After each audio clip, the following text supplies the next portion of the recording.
here tomorrow.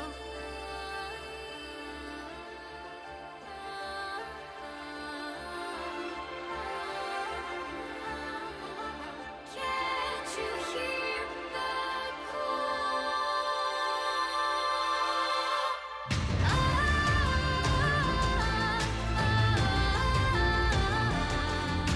The wind is calling my name. A whisper of the souls who never leave me.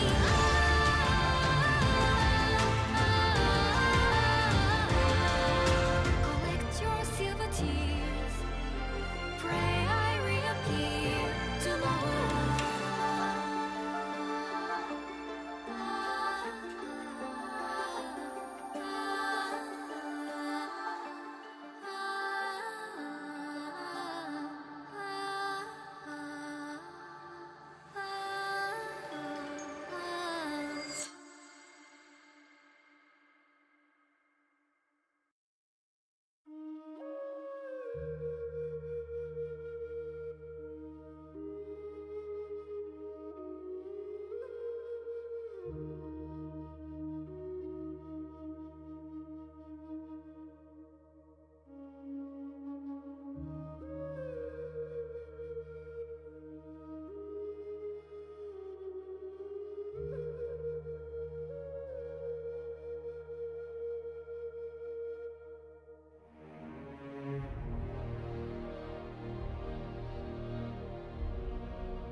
Hello, everyone, and welcome to the Saturday Showdown. We've got the LCK Roadshow. It is the Gen G homestand as they are up against D+. Welcome to the space. It is purple-haired Degon alongside, the Jesse and mouth to my James. It is Chronicler and it is Wadid. Welcome, gentlemen. Spirit Blossom Degon. He I would looked have like never seen. Aphelios. I know. I would have never seen the day.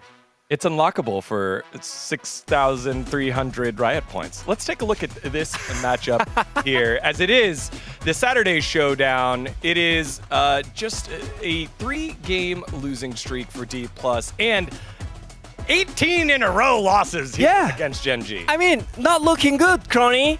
What happened? What is happening here? I love that I am being asked. I'm personally not 100%. Not 100% sure why I keep being asked, because I have very clearly explained that this is just how it is now. Will the 19th challenge succeed? I'm gonna say no. No, I don't think. What do you I don't think it mean? will. The match didn't even start yet. I know, and I want to believe. And you know what? They're going to win game one, and I'm going to get my hopes up. That's what's going to happen, and I'm going to believe, and then you can make fun of me afterwards. Well, we have specific graphics for that one in just a little bit. Let's take a look at the head-to-head because, y'all, 4 years is a long time. 4 years is when you graduate from high school to college, from college to then being a graduate. You know, 4 years, you go from being a little baby, a little twinkle in a dad's eye, and by that time, maybe preschool. That's the last time D plus Kia defeated Gen G.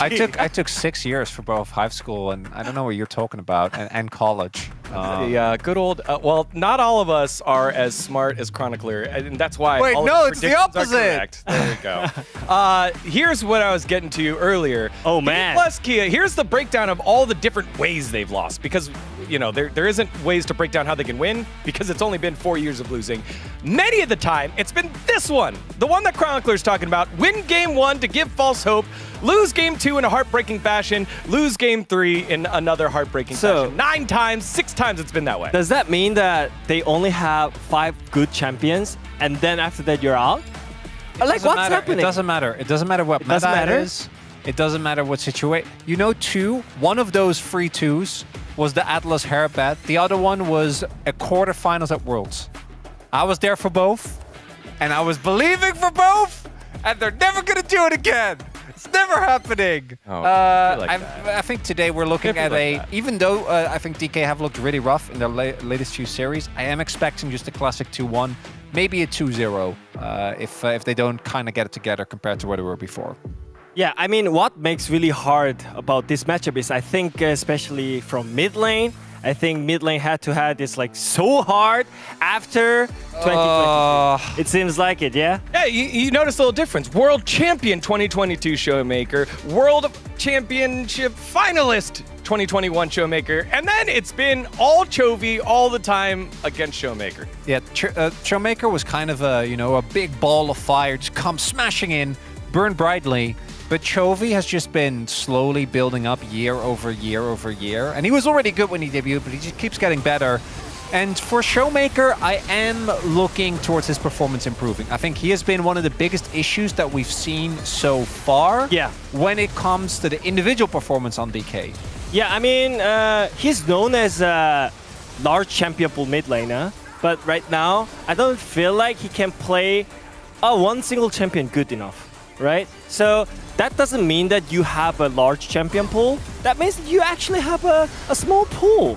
So I feel like the main issue is that he cannot really manage to pull off the Talia and Azir, Victor. I mean, mainly, actually, it's mainly Road of Ages champion. And he's really good on Twisted Fate and all those playmaking champion from mid lane, but it's not working out. You know, he could actually play the Pantheon mid too, but he's not a good champion, you know? Well, it can be, but not with the way that Showmaker played it. And that's for me the core issue, is that even things that in theory make sense, we see him consistently, and this can be due to overgrouping, this can be due to giving up waves, but he falls behind so much in his mid lane matchups. I think his early laning actually isn't really that bad. I think that's been fine. Yeah. But it's specifically when we get to mid game, so many times we can see Showmaker just fall into a big deficit, and then the rest of the team needs to step it up. But after you put Lucid on like a tank, it just doesn't seem to be working out. So you talk about the mid game, so maybe that's from the team playstyle, because they group a lot to do something as a team, or like what's happening, you know? Like I think maybe he's dropping so many waves on the side lane. Yeah, or giving them the aiming right. Yeah. This is an ongoing conversation that we always have with DK, but Showmaker's individual form just isn't there.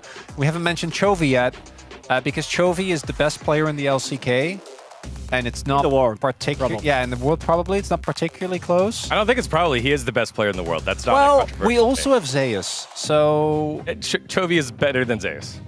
I think to cover. This was Degon that said that. If anyone was panicking, that someone else said that. I think Chovy's front runner, but I think we have other players in the LCK that maybe come close. Showmaker, unfortunately, does not, and he needs to step it up today because this matchup was also the big reason why it was such a swift 3-0 when these two teams faced off back in the LCK Cup. Yeah, maybe we could see it from here that Showmaker has actually decent champion pool, but I mean after game 1, he falls off quickly. And I think that was the issue for DK. So I think it's not only about the champion pool. You gotta play the champion correctly and impactfully. And I don't think if you are like able to play the champion, that doesn't mean that you have a large champion pool. That's right. Many ingredients doesn't make a great meal. Right now, it feels like with Showmaker, it's the way that you look at how someone plays Twisted Fate. After first ult, what happens then? And the fall off has been pretty clear from there. But that's not the only key matchup here between these two Titans. We've heard this term, the Keen test, because Keen has been so great for so long. But what does it mean? What is the Keen test with it? So yeah, from my side, Keen is known as consistent player, right? So I think the Keen test is, so are you gonna deal with Keen about the consistency? Can you actually win against him? Like, I think just in general, like laning and also the team fighting, I think he has not many of like low games. Maybe we cannot talk about the Vayne games, but You were Vayne! yeah, listen. So I think those games are like 2 games out of like 100 games, right? I think he's known as a consistency. So I'm wondering if he can actually match the key against Keen here. Yeah, because for Keen, having those bad games is like as many as Zeus has in like 2 weeks of summer. Keen has them in a year, right? And that's the biggest advantage that I think Keen has. For Shiu, I do think if we talk about the Keen test in a stricter fashion, it's can you stand up against Keen? Can you manage the laning phase? Can you not get overpowered by him? Or can you even build a lead? I think Shiu does that part fine, but the consistency isn't there just yet. And I think that is kind of what DK is relying on at the moment, but it's one of your rookies. Yes. Gotta give him some time. Right, and thankfully for Shu, he has the reigning Rookie of the Year now in his second year, Lucid, who's been helping lead him not only outside the game, but inside the game with a lot of jungle presence. So yeah, whenever you think about Keen, he's consistent, right? And I think for Zeus, he's a spear who can actually break everything, right? And what's key for Siu? Because I really don't know like what's his playstyle, you know. Yeah, I think he's more of if you have the archetype, right? Sword versus shield, Zeus versus Keen. He definitely leans more towards the Zeus style. I think even though we have seen him be good on things like the Scion, Shiu to me, the fact that he gets to stand up to players like Zeus, to players like Keen, this early on in his career is extremely impressive. Yeah. The other thing is that if I see one more Lucid Skarner game, I will lose it. I think that it's been aiming, it's been Lucid, and it's been Shiu that for me have been the performers on this team.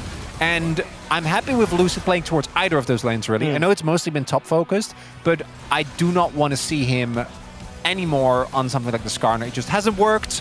And you know what has worked? It's been Duro. Yeah, I really like how Duro plays because it must be so much pressure on him. Like he's playing with 4 veteran players who achieved a lot than him, and right now he's pulling the trigger with the Blitzcrank and Alistar, and I see no hesitation from him, which makes him really strong and great. And yeah, I mean he is the game changer, and how is that possible, you know, from like 4 veterans? And I feel like he's improving really fast, and that makes Genji really stronger at this point. Yeah, and the growth from LCK Cup to now, hearing the comms, seeing the content being built around him, he's getting more and more comfortable. We're seeing exactly the potential that Genji saw as well. Now, this is the LCK Roadshow Genji homestand and a big event. So the question is, who will be able to handle it based off of their previous experiences? Obviously, Duro made his debut on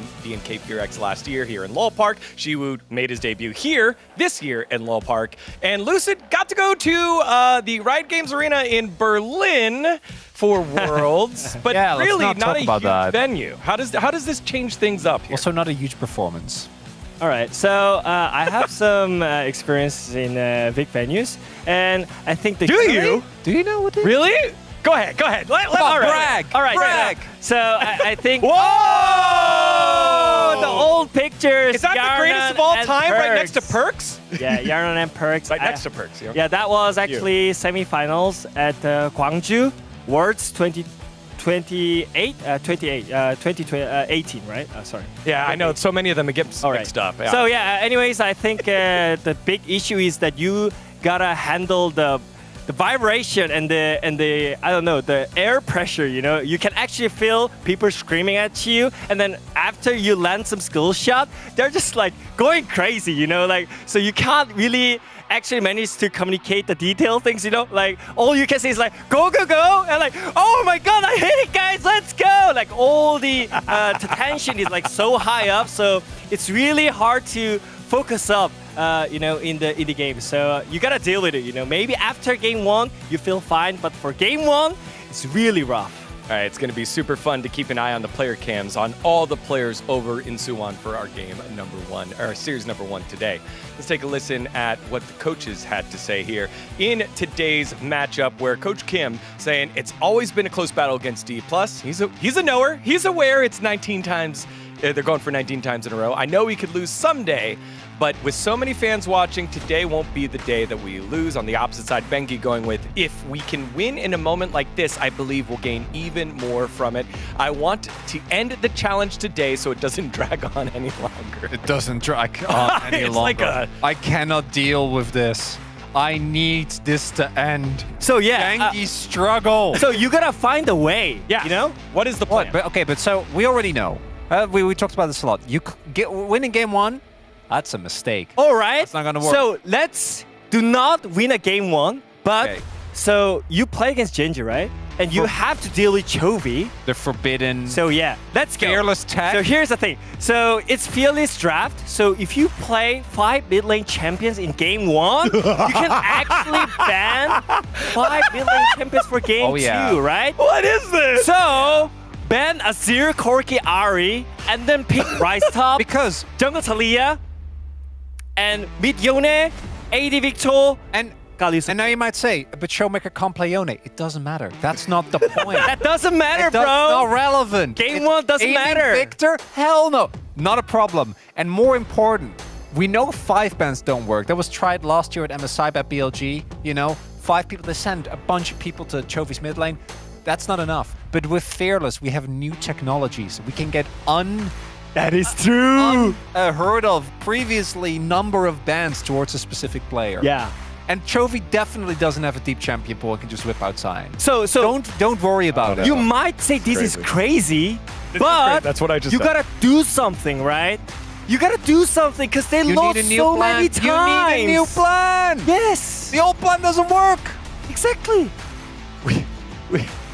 Why are you pointing at me? I don't know how to take this. We went from Take it away, Diego. here's Worlds what did and all the greatness, and now here's what did's plan to beat Genji by banning out 8 champs after game number 1 because of history. All right, time for predictions, y'all. Who you got here, what did? So yeah, I mean, you can see it from my necklace here. I'm with the Tiger Nations today, you know. I mean, I feel like they're just really strong in terms of like their laning, their team fighting, the way how they work for their mid game rotation. It's just on point, you know. I can't see DK reaching to that point. All right, Mr. D+, you love those players on that team. You know Chronicler? what's coming, guys. I can't Oh, predict. I know what's imminent. I know what's about to happen. If they win, will I shed a tear? Possibly, but I can't in good conscience predict it. It's just, I don't see it. All right. With the form right now, not happening.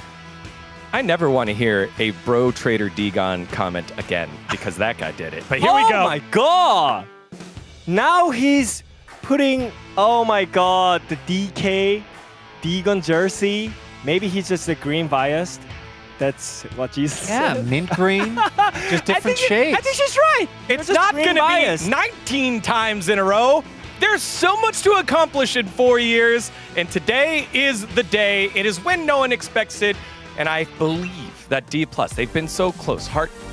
heartbreakingly close. Now's the Yeah. time. Now is the time. As we go ahead and get into our LCK Roadshow Gen G homestand, it is D plus Kia, it is Gen G for the Saturday Showdown. Let's go!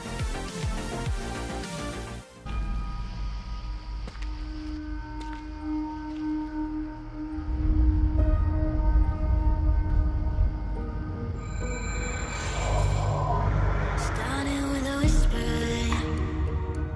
I know I'll find it hard to lose, counting down hours, but I'll take way less time than that. I've been here before a million times, caught in between the truth and the lies. Can't hold me down for a minute longer. What doesn't kill me makes me stronger.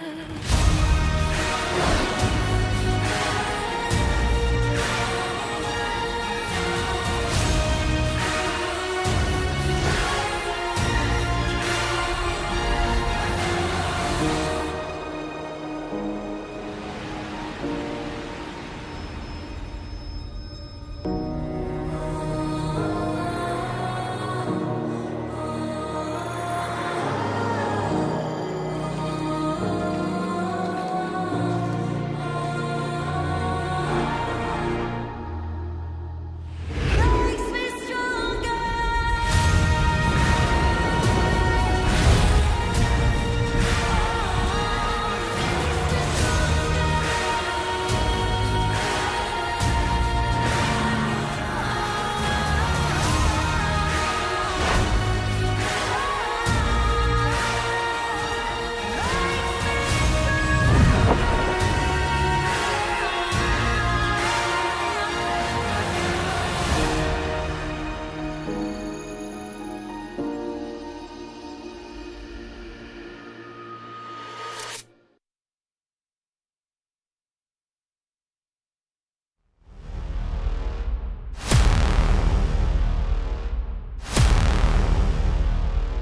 하늘은 왜 나한테 브라시아르다커 젠지를 또 나왔는가 18번이나 실패하게 만들었습니까?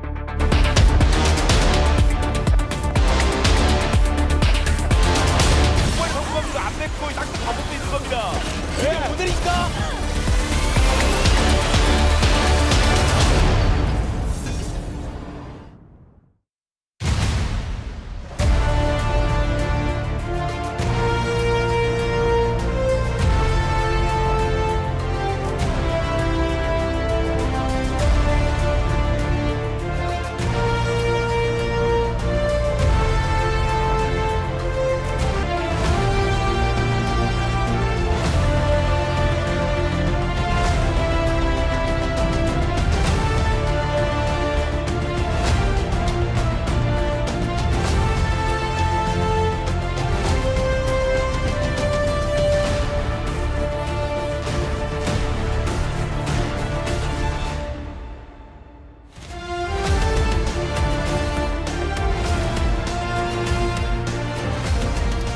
Hello and welcome to the LCK Roadshow held in Suwon. We are here. It is me, Valdez, with Wolf, and we're going to be kicking off the Saturday Showdown as well. Gen G up against D plus Kia. And this one, DK looking for a win after 18 losses in a row, Wolf. Is today the day? 9 of those being in the pattern of the Gen G reverse sweep, so half of every series they've played in that streak has ended in the same pattern Chronicler has been haunted by, with the win that gives you hope for Gen G in Game 1, the heartbreaking loss in Game 2, and often then the stomp that follows in Game 3. This, though, is a matchup that has almost always been played close. I think a matchup that is deserving of a fan homestand here. We have Gen G hosting this event for the fans. There's a ton of people in Suwon right now in the convention center. You saw a shot of them setting up just moments before. Gen G have not lost to anyone. They achieved the perfect round, 9-0. Not in terms of games, of course, but in terms of series. And D Plus is sitting in the middle of the pack, just one game ahead of T1 at 4th place. But even when Gen G have been massive favorites in the past, D Plus has played them close. Yeah, absolutely. D+, it should be said, also on a 3-loss streak of series, recently losing to Nongshim this week. So now they have to go up against Gen G. The 5th undefeated round record secured for Gen G versus DK on their 19th challenge after a 3-loss streak. You know, when we saw this on the schedule, definitely very hype, but it does feel like Gen G are in their best form right now, whereas DK are maybe in their worst form at this moment in time, at least the worst we've seen so far this season. Year. Yeah, this year, I would say, arguably as well. Like, when you consider they were undefeated at the beginning in the group battle stage of the LCK Cup, where they had extreme dominance there. How will Xiu do in his second Keen test? This is the question.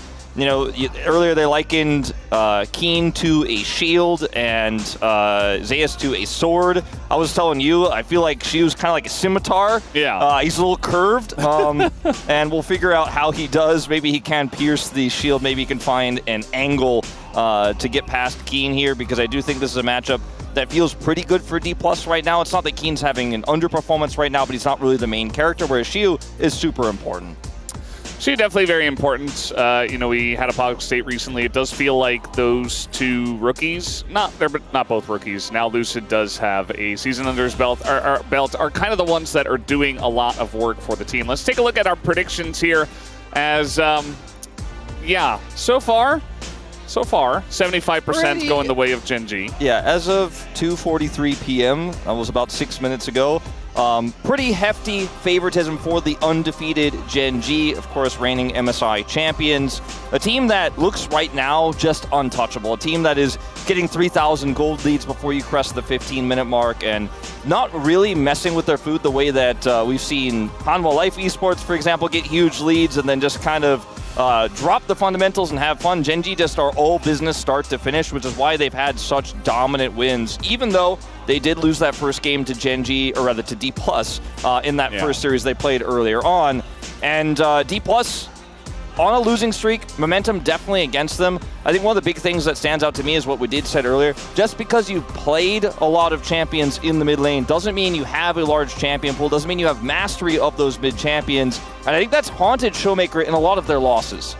Yeah, he really needs to hunker down and be able to play some of the best champions in the mid lane to match Chovy, as we have a packed house. This looks like a finals. Yeah. It's the LCK Roadshow in Suwon, and it's kind of crazy how many people have come down to watch this event. And once again, showing off the fan prediction. And it kind of makes sense based on seeing the fans here. Yeah.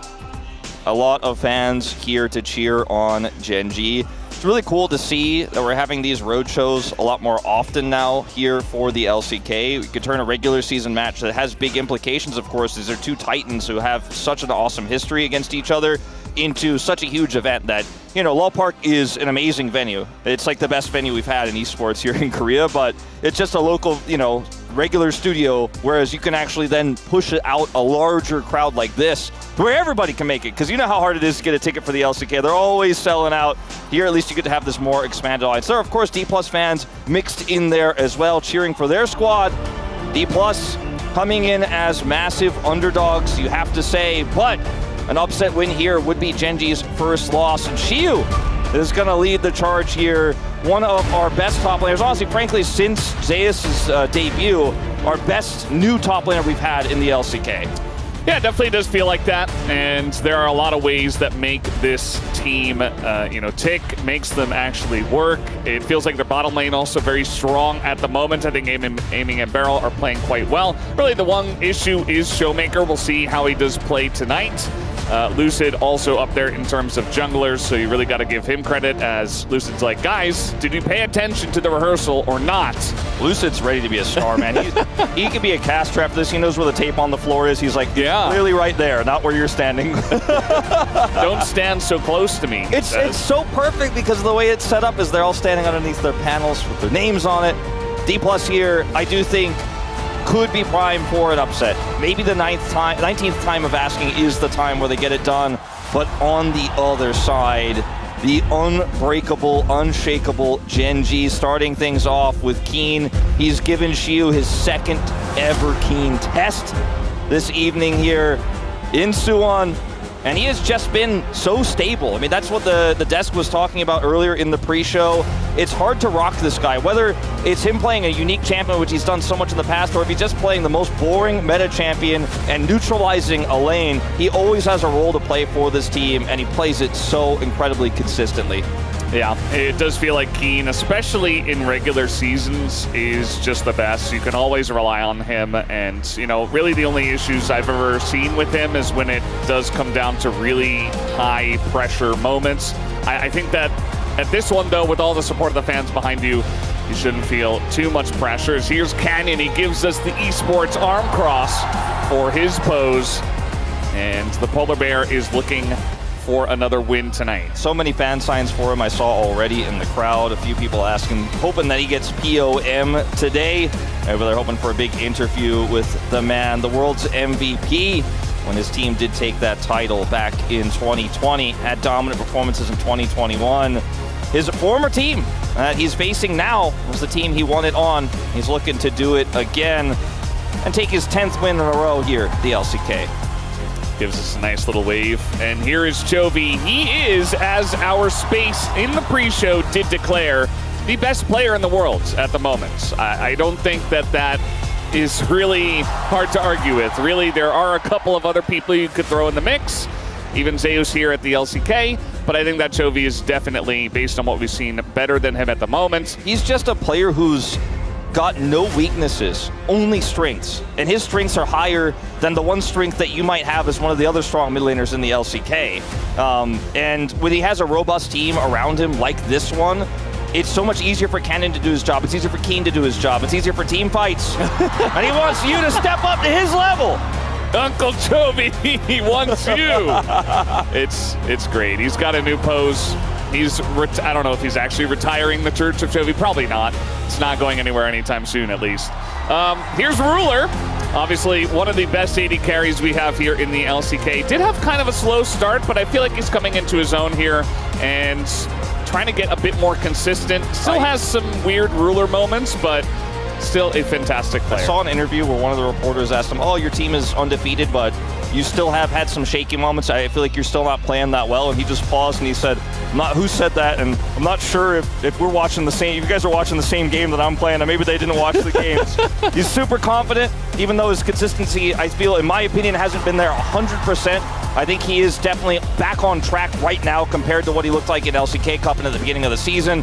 Same with this guy, who has been a massive improvement. The confidence that we are seeing from Duro in his second year here at the LCK, moving from Live Sandbox up to now in a big, huge elite team like Gen G that has 4 other legends on it. He has a lot to live up to. He has big shoes to fill here in Lehens, who was, of course, the former support of Gen G, but he is really living up to that position so far here, and it's still so early in the year. We're only in May. We're only in their first game of round 2, and I think the ceiling for this guy has we have no idea what it is just yet. Like, he's so far from reaching it. Yeah, I think when we first saw the roster, he was definitely the guy that stood out as like, interesting choice from Gen G. But he's really coming into his own, as you already highlighted. So it's nice to see his growth so far. And the sky's the limit for this guy, especially with a roster that is making him better and better every day. I mean, playing alongside a Ruler must be incredible for your own confidence, your own ability, and just learning in general.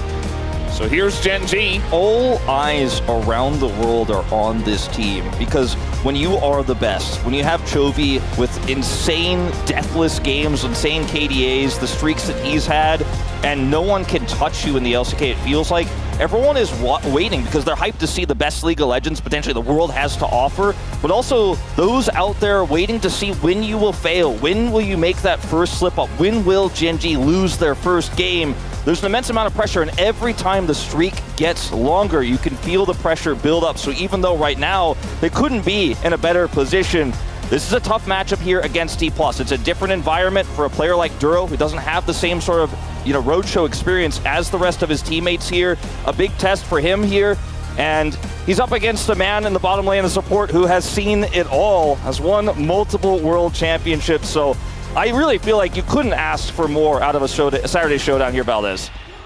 Yeah, I feel like this is what Saturday Showdown was created for. And really glad that we do get to have this LCK Roadshow in Suwon, a fan event hosted by Gen G, obviously.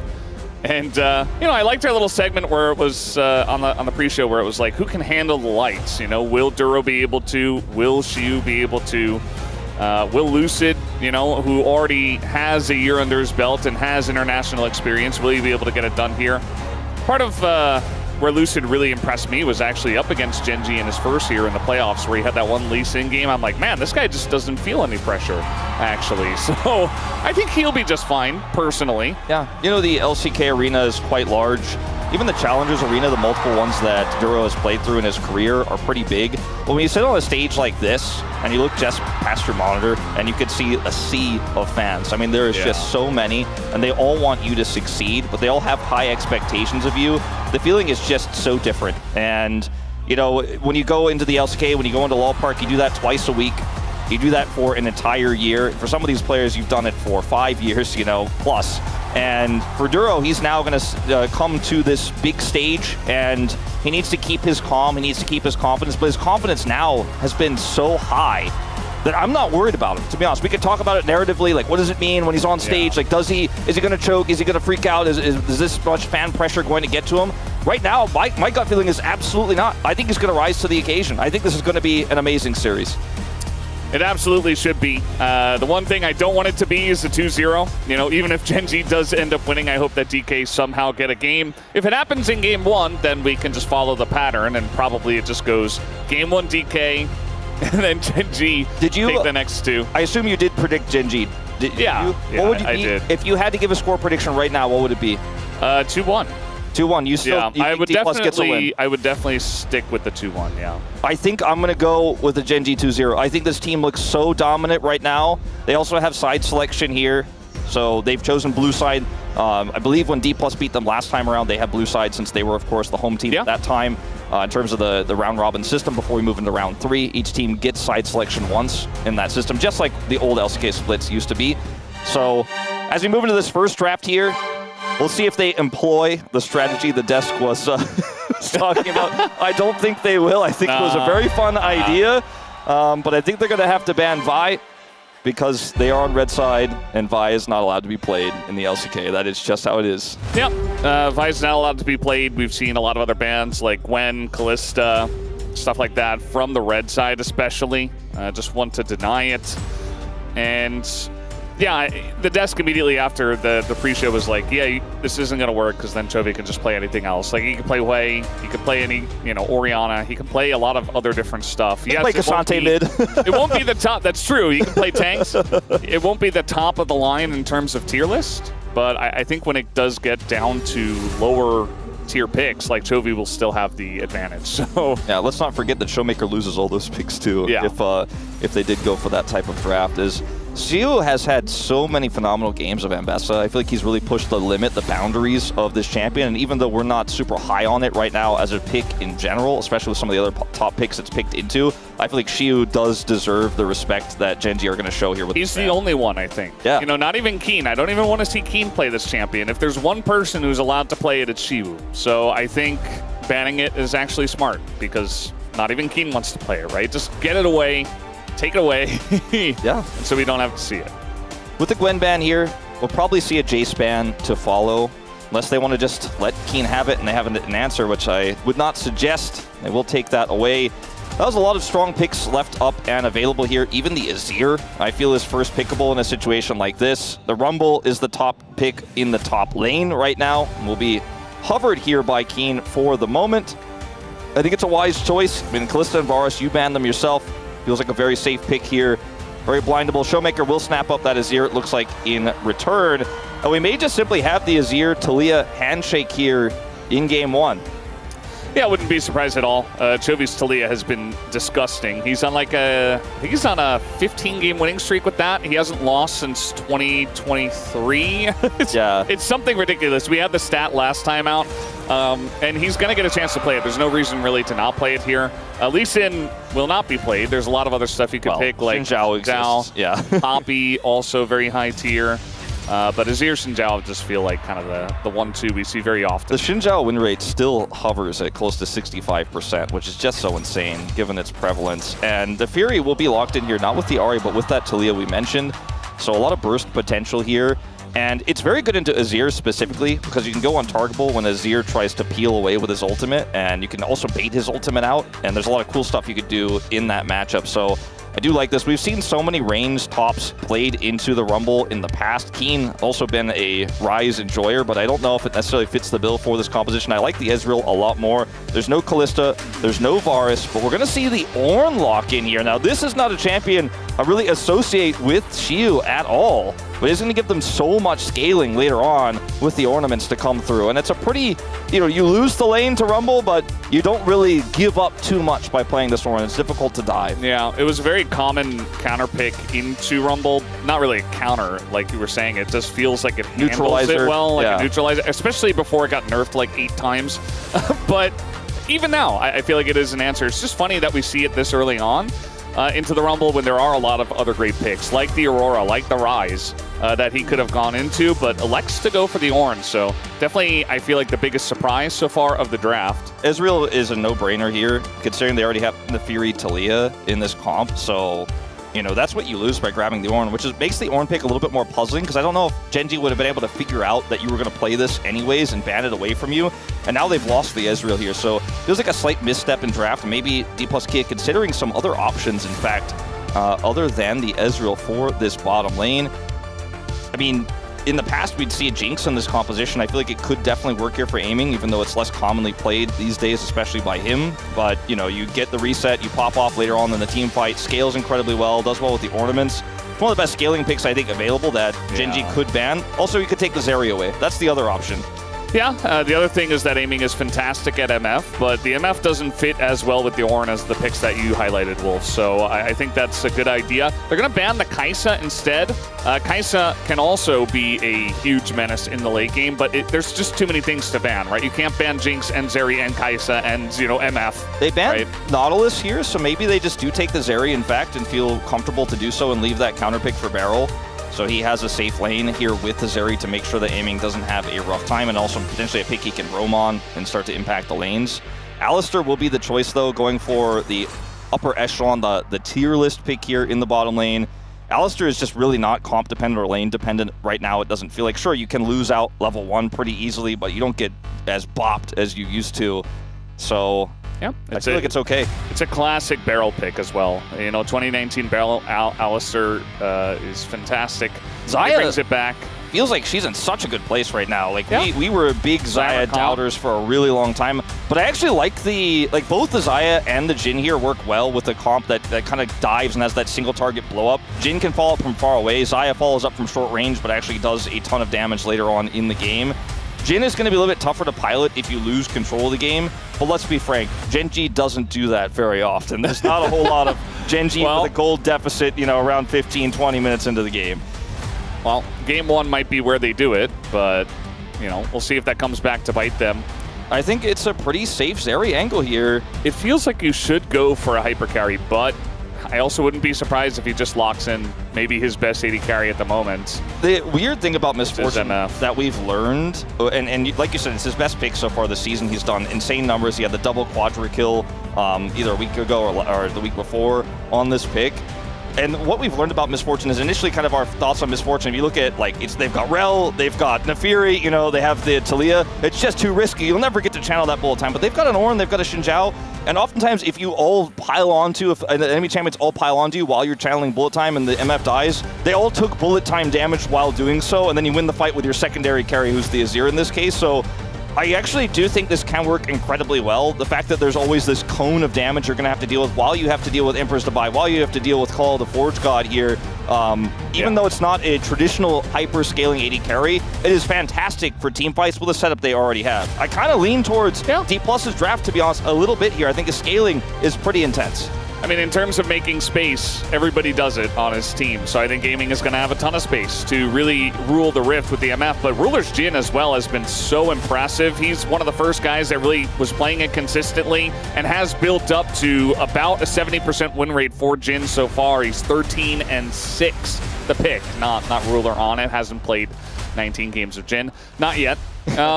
It just feels like it's much better in this meta. Like you're able to build, I think it's IE 3rd or something, and you actually do have damage. You're not just Mosquito Jhin. So I feel like the builds nowadays really do pan out pretty well for Jhin. It definitely is a execution advanced type of champion. Like your team really has to be good to pull it off, Valdez. I think Gen G, definitely a team good enough. And if they get control of this game early, there is no scaling conversation.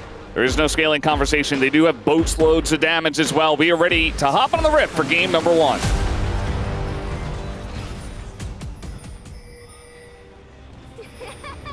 미니언 생성까지 30초 남았습니다. All right. I mean, they happen. They just we gotta turn the dial up a little bit. white team. Yeah, you could hear them. It's just they were maybe not fed into our audio. Maybe you guys heard them better than we did. But anyway, there we go. There we go. Yeah.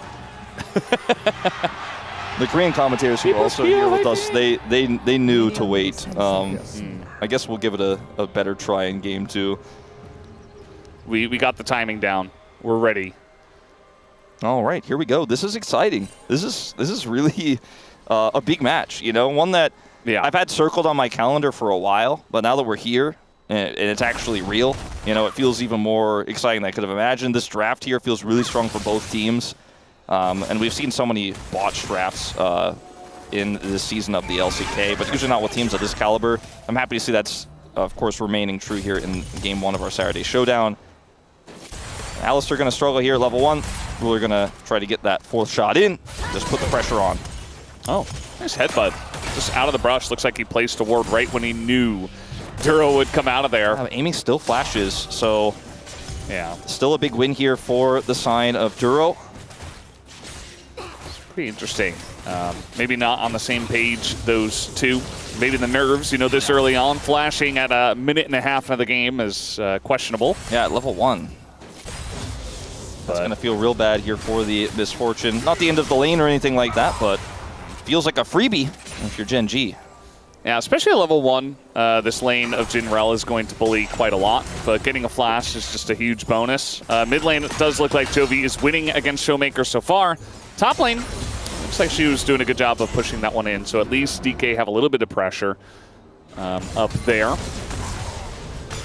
Yeah. And Lucid 4-0 on this Xin Zhao pick. He's part of the near 65% win rate on the Xin Zhao that we have seen every top jungler play and pilot incredibly well. And even some of our middle to lower junglers have found some success on it just because it's so robust, so difficult to punish, has such a long engage range. He's not a traditional engaged jungler, but he can really help out. And he's pretty tanky, he's pretty strong into the Nefiri. Yeah, it's interesting because you would think, like, if, by the way, this is an interesting stat as well. We see these two picked together all the time. They both win a lot. They're both very high tier in the LCK, so it kind of makes sense that when they're picked together, you oftentimes win. But, you know, you would think in the 1v1, the Nefiri might be able to, like, get in the circle, be able to do an amount of burst damage to Xin Zhao to actually be able to battle him. But early on, Xin Zhao is stronger, and then later on, you're not really going all in on a Xin Zhao. You want to go for other targets. So exactly. It kind of makes sense that the Xin Zhao is in such a strong spot against Nefiri. And the fact that both the Azir and the Xin Zhao have the disengage portions of their kit really helps out. I mean, primarily their ultimates, of course, and that will allow them to survive through a lot of different types of dives and exchanges. A little bit of a skirmish here over this ward control. Looks like Barrow will maintain it. That's pretty significant. They have a deeper ward in the river there as well as one on Canyon at the moment. So a lot of information here for D+ in this early game. At least Canyon did clear it out. That's that little extra bonus CS that he has right now. But yeah, he's going to be spotted just going for another full clear. Looks like no back out of him. They can easily just check in his items to know that. You can see Aiming's flash is almost back up. So unless Duro can find a really crazy angle here, which I don't think is likely, especially into the counter he opted for, the Alistar, like he self-counterpicked in some aspects here. It's going to be hard to punish the flash, so I think D+, even though it looked scary for the outset there, doing okay about things for now. But they're putting the wave in such a frustrating place where they're making aiming really work for it. He's got no flash, and he's got to get that farm. And Beryl is using his headbutt already. Yeah, does go for the pulverize after the fact as Duro to go in. They actually took a decent trade against Ruler, but it still is a lane that is winning to the side of Gen.G. You can see with Beryl's health bar this low.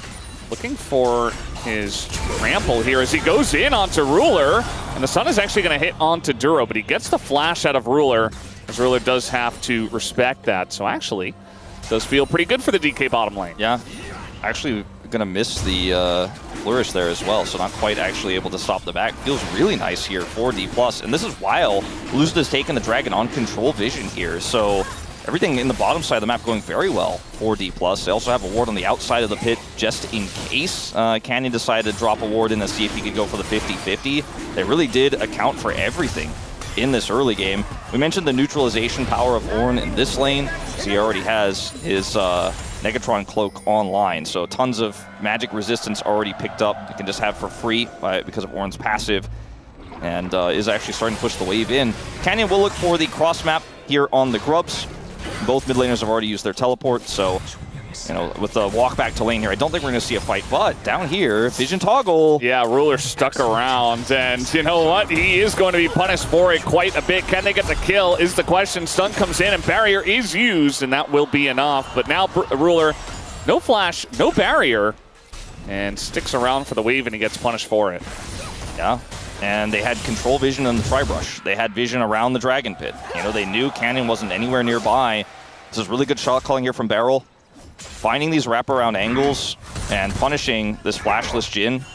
They don't have enough damage to get the kill, but taking that second summoner away, putting that extra pressure on feels really nice. Keen has already come down here to the bottom lane, though. They were planning the swap, so then we'll get a small tempo advantage there as Ruler is also heading up to the top lane. And a late back here for aiming. You can see Ruler is catching the wave topside, though. It's not like aiming is going to be losing a plate for this slight advantage Gen.G do have in terms of the speed of the swap. Yeah. I think Half-Life Esports is the team that swaps the fastest. They're always in the top lane at like 3 minutes 40. Like Viper and Lehens are like, okay, goodbye. We're going top. And I mean, it does work out pretty well for them. But yeah, these two teams not going for it until 7 minutes in.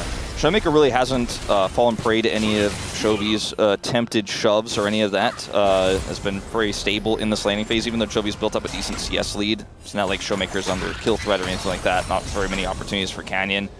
The plate did go over to Keen, so even though this top lane advantage wasn't really that big of a deal like we mentioned earlier, one plate to the Rumble does give him a 200 gold lead here over the Ornn. Observer's very cautiously watching this 2v2 for a majority of this game. Yeah, makes sense. A lot of action there already. 2 flashes burned, both 80 carries, actually 3 if you include Beryl. Yeah. So just really trying to find it. There's a shove finally here onto Showmaker. Going on in is Duro, and we got the ult coming out from the Jhin, and that will be the first blood going over to Gen.G. Ruler with the prediction on the shuffle. Takes him out. Showmaker, no way out of that one. Once you're in that shuffle animation, I mean, you're basically doomed if Ruler predicts you like that. Now Chovy's going to pick up a plate plus the assist gold he already grabbed, and Showmaker is going to lose a little bit of CS here. Doesn't have his teleport back just yet, so we'll actually lose the full wave of minions there in the mid lane. And even though D+ have had some really big moments, taking the Dragon, the controlled vision they had bottom side, Beryl's little play on the Ruler, none of them have really amounted to significant leads, whereas Gen.G are starting to pull ahead. And this is a composition, obviously, that should be ahead early, but Gen.G making those advantages known in a very concrete way. Oh, next flash out of the brush. A little bit too far away, though. So that Ruler walked up, and then he walked back towards Duro, so at least still aware that his flash is very close to getting up here. We got some rocks on the ground as Showmaker just going to go through them. Instead, takes a good trade. Gets the shield on the dash as well. That's, if you know that nobody's there, that's absolutely the best way to take the trade. 100% can be very surprising as well to the Talia to see that, but he gets into range to do some additional damage there. I do like how you explained that because I think it was a very nice call there by Showmaker. And game will slow down here again for just a moment. I imagine we'll probably have a replay of that mid play, maybe even from Ruler's first-person view on the predict That would be really fun to see, but that's the only kill here across the first 10 minutes of play. A lot of action, but let's see. Well, we got the angle, not the first person. So he gets the shove. He still has, of course, his slide, but the soldier is here. Does drop the ult, and then predicted. Cinematic. Yeah. Mid dash. Flash still up. Did not matter. Ruler knew. And he gets his kill. That's going to be big. I mean, you really want to make sure you get that first item quickly on the Jhin. Start to run around real fast with your Yomus, and then as fast as you possibly can, hit RFC and then IE. Yeah. Kind of the standard build you see, as we have the ult coming down here on a Ruler, just trying to walk it out, but then elects to flash. And now a route onto Barrel, but he is Alistair, so just going to open up now. Actually shooting onto aiming first shot, but there comes the flash, just to make sure. And a wild fourth shot trying to predict, not going to happen. Yeah, I think Barrel also pretty aware that there's a pretty high likelihood that Canyon's on the top side of the map here because Grubs have spawned. And this play and the counterplay there from Gen G will actually guarantee Grub control right now. Showmaker does have his ultimate available, but it's not anywhere near. He's going to put down a wall, just saying do not come in here. It's 6 Grubs over to Gen G already as Showmaker trying to go in onto him, actually. We got the Canyon ult as well as he gets the sweep and barely gets out with his life. Gen G, they do have to stick around, though, after that play, and Duro will have to pay for it, as he will be the sacrifice. So Gen G walk away with 6 Grubs here. They do end up losing Duro, and I think the subsequent fight was very risky for D+, but they do end up getting the kill onto the Rel. Kill going over to Lucid in the exchange, but man, that was really scary for Showmaker coming in that late. I think Gen G's call to collapse on him was pretty nice, but instead the shove is good enough, and I guess Canyon did not have his untargetable there.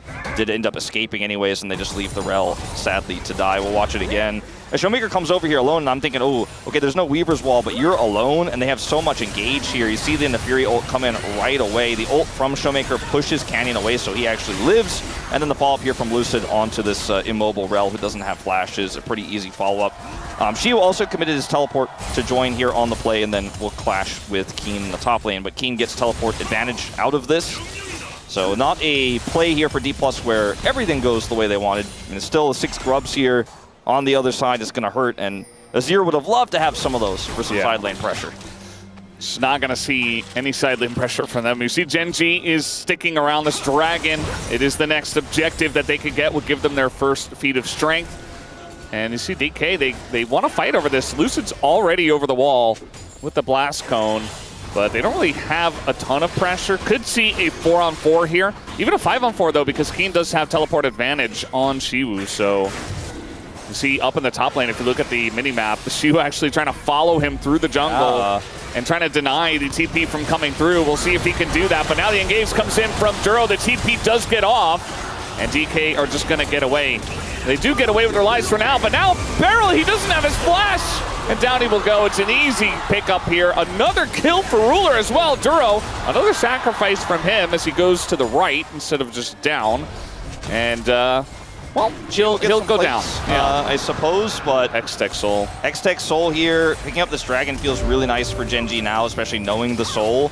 And I do think that with, like, Canyon committed his smite to the Scuttle Crab, and so at that moment you're like, okay, well, we need to actually win this fight to secure the Dragon. I think they're okay to commit that smite there because they know Keen has teleport advantage.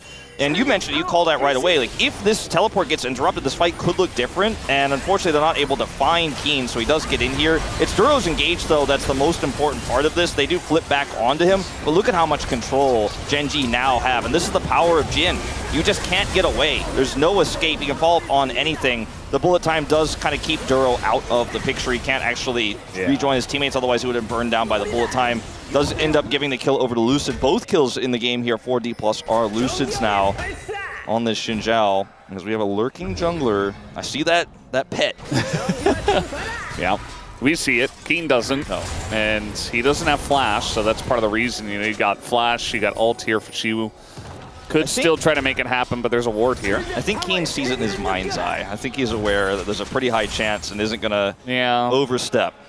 I mean, you see you like checking all the brushes and clearing out the wards. It is a little bit sus. So might as well just hug the turret. You're down a flash. No reason to play aggressive when you don't have to. No, certainly not. The Rookern is done here for Shu. It's going to give him a little bit more power in this lane. He obviously has Merc Treads as well, so it's not like the Rumble is putting any pressure onto him anymore in a very real sense. It'll take a lot more resources to actually push that Ornn back now. You see that, speaking of, Canyon is topside at the moment. It's going to be difficult to kill an Ornn with Flash and ult, with no CC to speak of here, so see how optimistic they try to look for this. Well, just going to throw an equalizer in. Already untargetable did go Canyon. A bit of burn damage. Some bleed and some burn. And Shu just walks it off. He is still Ornn. Yeah, he's the great neutralizer. And again, there's no CC with this setup, so just walks off.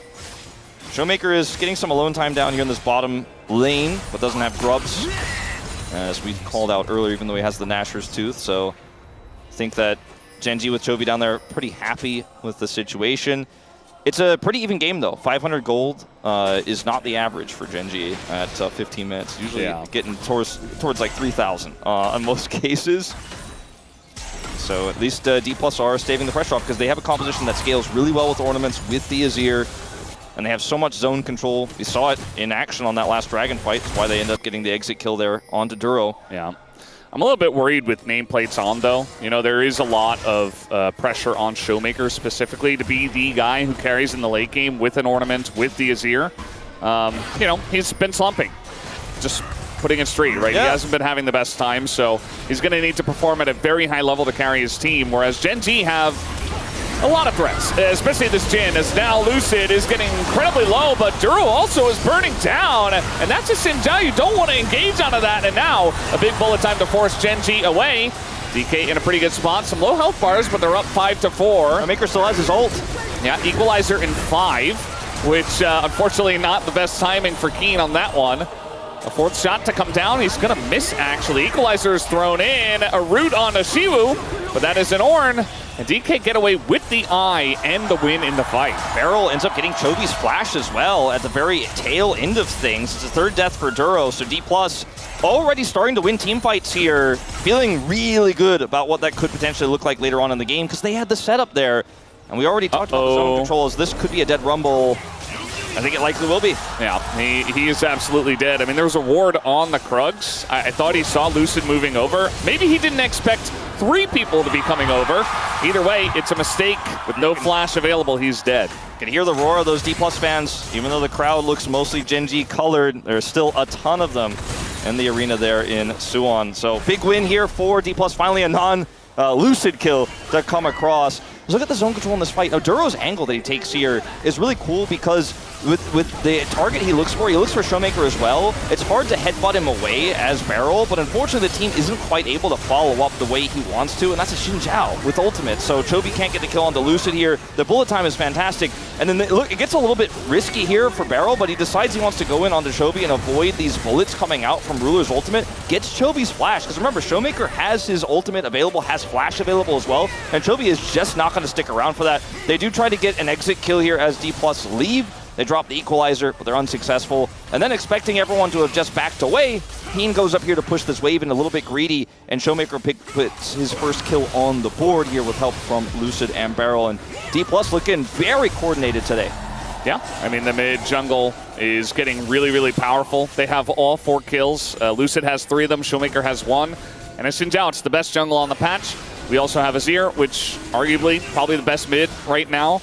And they're playing it out very well. We haven't seen any, big highlight plays from Showmaker, but he's playing a solid game outside of the one death. The fact that he is there, the fact that he has flash and ult, is his presence alone, his positioning is why Chovy loses his flash there, right? The fact that he's able to with Beryl's shot calling, go up there and get that kill onto Keen is part of why they have a gold lead now. Feats of Strength did go over with that bottom turret being taken here by Gen.G. Feats of Strength have been, I don't want to say overrated, but just not as impactful as they were in LCK Cup, let's just say. Still significant, but I don't think D+ are as worried with the scaling they have, as they're just going to let this Herald crash. And they'll take half the turret. Yeah, bit of damage. but also pretty big that they did get the Hex Tech Drake. They got a turret topside, Gen.G did, and Showmaker's trying to trade for one in the bottom lane. It's very low. So Canyon's just in there. I'm not really sure how he managed to get that close to CU, but now they're just going to turn on a Duro, looking for the free kill instead. Now DK literally up against a rock and a hard place with the rocks on the ground and the wall on one side, but they just walk away. Gen.G, they don't really have a good angle, and so mostly just disengaging. It's really cool, though, to see that while Chovy could have just taken a turret and backed away there, he's like, no, I think with the positioning there, with their aggressive siege, I can maybe look for something. Speaking of looking for something, they're looking for Ruler. And they're going pretty deep for this one. I don't know about this one, Beryl. The turret will go down, but oh, the bullet time nearly going to take out Ruler, but at the end of the day, it is, of course, Beryl who does go down. Now, they did get the mid turret, as we immediately have a pause. Yeah, see what happens with this. Hopefully it's something simple to solve, but we'll update you guys as soon as we know. Yeah. So waiting for the update. I want to go back to that Chovy play topside, though, because D+ are pushing in super hard, right? Chovy knows because he's Talia and he can rejoin the mid lane very quickly, they actually have a lot of time, so he can push that top turret, take it out, deny a whole wave to D+, maybe even force a teleport, and then he turns that into an opportunity to Weaver's Wall in and look to potentially trap D+ if they're too greedy on the attempted turret take. He's not successful, they don't get the punish there, but I loved how they played that. They do get the punish onto Barrel in the mid lane, but that mid turret is so valuable here for Gen.G, and losing that makes Jin's life a lot less comfortable when he's trying to clear out mid-prio waves, so pretty significant win for D+, and that bottom turret is still incredibly low. As we'll stop talking about the game for a little bit here until we resume it. We've got so many fans, so many young fans here as well. I always cheer for Gen.G, she says on the sign to the left of your screen. Yeah. Gen.G Hoon's daughters, the GM of Gen.G, looks like, based on what it says there. Yeah. I support Gen.G and my dad, E.G. Hoon. Oh, yeah, I see that there on the left side of the second sign. Yeah. This is very... Who want to rock with Gen.G? Me? Who want to rock, yeah. I get it, because Jovi's playing Talia, right? There's a lot of rocks. Yeah. So I see what they're doing there. We'll see if Chovy's streak on the champ can be broken. Right now, it's a pretty close game. Yeah. 100 gold separating the two at the moment. She took a 4 a.m. flight to get here and support Ruler. Ruler fighting. Yeah. And that other fan to the right is actually going to watch for the first time. So, really cool match to go to on your first day ever watching as a live spectator. It's a very cute Jin Rang. Yeah. This is what they call the tiger mascot. Yeah. Very cute. Very passionate looking. A Chovy fan there behind as well. I am solo alone is what it says. I don't know the reference there. Solo leveling, but okay. Instead of only I level up, it's only I am alone. Probably not the only one who's alone. I alone am the solo. Yeah. Probably not the only one. Are we losing? No, we win. No. Yeah. That's really funny, though. And we'll give you guys the official update once we do have it. So we do have a potential bug report from Showmaker. That is the official update that we did get. And hopefully it's not. I can't imagine. There's no standout bugs that I can think of at the moment. So when we do see what is, which may not be shared, of course, publicly, we'll let you guys know. But the Herald crashed alone, and the interaction there seemed normal, and everything else, yeah, we only watched it once, but I didn't see anything crazy myself. That's Choman, by the way. Yes. From his Instagram, which somehow Ox knew. Yeah. It's an anime reference.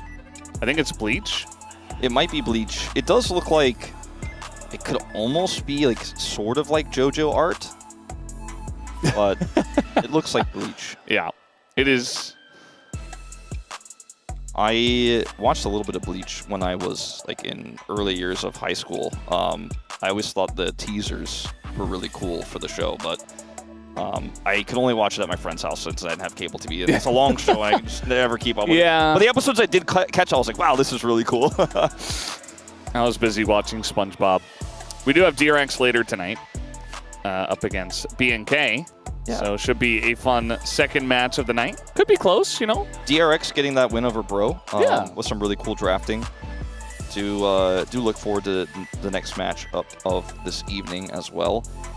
We got like Telecom War tomorrow. You know, it's just a good week here at the LCK. We had a bit of a sleeper week last week with some upsets. Like on paper, it looked sleeper. There were some upsets, but this week, kind of all bangers down the line.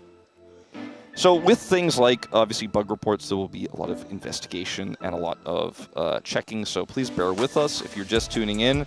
Yeah. It's a very close game, 2 turrets apiece. Bottom turret very low for D+. Gold lead is 100 for D+.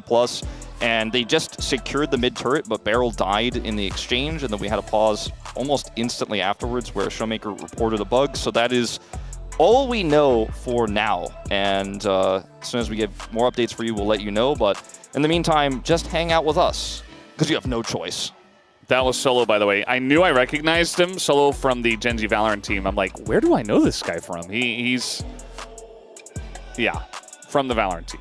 Yeah, so we had the Solo leveling reference, and then we had the actual Solo. Maybe that's why they made the reference? Could be. Maybe we'll get Han Solo on a sign at some point as well. Might as well. I have waited 40 years for this day. Maybe she's saying she's 40 years old? Yeah, maybe. I don't know what else it could be. Yeah. Well, we've lost the graphic at the bottom, so hopefully that's good news. It either means we're about to get an update, or we're going to a break, and we'll see you guys later. We're going to the next stage of the pause. So we'll see. We'll see. So looks like we will be resuming soon. The bug that occurred was a known bug, so as a result, both teams were aware of it, and as a result, we will resume the game. Yes. Very important to read the bugs that are reported per patch, just so you know about that.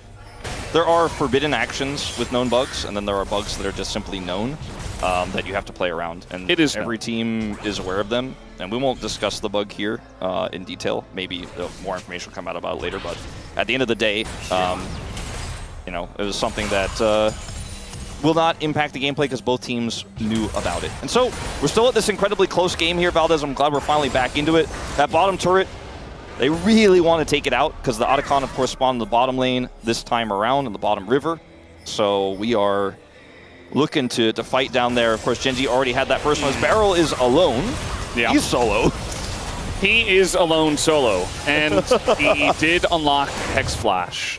So for better or for worse, I suppose Atlas will be happy, especially because it's Beryl. But just trying to clear vision or get vision. I don't see any vision for them on the bottom river, and it's a little bit of a problem now that Beryl doesn't have his flash and isn't very safe to put down vision. He needs his whole team to come on over. So Chovy's just going to catch the wave in topside and put on some pressure there. He's got his TP. And as we know, in games that are this close, even in games that aren't this close, you should not just randomly start the Otacon. No. Unless you are planning on immediately turning and you're very far ahead and you know that the resistances that you're losing aren't going to play a factor. Showmaker knows that Chovy has TP, and even though he has 2 items, I'm not sure about this call here. I mean, they could just try to force Chovy's TP because somebody otherwise has to deal with this push, and he will eventually get that top turret. So I think they're trying to use the Otacon to pull Chovy out, and I think it will be successful. The question is, what happens after Chovy shows up? Because here he comes. The equalizer is very lackluster. It's only helping them actually kill the Otacon. We do have a wall to come down, but he goes down to the opposite side of that as now they try to go for the turn, as it looks like it will be secured by the Azir of all people, as now they're going super deep. Look at this Keen, immediately going to go down. And DK, they pull it off. Gen G perhaps not responding on time, and they just got zoned away from the fight. The Voracious Otacon does go the way of DK, aiming nearly gets withdrawn there. Some low health bars, potential for Gen G to get some extra gold, but Yeah, doesn't look like, oh, maybe Shiu. Yeah, he's in a lot of trouble here. He's going to be knocked back. And the rest of the team, actually, Showmaker going to get the flash out of Ruler, but maybe goes a bit too deep for it as the first shot is going in on aiming. And look at the left side as well. Gen G are winning that. And DK, you got the Otacon. You pulled off the impossible, but now you pulled off maybe the worst play of the game as Showmaker is going to sweep away. It might not be a huge deal at the end of the day as Kenny going to miss both daggers actually and not going to get that withdrawal. Well, so they do get away. I don't think this is a win for D+. To sum it up, the phalanx of this composition is so incredibly strong. We talked about the zone control, but like they get Chovy's TP, and Showmaker has 2 items. He has Nashor's Leandri's, so the damage here is really strong. And like you mentioned, the equalizer is helping. And then when the wall comes down, D+ still have this Alistair to get the W out of Canyon. Shiu's positioning here is phenomenal, and they have the bullet time here. And at this point in time, you can push on the Rumble, take him out, and leave. You can leave here.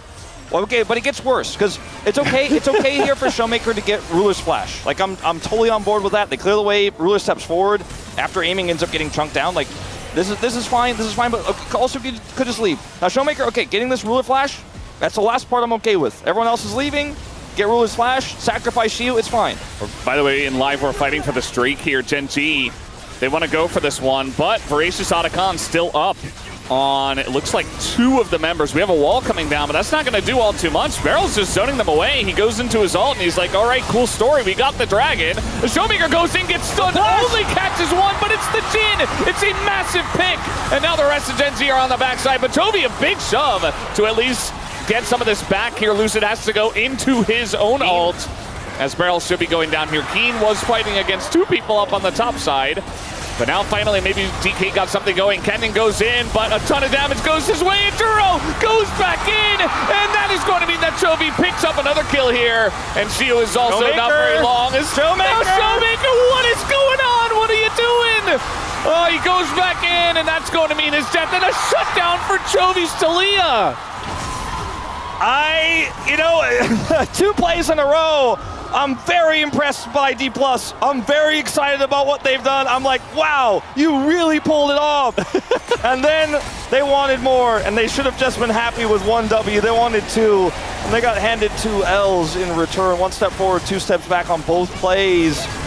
And the first one was okay because they still got control of the dragon. They still had a few of their Otacon buffs, but this time was just two bridges too far, frankly. And this is going to be Gen G looking for the Baron. Barrel alone will do nothing against this. Aiming doesn't have his ultimate, even though he's fairly nearby. And the Gen G crowd goes wild. Let's look at this setup here. She was on the flank angle, right? The Weaver's Wall isn't great. And Showmaker, because he has the Otacon buff still, is very willing to actually look for a flash play here. Ruler steps back, he flashes, gets pulled in, and from here on out, you could just collapse onto Keen and leave. Collapse onto Keen and leave. And then we play for a bit more. Like, Lucid and Barrel a little bit stuck here. They still get Lucid out, and then going back in here, like, why go in here? This is the part I don't understand, because Lucid already used his ult. And aiming is a misfortune without ult as well. Like, you don't win this in any world. The TP. And the TP is like even crazier. I'm like, wow, are they geniuses or are they lucky? I don't know. Showmaker tries to get over the wall here and fails, and then that's the turret, that's the Baron, and Gen G fully in control of this game now. What was a very close game is now a Gen G 4,000 gold lead. Yeah. And it looks like in this series, the tragedy came early, Valdez. Maybe that 2-0 you predicted, Wolf. We'll see how game 2 goes. Or if Gen G can even close this one out. I think that one was the play that kind of broke this game wide open, as Gen G now have a significant lead of about 5,000. A 3,000 Red Bull Baron power play. And they're only getting more. I mean, they're just cycling from every lane, bot to mid, and now they're going to look for that top inner. And Chovy's are just going to fall too far behind from here. Chovy's Talia plot armor feels very thick right now. And even though Keen's been caught 3 times, he's still on 2 items here. Still very relevant in this game. Showmaker does have his ornament. Does a ton of damage, but they are always going to be on the back foot now, map control-wise. I mean, Gen G just have so many threats, so even if Keen, like, just uses every ability and dies, it's fine, because you have so much backup. That's going to be guard. Yeah, it's just gone. And Lucid, Keen's chilling. There's nobody in mid. There's nobody even catching the wave. The whole team is rotating over now because, well, they're not going to hold mid, or top rather, looking for Keen. And there's just no follow-up on that Ornhorn. The equalizers have been a little bit sus today, Keen. I will say that. So maybe some pressure getting to him, but that's okay. They're still winning. Still winning and still kind of zoning with that, I guess is what you can say. But they still get the inhibitor. They're going to get that top inhibitor turret. Pushing for the second one might be a little bit greedy, but Showmaker doesn't have flash. He does have his ultimate. Duro is out of there. Yeah, he is like, guys. He's left. He's like, nope. We're not going to do what DK did. Let's not pull a D+, okay? I mean, because like the first play, we cut out of the replay, but it got like even worse from there. Like I was like, yeah, you get Ruler's flash, but then they're like committing into the fight in the river, and they're just completely on different pages to Showmaker. Because I think Showmaker's thinking maybe we collapse on the Ruler if he doesn't flash this, but if he does, okay, it's done. But the rest is like Shiu and Lucid are going back in, and that's the same case like in the fight that eventuated in mid, where they turned back towards Gen G and just limbing ran their way through, and then gave Gen G a free Baron. Like, D+ got Soul Point, you got Otacon, but you gave up everything else with those two hyper-aggressive calls when you already have a comp that scales so well and you got all the tools, all the pieces. Barrel's in trouble. Yeah, Chovy is actually the most ahead out of any player. Barrel just does not want to flash and he does not want to use his ult, but now he is out of the fight. Even if he lives here, he's just gone, and now his team has to back away. Everybody's getting into a really rough spot. Now the counter engage comes in. But Duro just going to throw his lance into Lucid. Another root comes down and no crescent guard, so Lucid has to flash. And they're already so far behind in this game. It's not the best equalizer again there, but it's just again zoning, and this is going to be the first dragon here for Gen G. It looks like. At least it hit someone. Yeah. This time. And I say first dragon, it's the first Hextech dragon towards Hextech Soul, but they're not even on Soul Point. As here comes the Ornn ultimate. I mean, they're going to get Chovy. He is a big target. The ult comes down, and Chovy's in a lot of trouble.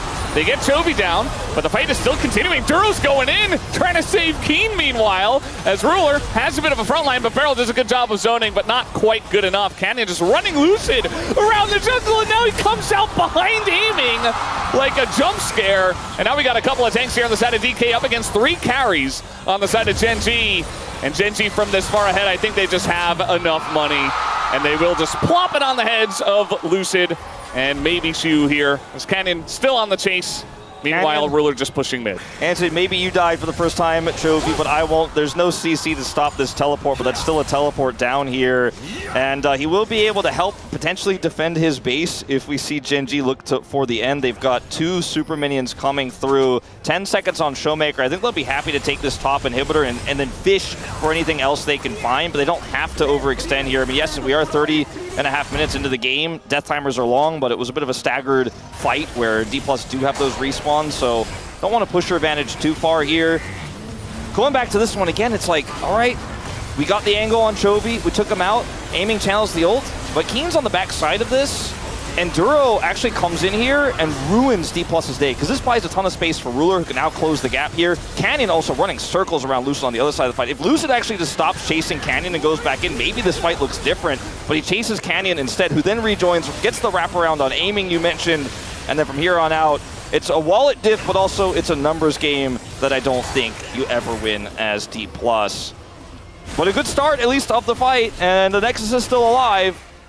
Showmaker's arm guard is broken. He's going to get Azonia's pretty soon. Might actually be buying it right now as he backs, but you're going to need a miracle now, and I think D+ might be fresh out.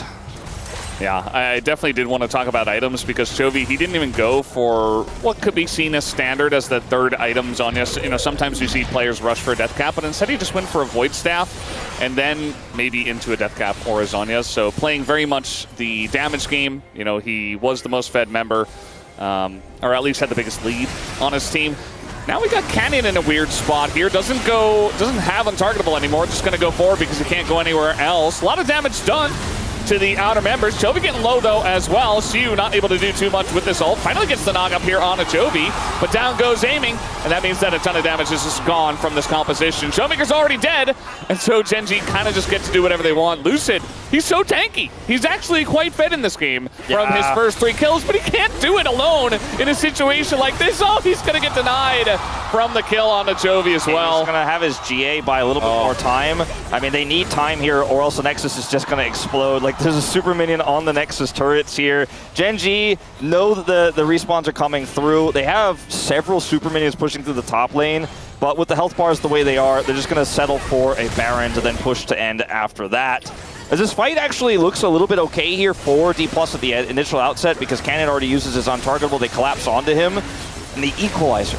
This one is massive. This one hits everybody. Showmaker goes so incredibly low. Chovy has the follow-up. Showmaker did buy his Zonias before this fight. And he's ready to pop out and get into the action, but he doesn't hit his Emperor's Divide. And Ruler ultimately still dies, but the fight is lost. Without the carries here, you're just never going to win this one as D+. And Lucid sticks around a little bit longer here, gets caught because he's trying to use his wind becomes lightning to kill Chovy, and its wind gets seismic shoved to your death, and also the loss of your GA. Yeah. I mean, everybody wants to come at Chovy, but you know, if you come at the king, you best not miss, as they say. And he came at him a second time after the res, but still gets denied. Yeah, I do like the Zonias instead of, you know, greeting for a death cap. I don't think that Chovy needs the damage right now, so he gets Zonia's 4th item here, 34 minutes into the game. When you have this much money, I mean, you get a free one, basically. And when you're fighting into Ornn, Xinjiao, and Alistair, damage sounds pretty good. Yeah, you can go Magi's next. He's got 8 stacks. Might as well. But the game might not last that long, as they do have Baron again. Naturally, top is pushing here, and they have now mid control, so they can look for some shoves here. If they catch anybody, the game ends. And even if they don't, D+ are the ones who have to make a play here to try to catch or try to punish. They are doing a good job of, with the wave clear they have, staving off this pressure, keeping their Nexus alive. And it's not soul here for Gen G if they just back up to Dragon. But I mean, still, it's looking pretty doomed. I'm just saying all the positive things about D+ here that I can. This is my job as a caster, but it's not looking great. Equalizer here. This is a decent amount of damage, but it's not really used in the fight. Beryl just going to hit the ground, it looks like. Just trying to tank for the team. Just trying to do something. He gets the Nagam in a Canyon, but he goes untargetable. That is Neferi. And this time, Lucid doesn't look all that tanky. Not in the face of all that damage. Finally, Showmaker's going to pull the trigger on the engage. Does get the kill on a Ruler. And Drew getting pretty low, but I think the wallets are just too heavy at this point, and Canyon still has his ult. Gonna go in and finish off what is left of DK, as Shu also gets taken out. It's an ace for Gen G, and that will be game 1 in their favor. Heartbreaking loss for D+. Such a strong start in this game. They kept it even. They had the critical Otacon take, but they fumbled the follow-up. They had the secure of the Dragon fight and fumbled the follow-up. And if you fumble against Gen G, you are gonna get wrecked. And they did it twice, and Gen G just said the game is over. Thank you very much. A close game to be sure, but some decision-making problems and potentially some nerves here on the side of D+ Kia, trying to get more than they bargained for, more than they were capable of grabbing. And Gen G will, in fact, grab that first win here of the best of 3. And obviously it's a Gen G favored crowd here. This is an event hosted by Gen G, but there were a lot of D+ fans cheering throughout the large majority of that game. You got Canyon fans here on Gen G's side, remembering his history on D+. There's a lot of storylines here, but man, it really did feel like we were going down the pattern of the D+ game 1 win until some overextensions and some decisions were made. And aiming, you know, he channeled his ultimate on the defense early in that fight. If maybe Showmaker and Barrel's Wombo combo was there and he still had his ultimate, maybe you defend, maybe you buy a few more minutes of time. But Gen G were inevitable. Gen G, you give them an inch, they'll take a mile. We've said it pretty much every series since we first started saying it, and they do it again. This was a game that DK could have won, but unfortunately, they weren't perfect. And that's not good enough if you're facing off against Gen G. And yeah, it was really nice to see this comp in action from Gen G, all the threats, and then Ruler just locking everyone down with Juro. And it was enough to get them back in the game, enough engage. As that is Chovy, of course, represented by Skitty there, hoping for the 2-0. And at this point, Wolf, I think you might be right. We might be seeing the 2-0, but we'll see what it looks like with DK on the blue side in game number 2. As that was game number 1. We'll take a break, guys, and we'll have the space to break it down. We will be right back.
생각해줘. 아 오케이. 럼블이 국 가자. 럼블 국 가자. 어때? 아 천천히 보면서 할게 보면서. 야, 이 노정아야. 럼블 국 가라봐 여기. 야, 오른. 천천히. 야, 빨리 좀 와, 빨리 좀 와. 야 알리 노플, 알리 노플, 알리 노플. 카이팅하면 이겨, 카이팅하면 이겨. 알리부터, 알리부터. 있는 거 같긴 해. 천천히. 빼면서. 야, 짜오 스킬. 짜오. 짜오. 아, 속박이 안 되네. 아지를 조심해. 천천히 그냥 봐. 나 포탑이야, 나 포탑. 야 우리 빨린다. 아, 괜찮아, 이겨. 이거. 야, 미포 노플. 야 텔로 올게. 미포 노플이다. 가면 듯. 끝난 듯.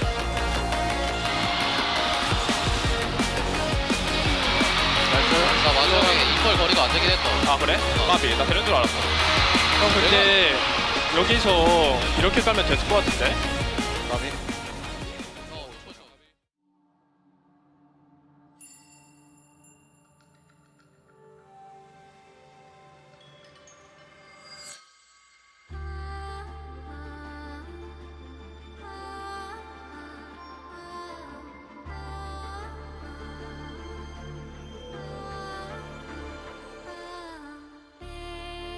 Echoes from beyond the past. The seed is sowed. The spirit knows. May it guide me, for I again will wander far and shape the path to meet again on late horizons.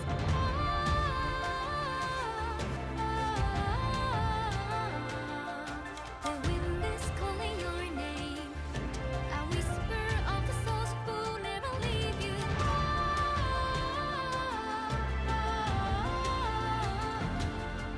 Collect your silver tears and pray they disappear tomorrow. Earth and ether to combine.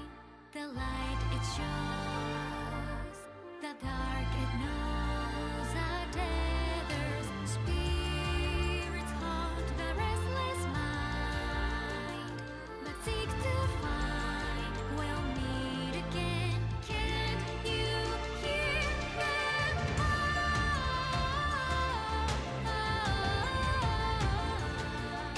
The wind is calling your name.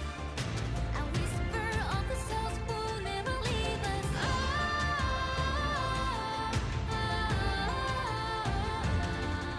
Collect your silver tears and pray that we are here tomorrow.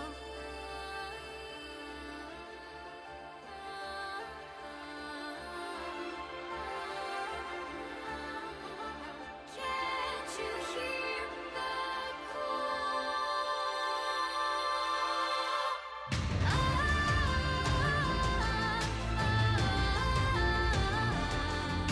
The wind is calling my name. A whisper of the souls who never leave me.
everyone. Welcome back to the space as it is Gen G that take number one, the first game here in this best of three series. Digon alongside Cronny. Cronny, go ahead. Truly Let him speak, yeah. appreciate DK's commitment to further defining and refining the win-loss because now they do it in one game. They don't actually need a best of three. We saw them win, lose in a best of one. That's right. That's cool. I love that. We joke a lot. I think that looking at this game without delving too deep into it, you are playing against a Gen G that is on blue side that got a ton of comfort picks. I think in that light, the game isn't that rough to lose, but looking at both the history between these two teams, right now we feel like we're very firmly on track for the 2-0. And the way in which it happened, I have a really hard time seeing DK bounce back from this. Yeah, the way how they lose that game one was just painful to watch, you know, especially with that draft, with that advantage.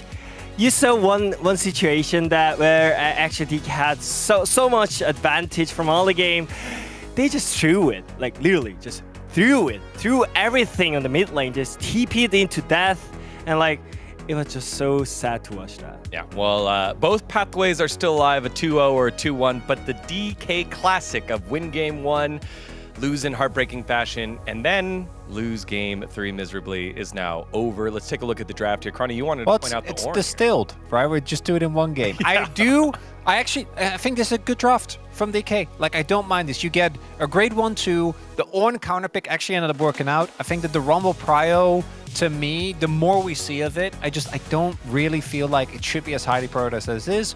Ornn was able to weather the storm. I think Shiyu had a fine game, but he was never going to be the main character, and obviously wasn't enough. And then we know aiming is really good at MF. I feel like he played that as well as possible. The 1-2 of Xin Zhao Azir, if your players play well, is also really good. I mean, the issue again is that you play Azir into Taliyah, and it happened again. I already talked about this matchup before, and it looks like Taliyah is winning every single time whenever you see it. So, yeah, again, is it a difference like that it comes from the players or the champions? I feel like Taliyah is just so much better and so much easier, you know? I think everyone knows how to react to Azir's play.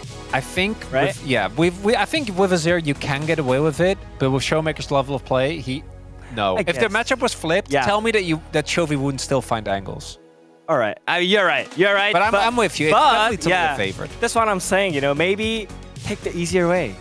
Yes, maybe, but early on, we were seeing different ways that Showmaker was trying to play through it. He was willing to dash through the Taliyah rocks early on because they don't do that much damage to get a better trade. We didn't really see too much of that. And plays like that allow D+ to have a lead. And here's a good example of what they're able to do. You have Hextech Soul Point. They just got Otacon. The setup initially for this is beautiful. Like, this is a good setup for the team fight. They have them come into them. You have a front-to-back comp. Your Ornn is about to really be online. Everything is great. Okay, it's fine. We get one. Showmaker is unfortunately retired. You know, he goes in. It will come back out. And then here. It starts with the flash from Lucid. Oh, the flash. But then why are aiming and Shiyu committing? So maybe here I want to talk about the idea that they had here. So, as you mentioned, they got the soul, right? And also they got the Otacon. Do they really need to fight there? I think that's my question. So maybe you just back out after they're getting Drake, and then you can actually maybe just make a reset and then go mid lane again after you buy items and you just reset everything, and then maybe you can make it again. Because I think after actually Showmaker jumps in, I think you kind of getting forced to take a fight. And then I think that was the last chance for Gen G. Yeah, so if Lucid flashes there and die, or he doesn't even die, right? Like that's fine. Or he dies, but with the Otacon, although I think he already lost it. But it doesn't really matter. If Lucid dies, you can come back from that. If aiming flashes and dies, that's already way worse. But the fact that Showmaker also TPs, gives over a shutdown. Oh, man. That against a team like Gen G, like a lot of other teams will be able to win off the back of that, but against Gen G in particular, you just don't get to. And I think that large part of that game, Showmaker's apartment notwithstanding, DK played well. Aiming, obviously, great MF. I think Lucid had a couple of those moments we saw him have last year in spring as well, where he just goes way too ham. But I also kind of get it. with how the team has been playing. I feel like we're starting to see the increased levels of desperation. And then Shiu, no notes, but he was on. So like, there's only so much you can do. You know, it feels like we've said this team is on a knife's edge for a little while on being really good, on being close to getting these victories, but now they're forcing it. We're seeing it fall a little flat. We're still waiting to see what side D+ is going to select here. As on the opposite side, Chovy has been so dang good so far here and just kind of leading the way for the team. 16 games in a row on Talia, victorious here. That's crazy. And here, I'm kind of lost, by the way. Like, what DK should play? They cannot really cheese with their picks. The Pantheon or like Zillion, those kind of picks are not working. They cannot play for early game, or they cannot play for late game. You know, they got the Ornn, they got the Soul, but they managed to lose. So what they can do? Ben Victor, pick Showmaker TF and pray that you get a win. That's Road of Ages. Yeah, but that's where we're at, right? Like, I think unfortunately, with Showmaker in the form that he's currently in, even at Azir, he's gotten wins on Azir. We know he's able to play it, but in that game, the team fights were just not up to the standard that we've come to expect. And against Chovy, he's gonna hard 1v9 if you allow him to do that. Well, Gen G still looking so dang good despite D+'s early game. Will they be able to close it out? Let's find out as we send it back on over to the crowd in Suwon for the LCK Roadshow. Thank you, Spacers, as we have Keen as Tung Tung Tung Tung Tung Tung Tung Tung Tung Tung Kihuru. Yeah. Which, maybe he'll be Jackson game 2, and it'll really be quite fitting. Maybe. It could happen. But sometimes in game 2s we get stuff left open. Like Gwen, like Jace. I don't necessarily want to see that, because I don't think that Keen should be allowed to play either of those. Even Chu, I think, is pretty deadly on both of those. D+ side selection going into this second game, and I have some pretty surprising news. They have selected red side for game 2, so looking for some counter picks here, looking for the 1-2 punch, but I understand it in some regards. Like, maybe they want to do something tricky with a counter pick to Jace, for example. We'll have to wait and see what they decide to do, but there's just so many prio picks and so many bans you just can't have on red side, because there's S tier picks you can't give over to anyone. Like, you don't want to give it to Bro, you don't want to give it to DNF, you especially don't want to give it over to Gen G. So this is quite a surprising choice, but I won't judge it until we see the draft. If the draft isn't, satisfying, then we could definitely really criticize it. But I'm not optimistic yet, honestly. Yeah. I think we can judge it in the sense that nobody does it for a reason. Yeah. Like, blue side is so strong that everybody picks blue side. So why isn't DK picking blue side? Well, I think you covered a lot of the reasons why they might decide to go for red, but it's just not as powerful in this current meta, going for certain counter picks. Now, if we're going to have Shu playing like top Italy and he wants to make sure that Keen's playing something that it can counter with, then sure. But at the same time, I think you're losing out a lot by not playing blue side. And they're just, throwing a little Hail Mary. It's a best of 3, it's not a best of 5, so you only get one more chance to, when it's here, to give yourselves a chance of going into game 3, obviously. Yeah. Which would be interesting. If DK won on red side, what did Gen G do?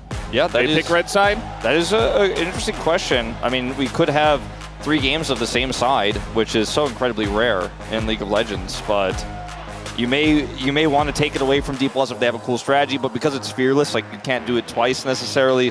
I would imagine we'll probably, if Gen G do lose this game, that we'll probably have 3 games of blue side for Gen G, but we'll see, as D+ have opted for this red side draft. Now, this is where things get a little bit more interesting, because obviously last game they did do the Vi, Gwen, Jace bans, and they will either do that again, or we'll see if they have something prepared in terms of the counter matchup here. Vi. Next was Ambessa. Yep. And then we had Gwen. And Vic this time. Okay. Coach Kim is like, all right, Keen, get your Jace hands ready. Yeah. And this does kind of it means that they're giving up one of either Jace or Gwen. Unless Gen.G ban it right here. The thing is also, if you're on red side and you go, oh, we'll leave both up, the blue side team gets Jace. Yeah. But then you get Nidalee.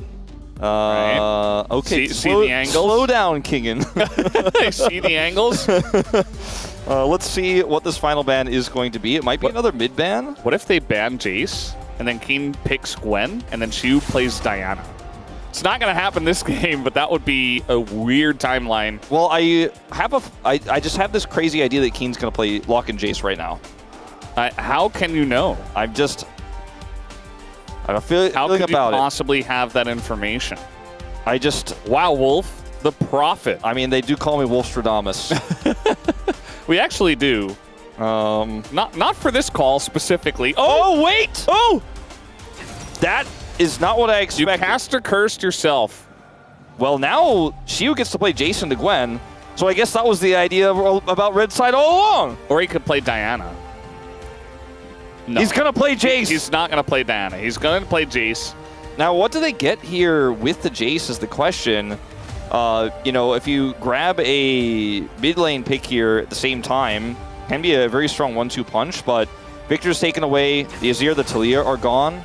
Or do we end up here just looking for the Sejuani, which is quite safe and does give you a lot of power. Yone is still available. Yeah. They banned Lilia for this. You know, Yeah. we've seen a lot of Lilia into Sejuani and just into tanks, but mainly Sejuani. And so that was definitely on the card. Sejuani and Gwen is also illegal to allow to happen, so they do deny that. This feels a little bit less powerful as a duo on its own. This is a pick that we don't like that much right now, but I do think is still strong. I think we can admit it's still strong. It's very tier list, but doesn't pair well with Depends Gwen on who you ask. Its win rate is At the LCK. 31%, but I do think this pick has a lot of synergy with other champions, but some of them are fearless banned, like Rumble, for example. I just think it fulfills its role, which is a tank who engages and has a very strong ultimate ability. Okay, Chovy looking for the Corki, but potentially expecting Showmaker to play Yone here, but it's a very AD-focused comp if he does decide to play that. We're also not super confident in Showmaker's ability to play Yone right now. I think he's looking for something else here, but the question is what is going to pair well with the Sejuani? I don't think necessarily it has to be something like that, but looking for the Ahri here, though, there is some synergy between Ahri and Sejuani in terms of you know, the CC that the Ahri could set up or the Sejuani sets up for the Charm or the Arctic Assault, etc. But this doesn't fill me with a ton of joy here. Rise? Rise I like more. Just wave clear and scale later. Yeah, and he was one of the guys that was playing it right when everybody was starting to play it again. I don't know if he was the first guy, but definitely feels quite strong in the meta nowadays. You know, the item build that you can go for is also very meta. Just like the Bruiser AP tank with the Rod of Ages and stuff, the Seraphs. Chovy has been very good at every single iteration of Corki, and even though Corki's mostly seen as a Yone counter pick in mid right now, what if I still think that part of this draft is not necessarily going to be a hole here for Gen.G. They could also flex it bot and then play Cassiopeia. They're not going to play Cassiopeia, but they could play something else that fits a little bit better into the Rise. I think the Corki is fine into the Rise, but it's still flexible. Yeah, it is technically flexible. It's a good point you raise. As Kalista is banned, of course. Varus also banned. So some of the big enemies of Corki in those first few levels are gone, so it could be a possibility. Rakan is banned here, looking for another support ban likely. Could see an Ashe ban for Gen.G in that final spot here, considering the synergy with the Sejuani. And the Nautilus is taken away now, so that allows aiming to potentially play Azeri that he didn't play in Game 1. So I do like the situation that the bottom lane is in here for D+. So if they want to ban Ashe or if they want to ban Azeri, you only get one choice. Kai'Sa. Kai'Sa is, I feel like, a very risky choice here to play from D+. They banned it last time, though. Yeah, especially when that Corki is kind of looming. They're not going to ban it this time, so they are expecting something more of like a Zeri Lulu. Yeah. Or like a Jinx. There's the Ashe, though, that I was talking about. Works so well in this comp. Yeah. You lock down a single target, the Sejuani sets you up, or the arrow sets up the Sejuani, and then the Jace follow up with a big burst damage. You can get the root from Showmaker on top of that single target as well. And even a Corki isn't getting out if he gets hit by any of that. We'll see the Kaisa to go over here to Gen G, it looks like. It's not filled me with a ton of confidence here because this is not really a dive comp.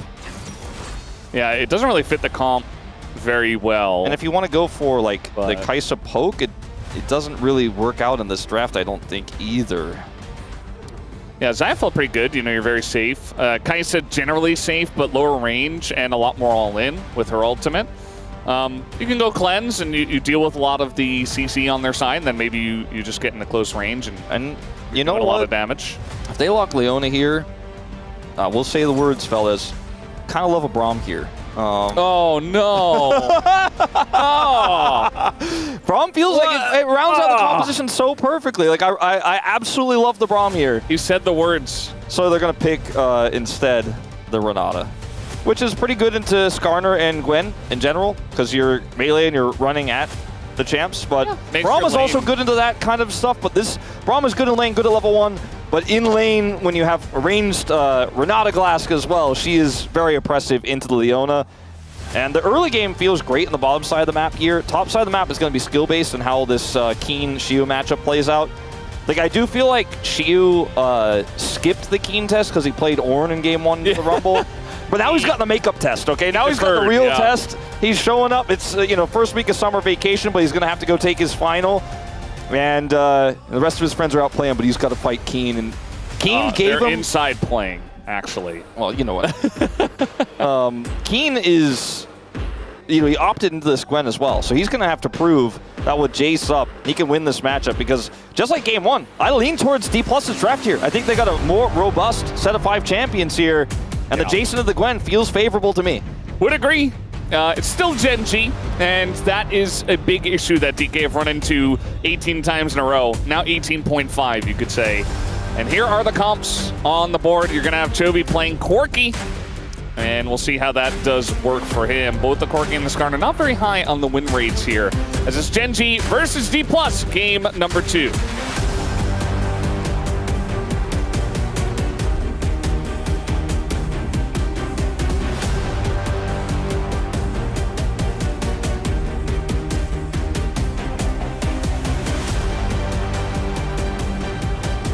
In just a moment. Okay, there we go. Yeah, I just had to speak. There we go.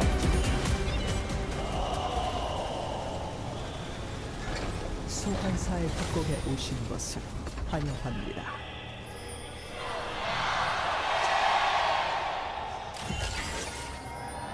미니언 생성까지 30초 남았습니다. All right. Well, all right. We knew there were a lot more Gen G fans than D+ fans. Oh, wait, there they go. There they go. Someone is like prompting them to do it. It sounds like, yeah, that the casters. That is the case. But it almost sounds like it's someone in the venue. I almost felt like I heard Sunke's voice. Maybe. But I don't. But could be. I don't know who's casting in the venue because we have 2 different sets. So that's probably what's going on. As Lucid will take some damage, but that's GG. about it. Yeah. GG indeed. Yeah. I'm hoping for a GG here because it started to look like we were going to have a GG in game 1. Ended up being a little bit of a BG. It was pretty exciting. It was that one fight that really just ended the game. It's funny though because hold up, we're gonna have a little exchange here with aiming at level 1 because he's Ashe. Very small exchange.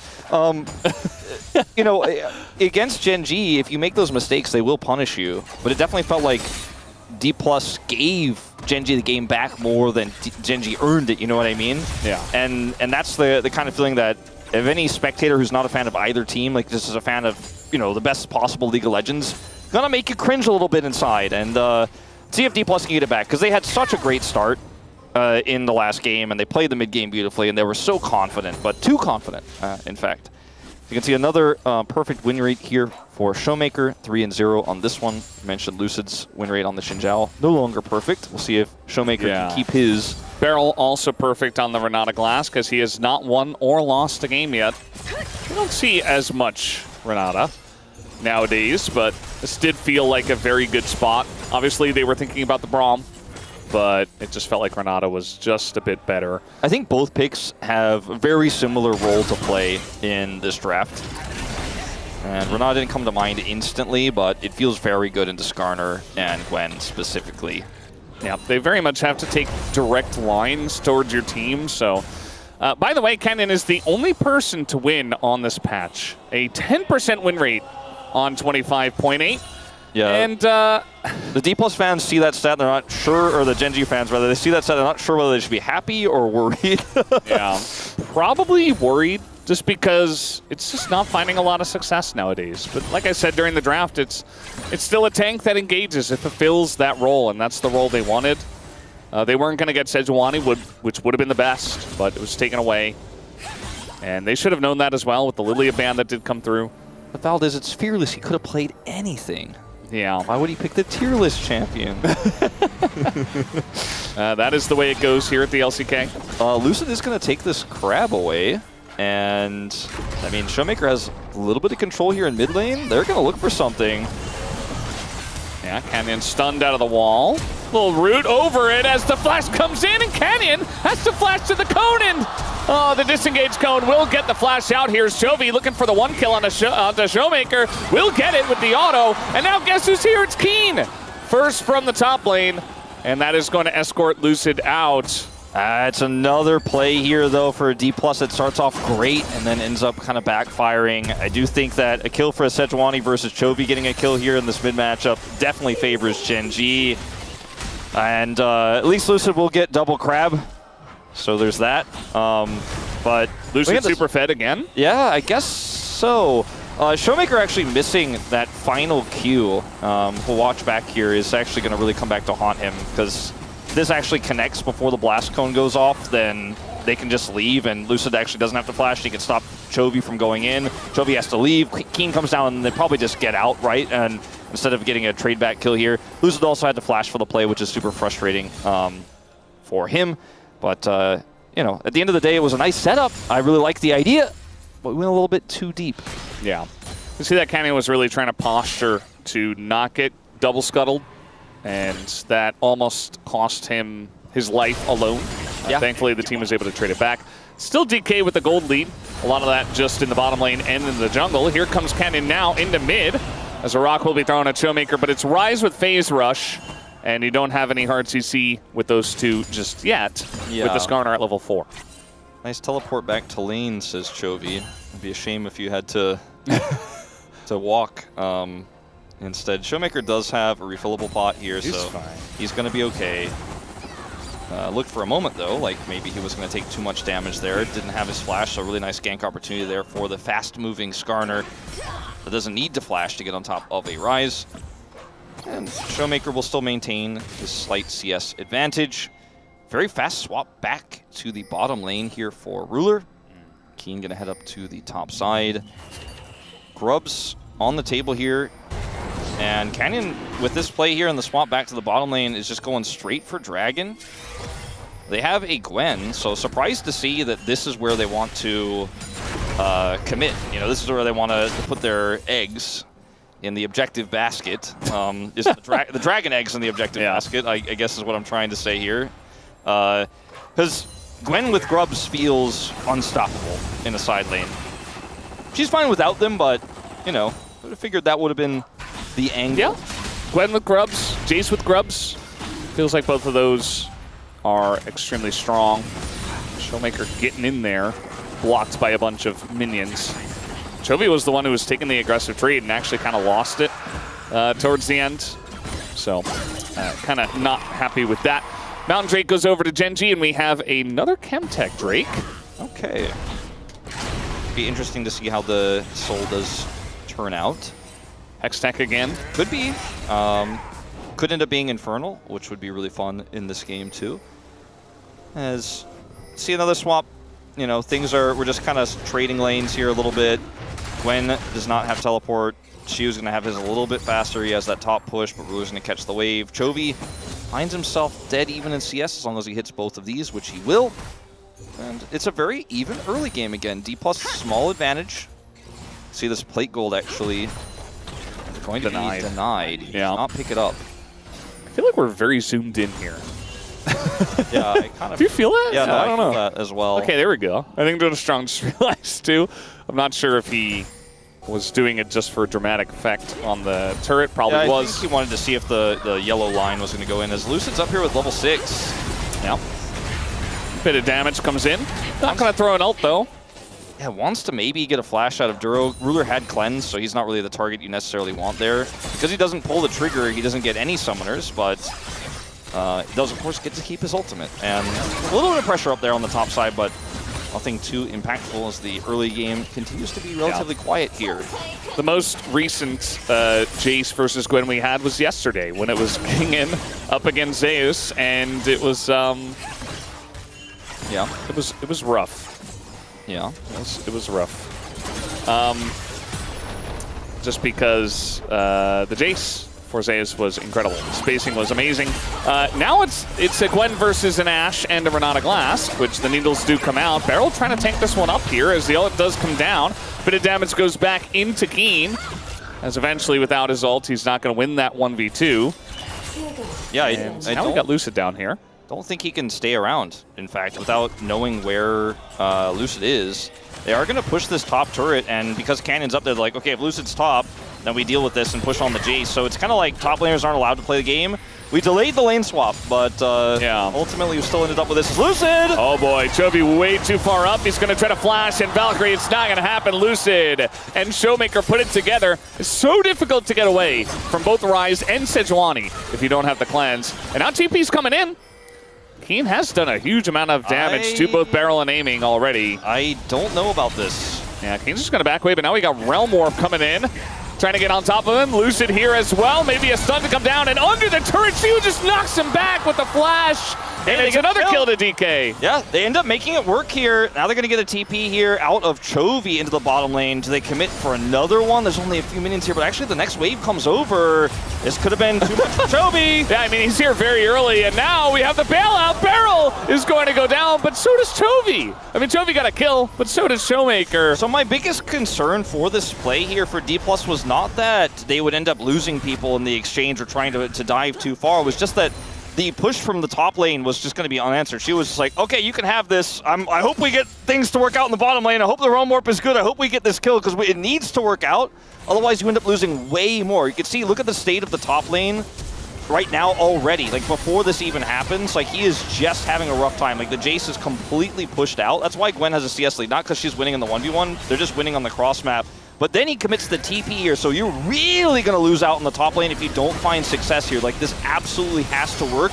The execution, though, is crisp. And if you see this teleport from Chovy, he's like, well, I'm not going to let them get this turret. We're still pushing top. Maybe I can defend this. I am Corki. I do have Valkyrie. Fortunately, that's all he's got here. The bailout is almost able to go off. Like, so close to actually losing no one here.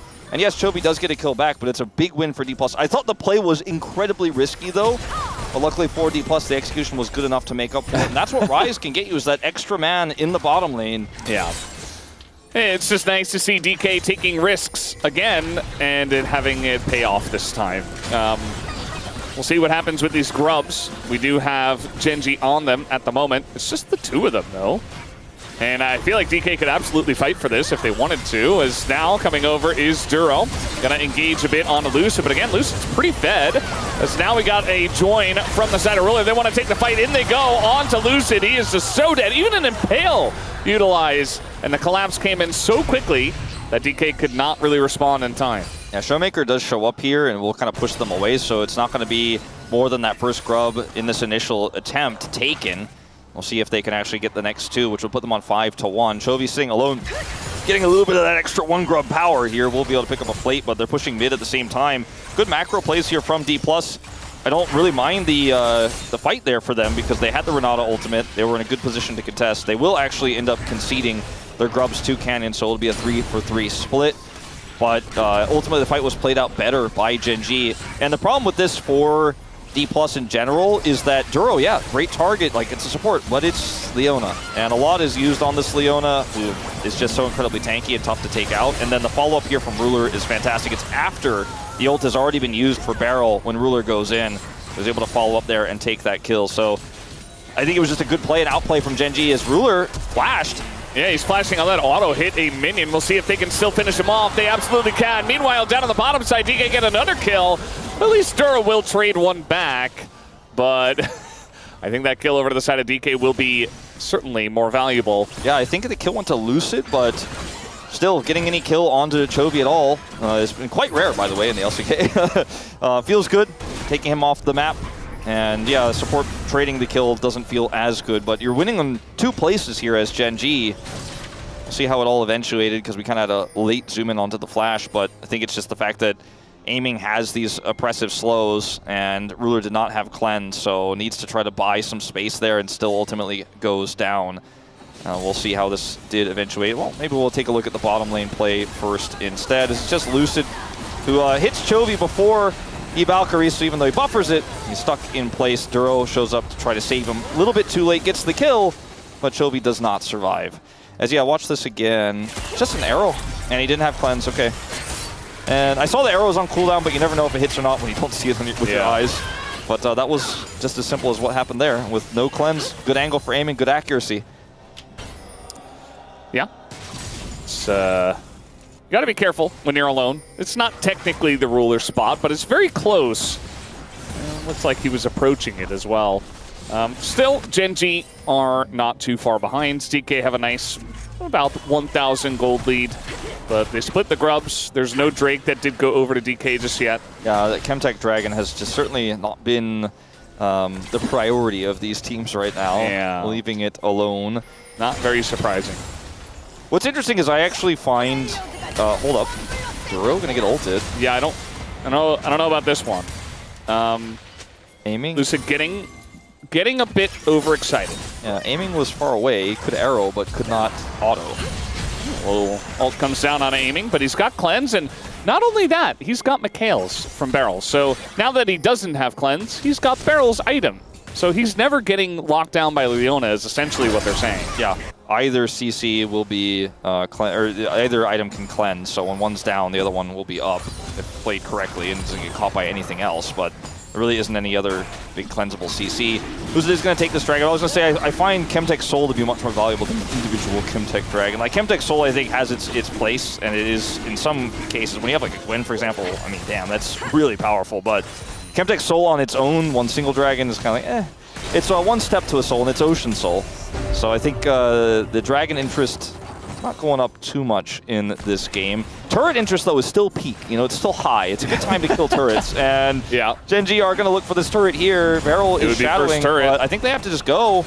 Yep, they're going to get the first turret. Actually, it might have gone over to the went to the chase. Yeah, bottom lane. DK got the feats of warfare. Or rather, they did get that, and they got the feats of strength as well. So they're going to pick that one up. Yeah, the Pretty timing nice of this was really nice for D+, and Barrel, you know, he came up there, he was trying to just keep Showmaker safe and deny a dive. That was the best he could have done. Not enough time. His aiming is now no cleanse. Where's his Barrel? Oh no! The flash heal! It doesn't help at all! He tries to flash heal to close the gap, and now he's flashless. Oh boy. And Chovy does have flash. Is this how it begins, Wolf? Is this how Gen G's comeback starts again? I've seen like plenty of fail flash plays from Barrel in my time. And I think that alone is not going to be enough. But maybe a Rift Herald take and a desperate attempt to deny it by D+ could be. I think D+ are just going to have to give this one up with no AD carry here. And I mean, Aiming was in a position, he saw the Kaisa, stayed around, doesn't have either summoner. And he doesn't even have his support. Yeah, it's not okay. It's not, I'm not going to say it's the game-losing moment, but it's certainly a big window back into this game and full control now to Gen G, who have the Herald. Duro is Leona. Yeah, we're just running in the two of them before the team even gets there. This is not looking good for DK. Duro, though, is going to go down, and you know what? Keen at least is able to get the kill. The Impale is also going to miss, as now the stun of the wall, and she was in a lot of trouble. Goes down to Ruler's Q on the flash, as he's not able to get away. Canyon now just going to flash away himself. Showmaker makes his way over, but he's kind of alone as the one guy who can still do damage, and Gen G are just able to sail away. And look at Chovy in the top lane, just farming it out. Farming it out, trying to set up some deep vision, trying to see if he can catch anything here, any information, any control wards that are up there. Just goes back to farming. In the top side here, we'll even get some damage done to this turret. As Showmaker doesn't have teleport, he's aware of it, Realm and Warp. Shiu is not alive. Could Realm Warp to try to set something up. Guess he could. It looks like he's not going to. There's a big wave on the turret, and they don't know exactly where he is. Yeah, it's just not enough information to make that play, I don't think. I mean, we obviously knew where Chovy was exactly and where Showmaker should have Realm Warped. Oh, this engage was so Like, forced. Duro is Leona. That's all I have to say here. And Keen is here in this choke point. Now, the ult here from Barrel actually kind of saves the play. But then we're still committing in further. And this play from Shiu, the flash, when he was definitely, I think, 100% dead there, is not it. But thought perhaps he'd flash before the Q went off from Ruler. Is not able to get away. And they want more. They're like so close to winning this fight. If everyone was there at the beginning of the fight, if everyone was set up, then you have the Ashe slows, and you can actually still pull it off as tragedy strikes again here for a D+ fan. But like, they weren't all together, you know? The same way that aiming didn't have summoners and Barrel wasn't close enough, you know? When he tried to heal Flash to get close enough, but he wasn't. And being almost there, you know, being almost together, being almost grouped, and the synergy is almost there. It's just not going to cut it. Almost is not good enough against Gen G. We've seen a lot of our teams on the east side of the standings really struggle to have everybody there at the same time on engages when they do decently well in the laning phases. DK are one of our top teams. They should not be taking fights like that. They're in a position, and they were even in a better position to really take fights on their terms, really dictate the pace of the game, and all be there at the same time. But instead, it's just getting a little messy. And Gen G, they're not even doing anything special. They're just playing very clean. Everybody's there at the same time. You know, if they know they're going to win the fight, they all go in at the same time. Ashe is so incredibly good into Gwen and Skarner if there's enough space you can buy, because their slows make it difficult to escape. And then as Gen G, if you're losing the fight, you're just everyone's gonna die, like trying to run away, because you'll never get away. She has Runins now as well, but if you end up putting all your resources into Duro and the Gwen does a lot of damage and your Jace is overextending and then the Ashe is like, well, I'm finally chasing them down, then it's not gonna work, because Barrel has no vision in this brush. Well, he's not going to get stunned. Just kind of wanted to go through the wall there. I feel like he could have just stunned him up against the wall. But either way, Barrel does get out. It's now a follow-up engage, but Lucid's just going to charge over the wall. It's the first Ocean Drake. And there are a decent amount of members, at least on the side of Gen G, that will be having a large health pool, like the Gwen, the Skarner, the Leona. Not massive ones, but it feels still nice to get an Ocean Soul if you can do it. It's very good for controlling objectives and stuff like that. Longer fight's really good for Gwen, really good for Skarner. It's going to drop a Rift Herald in their face. Hey, what are you going to do about this? We're going to take the fight now. Let's see the Impale Canyon going to get in there. The Renata ult is pretty good, but he gets aiming. And first goes down Barrel, so the bailout not going to do anything. And Lucid also going to fall by the wayside. Shiu and Cho making the 2 damage stealers. Just absolutely not able to do anything. And the follow-up is coming in. They still have the Kaisa ult here. And they get a 4th member as Gen G just roll over DK in the fight.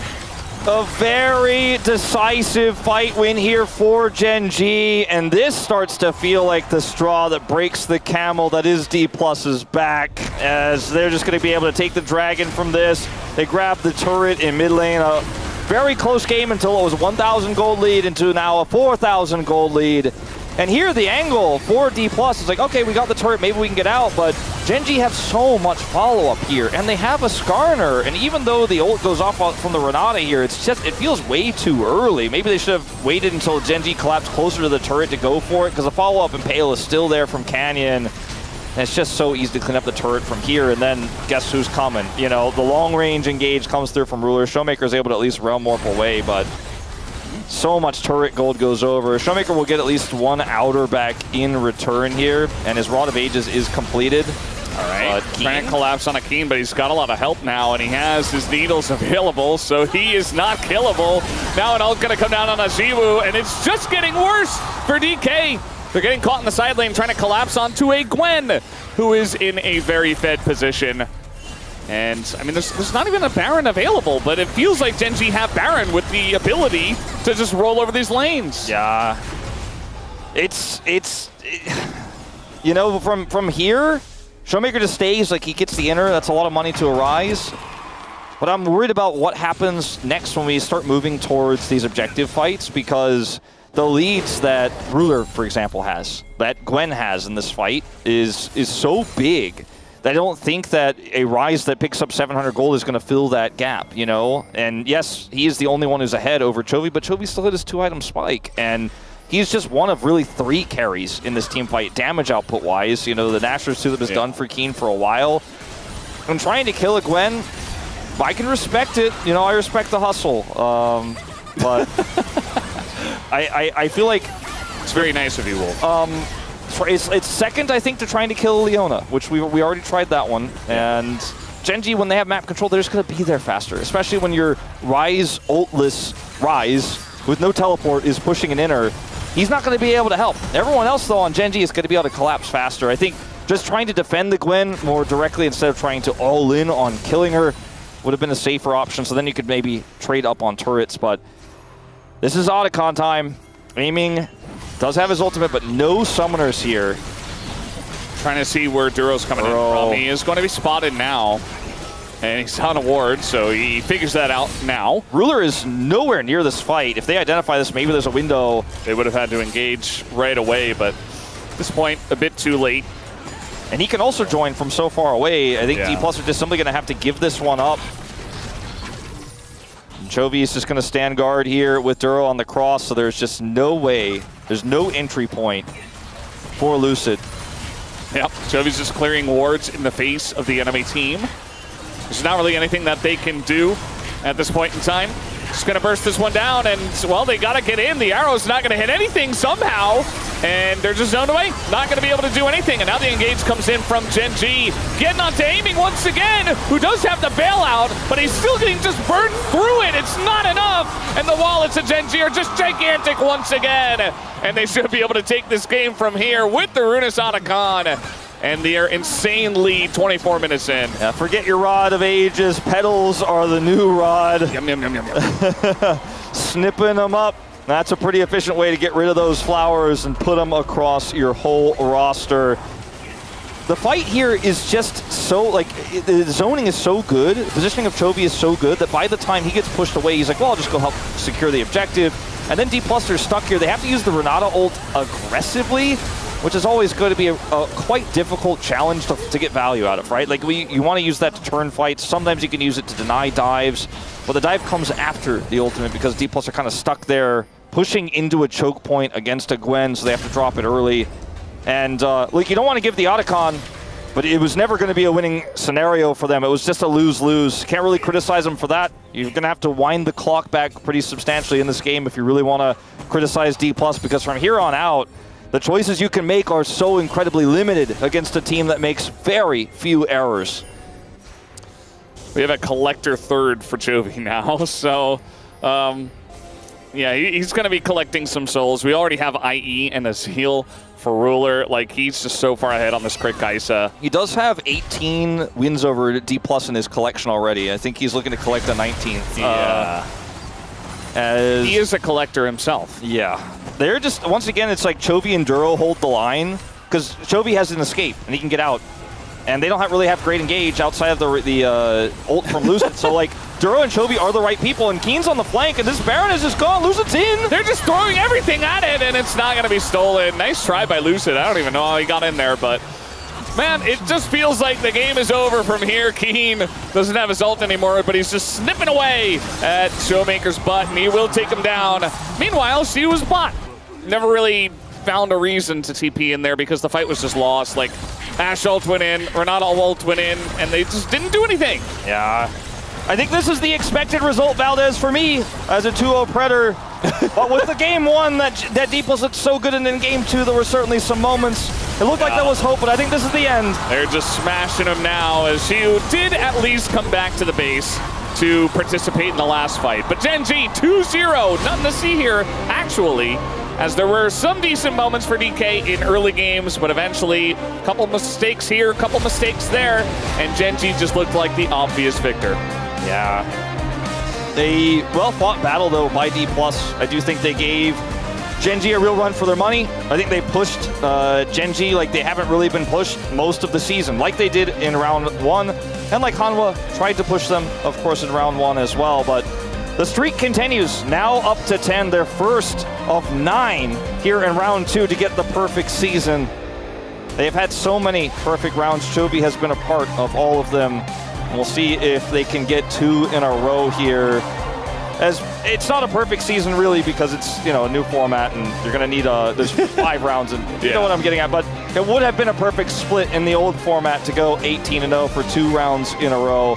Man, Gen G so dominant, and even a team that is as experienced as D+ feels the pressure in these moments here against a team that is so rock solid. And it's hard to play a perfect game in general, but it is so hard to play a game against a team that's so measured and yet so punishing. And I think, in terms of the Keen test, wasn't really about that much today. In game 1, he just staved off the pressure, and in game 2 we had lane swaps and they weren't really interacting with each other. I think we're gonna have to wait for round 3 before we really get Shiu's actual Keen test. He's kind of the test dodger right now. He's gonna have it 3 times. We'll see if they make it into the Legend group in the first place, which at this moment in time might be a little bit of a worry for the DK fans. It's 4 losses in a row. And they're at 5-5, right? If they don't make it in, is that a Legend Group scoreline? I don't know. That's a good question you ask. And if they don't make it in, they won't play against this team again, potentially for the rest of the year. Isn't that crazy? That is crazy. Because actually, in our old format, okay, you lost round robin 2. Maybe you don't meet in playoffs. I'll see you in summer. Maybe I'll see you at MSI or Worlds, depending on who goes. Like if you're going to MSI, then you're going to meet them in the playoffs. But yeah. Now it's like, if D+ slump here, like they might not play against Gen G until 2026. I'm kind of just coming to this realization right now. I'm like, whoa, that's heavy. Yeah, that's a thing. That's definitely a thing. I don't think that's necessarily what's going to happen. I think D+ is definitely Legend Group material, but I'm going to have to see some cleaning up here of the gameplay for sure before we're 100% confident that's going to be the case. I mean, they keep running into Gen G, right? That's never going to be good for your scoreline. I think it was the first loss in the streak of 4 that they have. Not 100% sure, but it's definitely at least one of their losses. So pretty rough for the side of DK. You can see that they were very disappointed after the loss. But another good, check mark on the Gen G scoreboard. Where it's like, oh yeah, good job today, guys. You did your job. It's interesting to see Lucid get in here, but like they never had it in smite range, so alone they're just like, well, we kill you. I mean, he has to smite before he dies, but they're like, well, too bad. And then Canyon just sorry, bud. Yeah. It was impressive that he got in, but I think everybody, including he, knew that it wasn't likely to eventuate into anything. And I think even if he gets the steal and dies, it might extend the game, but Gen G were just super, super ready to blow up a Nexus. And that they did. Ash has cleanse. Very good information. Can't cleanse that Kai'Sa. He can't cleanse dead, so unfortunately it's not going to matter. I think even if he could and he just like cleanse and pop back up in the fountain, that wouldn't have changed anything either. Yeah. He'd be like, well, I guess I die again or I just hide in here. Really good performance from Duro also today. I think he had a really great series. Ruler popping off, his Jhin was amazing. Canyon stole the show for me. His Nefiri was really strong, and his Skarner was very good in game 2. I think you could vote for Keen if you wanted to. His Rumble performance was lackluster. Well, Wolf, it's Chovy. I didn't vote for Chovy because should have known. His Talia was very strong, but I thought his Corki was not really the main character in game 2, although he did have some really nice, like zone control. Wasn't even top 2 damage. Yeah, I think this is a cop-out vote because it's a hard vote, and that's what happens. But then if you're Chovy, guess what? You get the, I'm not sure, just vote Chovy votes. Yeah. And I don't blame anyone for voting for him because it was kind of a tough one. Yeah, I mean, his Talia was great, right? His Talia was awesome. His seismic shoves were really on point, and so, what can you really say? He had a good game. His Corki, he was always in the right place. He made like a couple of mistakes. I think it was like 2-3-1 at some point, and yet still, he ends up with the POM. His Talia was like, if there was a Pog for game 1, it would have been him. And yeah. So, I get it. He did enough. It wasn't going to be Keen after the Rumble, no. Right? I don't think. And then, Canyon was solid. But maybe like his impact in game 2 wasn't as much. It felt like the bottom lane was doing quite a lot in game 2. So I don't know. I guess it was just hard. And people were like, well, Chovy. So. And, he deserves it, and he gets another one, and this is like an insane number. He's 7 out of 10 palms now. Yeah. 70%. And this is across series. Yeah. It's If not if you still doubt this guy, I don't know what you're watching. No, I don't think anyone does at this point, unless you're really coping for like your team's mid laner or something like that. Wait until MSI, he'll surely fail there. Okay, crazy guy in the chat. I mean, they've been right about that in the past. He won last time. He won MSI last time. He did, but you know, I think until a player like this wins Worlds, people aren't going to give him credit, which is sad, but I think that's just the way the internet works. So we'll see. You know, maybe this is Gen G's year. Maybe this is Chovy's year. Maybe it's not. Maybe they have a fantastic season and they absolutely stomp the LCK and then they lose in quarterfinals or something. I really highly doubt that would happen, but it has happened before. So we'll have to wait and see. But should be getting that interview with Chovy in just a moment. Yeah. Curious to see what he has to say in front of all of the fans at So- the LCK Roadshow Gen G homestand. Keen and Duro, the only other players who have picked up Palm. Keen got it twice, right? Yeah, and Canyon hasn't gotten one at all so far this season. So I think I'm going to factor that into my comment later on. Yes. The Palm comment. The Palment.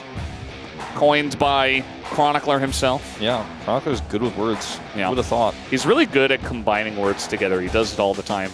We had the Zeal yesterday, which was the Zeus reel. Yeah, he's quite good. He's not as proud of it as his predictions, but like, Yeah, this is true. a talent that he has. I don't think he's as obsessed with it or anything like that, but he just kind of keeps bringing out zingers. Yeah. Well, there he is. He's just waiting. See, he's just not that confident about his wordsmithing. Feels a little bit sour. Looks a little bit sour after his wordsmithing. It's okay, Chronicler. You predicted Gen G. Come on. Yeah. Maybe he's still sad that DK lost. He did say he would still be sad even though he predicted Gen G. So we have a lot of people here, and there's a lot of logistics, but we are getting the interview ready for you guys with Chovy, our Palm. Yeah, looks like we are just about ready. So I'm going to hand it over to, I believe, Deer today for the translation. Thank you very much, guys. This is Deer for the POM interview translation. We're joined by Chovy on the side of Gen G here at their homestand. Congratulations! Thank you. The LCK Roadshow in the Gen G versus D plus Kia, you won in front of so many fans, and you got the POM. How do you feel? This is the first homestand by Gen G. What a moment to celebrate since we're able to win today, and I'm so happy that we're able to secure today's victory. The fans are so wild at the Suwon Convention Center. It must be even more special that you guys are able to win today at your homestand. You know, yeah, it's quite meaningful, and for all the fans to gather up in the Suwon Convention Center, I'm just really happy that we're able to showcase such a satisfying performance in front of all of our fans. And as for today's match against D plus Kia, there was a rich storyline, and you defeat DK once again, keeping your 19 winning streak going. You must have felt confident and pressured at the same time. So which one was it? Yeah, honestly, it was 50-50. I was confident and pressured. But losing at the homestand is just something that I could not handle. So I'm just so relieved. But you were able to pull off such a great performance. And let's talk about your Talia. You are on a 16 winning streak with Talia. So what makes your Talia so special? You know, at first, I wasn't much of a great Talia player, but on my way down in my career, I felt like I was actually playing much better. And I thought about, you know, what am I so different with Talia? And I think that's just something that maybe my fans who actually watch me so closely, something they can answer for me.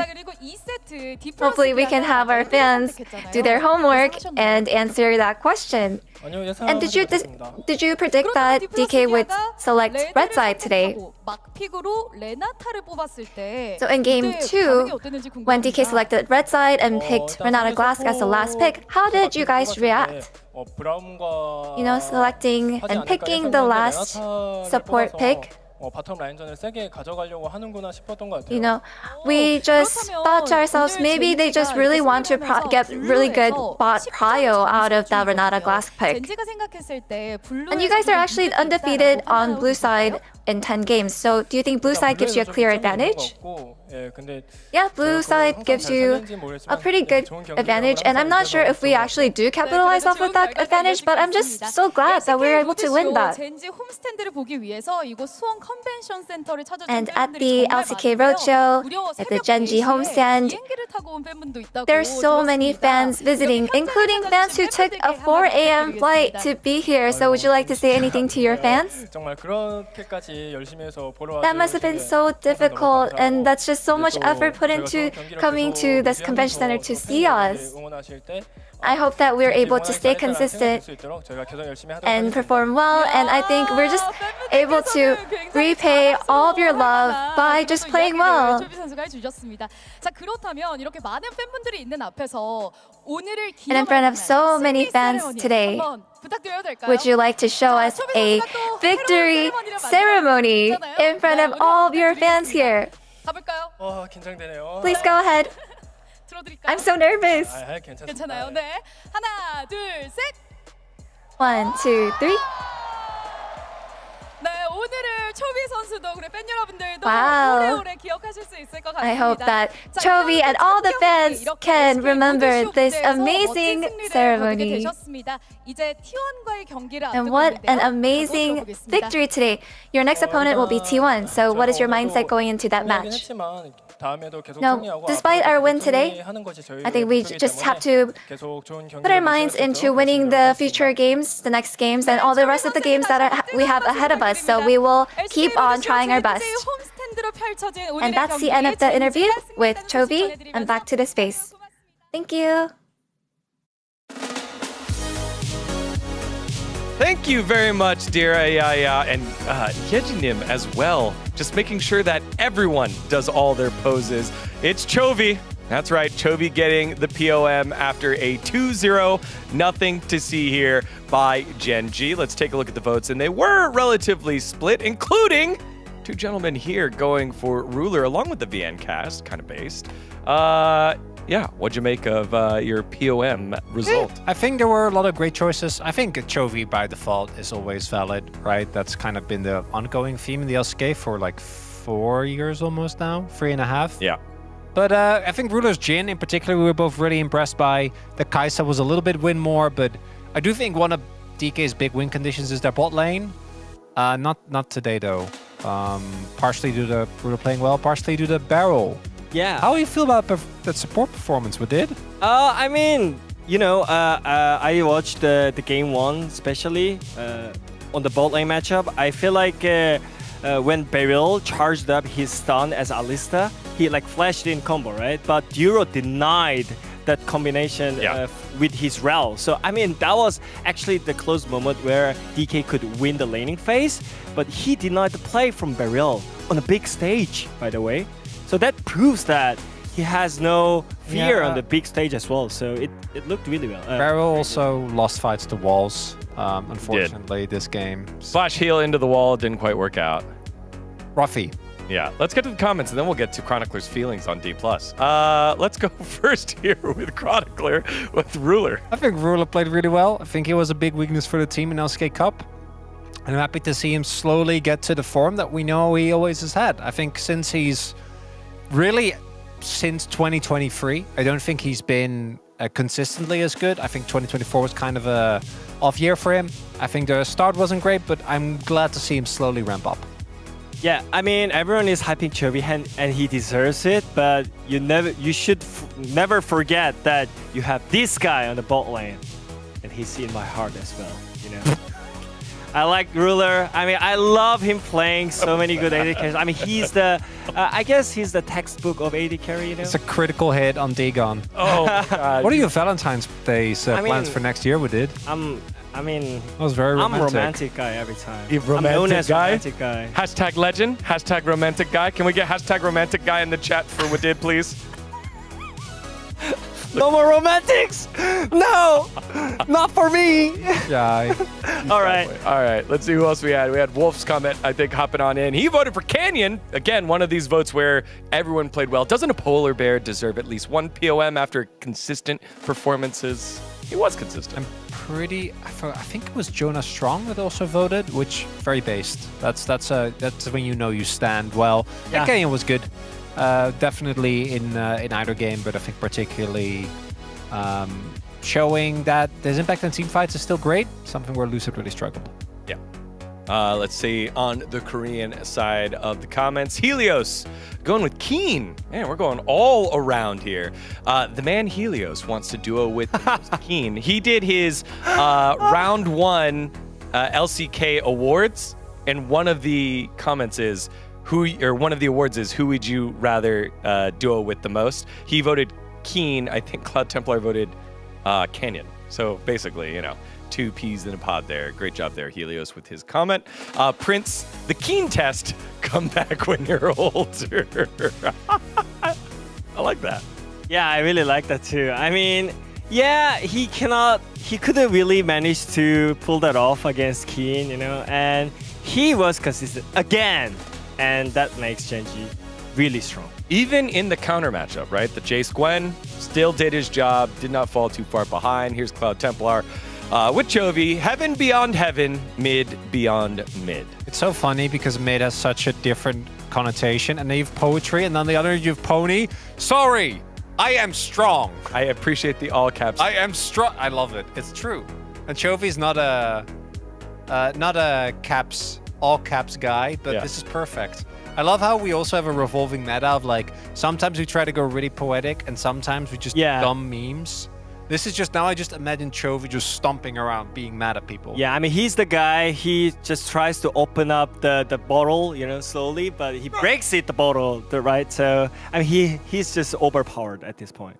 700 POM points. It is crazy the type of performance, the MVP type performance Chovy is saying. I feel like I can say that without going crazy. I mean, we'll see. We'll see what he is. The POM, the MVP. I don't know. Such a controversial take. Chovy MVP? I don't know. Both of you guys hesitated when I said that and Zeus got brought up. Here's the big fight that broke the game open in game 2. Yeah, for DK, the team fighting just wasn't there, but it really does feel like this was the breaking point. But before this, we could already see the signs. I think the side laning for DK just hasn't been up to par, and the individual play. And we keep going back to this. I think Showmaker was a lot better on the rise here than he was on many of his other champions. But then in this game, Shiwa was really struggling, even though he got the counter matchup. And the less is said about Barrel's play, the better, unfortunately. Yeah, overall, Genji looks really strong, but yeah, let's talk about Chovy, you know. I mean, Valdez and Wolf already talked about maybe this is the year Chovy can finally pull that Worlds win. And I agree. I think this is the year that Chovy can finally. Way too early. Maybe it's only, but Actually, way too early. Actually, but listen. If we look at the last 3 winners of Worlds, you have to be. hype. No, they're too good. You have to be a little bad. You have to be a little bad at some point during the year. T1, that's fair. Struggle in summer. T1, struggle in summer. DRX basically struggled the entire year. No one saw it coming. I'm just saying. That is true. Can't be too clean. All Guess right, what? all right. Plus 17, lossless, still. That's too clean. What I am saying is they probably win MSI, but hey, what are you going to do? That's also why I hedged my bets. I was like, D+, you got to beat them so that Genji can win Worlds. And instead, I am 0-1 on the day and possibly facing an 0-2. Our next matchup, DRX versus BNK FearX. Everyone voted for the Sandstorm, which I believe it. You can get sucked into it. I voted for DRX. The only one yet again. Possible. They did beat your beloved bros. They did beat they have the bro buff. Is it a buff? No, that was a cope. But we'll have the match in just a little bit while I try to figure that one out. See you in a bit.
me stronger.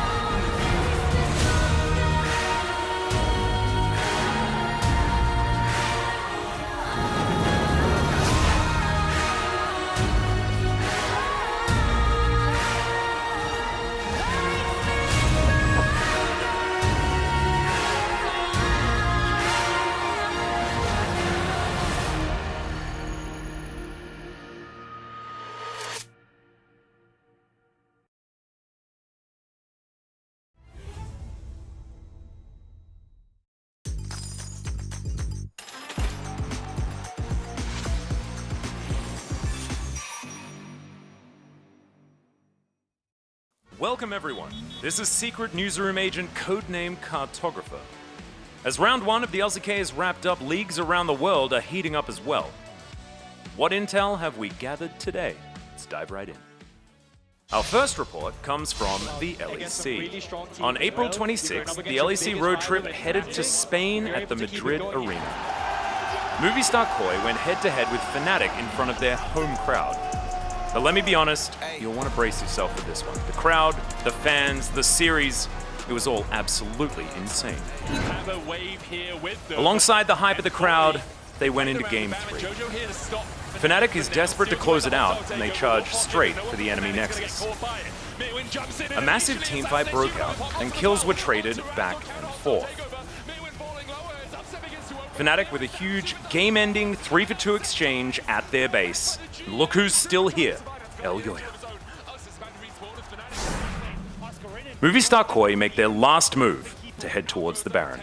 But hold up, Oscarinen's Jace is out of their vision and teleporting into the mid lane. A back door. This is the nightmare for Movistar Koi. Alvaro tries to stop it, but what is a support Nico supposed to do? Here comes Humanoid's Victor, teleporting in. They start hitting the Nexus. 1, 2, 3 auto attacks. Jace goes down, but Victor is there with full health. Surely he can do it, but no. It was not enough. How is this even possible? An unbelievable series ends with Koi's shocking victory over Fnatic. This series is truly worthy of the history books of the LEC. Next, we're going to head over to LTA. Stage 1 of the LTA has concluded and moved on to Stage 2, with each of Group A and Group B consisting of 4 teams. In LTA North, C9 and Team Liquid are leading in Group A, alongside FlyQuest and Dignitas. Meanwhile, in LTA South, Pain Gaming, Vivo Keyed, Furia, and Red Canids Kalunga are each at the top of their groups. Now that matches are played as best of 3, we can expect the competition in the LTA to heat up even more. Now moving on to news from the LCP. Here's the latest from Fukuoka SoftBank Hawks Gaming. SoftBank Hawks Gaming earned their spot in the LCP, representing the LJL from Japan. And here's the kicker, the one and only thumbs-up master himself, Evie, is on the roster. Alongside him are Courage, formerly a Freaks Challengers team player, and Fate, who played in the LCK as we all know. With this lineup, the team's aiming for a breakout year. Things didn't go quite as expected. Still, with players who've proven their high potential, we're holding out hope for a turnaround from SoftBank Hawks. Next, let's dive into the LPL. 2 mastermind leaders met. Firstly, our former secret boardroom agent from Shanghai, Nofei, and Daney. Let's have a look at the unforgettable match crafted by 2 brilliant leaders. The series was tied up, and the draft phase for Game 3 stirred up a lot of talk. Kalista was left open, but IG locked in Ryze instead. This allowed Weibo Gaming to snap up the strong duo or OP combo of Kalista and Renata. That was banned away as well. Meanwhile, IG picked up one of the Shy's signature champions, Top Nidalee and Viego in the jungle. In response, Weibo drafted Ambessa, Nocturne, and Orianna for a solid topside comp, a promising start from the draft alone. Let's have a look at this dragon fight in Game 3 at around 22 minutes. Nocturne Orianna go in, and the Paranoia Shockwave combo hits the Viego dead on. Weibo Gaming chase IG through the jungle, and Renata's hostile takeover lands perfectly. With another massive teamfight win for Weibo Gaming, along with a great Masterminds draft, they take the series 2-1. Since the call-up of support player Erha, Weibo Gaming has been on a roll. And the groupings from Weibo were just played much better. But a base in tatters. And in the rematch on April 30th, they scored another dominant victory to extend their winning streak. Gone are the gloomy days of the past, filled with frustration and pain. Could this be the start of nothing but smiles for Weibo Gaming? Stay tuned, Weibo Gaming is on the move. That's all the intel we have for you today. Just like the LCK, international leagues are heating up with fierce series and passionate fans. But for now, I will once again leave you with the wise words of Atlas. Stick around soon, we'll see you then.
Sunshine and rainbows, girl.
Makes me stronger.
DRX 화이팅!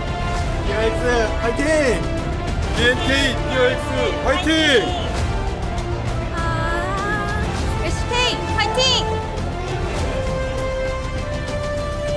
Hello and welcome back to the LCK. We are back here at LOL Park for the second match of the night. We got DRX up against BNK, DRX, and this one, you know, it feels like we actually might have a closer series, which is funny to say because BNK feel like the stronger team, but DRX are on the come up here, and maybe they have something to challenge BNK with. And Lazy Feel is starting again, which is not a big surprise given that he played earlier in the week. DRX got their first win in a long time, and it would be wild, even though we had the round robin split here moving into round 2, to sub him back out after that success. I think there's definitely going to be a little bit more play time before DRX do ultimately decide what they want to do long term with the 80 carry position. But it's exciting for me because it'll be my first time commentating Lazy Feel in the LCK. We commentated him in Kespa Cup and then an LCK Cup as well, where he made his debut. But his LCK debut was earlier this week in round 1.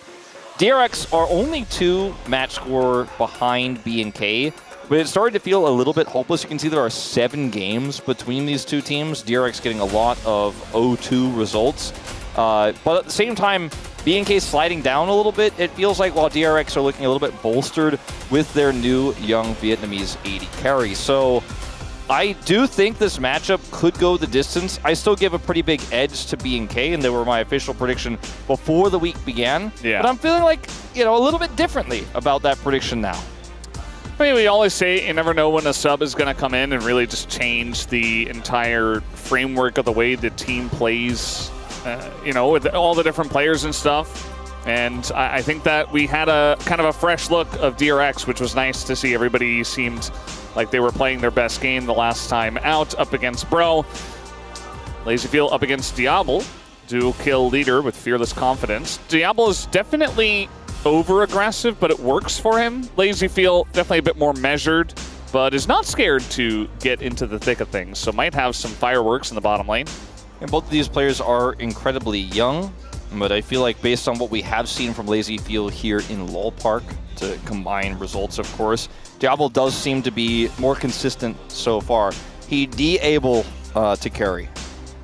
Yes. I don't know what about the big fire kick, but yeah. Anyways. He's fiery. I think that the draft we saw from DRX in the final game of the Bro win versus a really rough draft from Bro, like it felt like that those two things compiled upon each other, and we saw Sponge take over the game, made that win not feel like it was about the 80 carry at all, but potentially a little bit more of a shot calling change, maybe, you know, fresh younger player playing with another set of players who are also younger might have given a little bit more freedom to make those types of aggressive calls. But I do feel like my takeaway from watching that series was Bro really missed the mark more than I felt like DRX absolutely crushed. And I'm being honest here because I do think they played really well around Sponge. They played the Poppy well. They were super oppressive. They took Bro out of the game early. But I want to see what happens with DRX having a more even draft against a tougher team here in BNK. Because we saw Bro take out T1. They're a very formidable team. I'm not taking anything away from DRX here, but this is a different beast on its best day in BNK. So this one should be a banger. And we're taking a look at that jungle matchup right now, as Raptor has had a big resurgence here, but Sponge, man, his first blood percentage is almost 50%. Yeah, I mean, if first blood is going to happen for DRX, oftentimes it's going to be through him. I feel like Raptor started off really well in the beginning of the LCK round 1, and now has kind of dipped down a little bit towards the end of it. I feel like he's still strong, but he's not quite as flashy or making as many big plays as he was. You know, could just be, you know, different up and down waves. I felt like he was a pretty big Nefiri guy, and Nefiri has kind of fallen off a little bit. I think our top junglers still have such insane mastery of it, and their coordination is just better, so it looks better when Canyon is playing it, for example, against D+, than it looks like when some of our potential Rise group teams are playing it. But we'll have to wait and see. I think draft plays a huge part in what happens on the east side of the LCK. Very true. I think it matters less, you know, on the west side. I think if you have a better team, you could win with almost anything. A lot of our teams have proven that. Hanwha Life, Gen.G in our last series, D+ in many of their series, with some of the picks that they brought out that we were not super thrilled about. But when it comes down to teams like this, having Prio in lanes by default could make or break what happens in a game. It really could. I mean, we saw that Sponge was playing the Poppy in their last game against Bro, and they had all winning lanes, and he just did not allow his opponent, Humbug, to play the game. Like, Humbug was on 4 CS or something ridiculous. Like, it just wasn't fair because he just lost his entire jungle. And it wasn't even really a game that was defined by DRX being a better team individually or as a team than Bro. It was literally just the draft. So I'm glad you do point it out. And, you know, there have been some good drafts and some iffy drafts. I feel like BNK, for their credit, you know, I oftentimes don't give too much credit to their drafting, but I feel like they always kind of fall into the same line, which is what they're comfortable with, which is somewhat of a aggressive style where they're all going in, and it sometimes doesn't work, and sometimes they're giving a lot of picks up to their opponents. Hey, it's their style. I want to give Sponge a lot of credit for his performance against Bro. Well, there was one matchup where I really felt like, okay, on paper, I don't think anyone chooses like this player over the other. It's UCal versus Vikla. Like, I think you always choose UCal in a this or that game there when you're thinking about who's had stronger performances across the season, who's had higher highs. Vikla, though, has been steadily becoming a stable mid laner. I don't think he would be in our top upper echelon by any means, but I do think that he's over-criticized, and I said that last time I cast him as well. But I do think that's a big hole here. But if you're looking at Lazyfield versus Diablo, Diablo's looking stronger there. Rich versus Clear, Clear's had a big turnaround. And even Kellen has become somewhat of a stable player, especially in 2v2. And Andil, you know, we still had a bit of a revolving door between him and Plata, and he just still hasn't gotten back to his full form yet either. So I really think that drafting for UCal here and drafting for Sponge in the jungle mid to 2v2 is definitely where DRX should be looking to go on blue side. Yeah. I think it's a good idea. We're not going to see it just yet because something went wrong. Somebody crashed, probably. We're going to have to remake it. Yeah, a little quick little rebang, as we call it. Yeah, similar to PC Bong, which you may have heard before. Means the same thing. Room. Yeah. Re-room, basically, to remake the room. What the hell is that? I think it's a Fennec Fox. That's the mascot of BNK. That's drawn like SpongeBob. Flew from Las Vegas for Sponge. We need song collab with Skrillex. Okay. I mean, I don't know. Maybe Song drives a purple Lamborghini. I don't know. You know, unconfirmed. I haven't seen it in the parking lot. Maybe he parks in a special place. Well, purple hair over there on the space. Degon's like not even paying attention. He's on Twitch chat. He's talking to Twitch chat, yeah. Well, we have Raptor Lalalelo and Raptor Lalala. So that's your daily dose of brain rot. Another SpongeBob meme. Yeah, this one a little bit less cursed. A lot less cursed, actually. Yeah.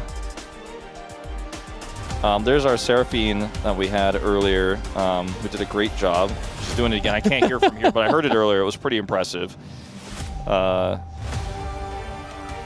We'll see what today will bring to us, as it looks like the draft is ready. So, again, back to the point.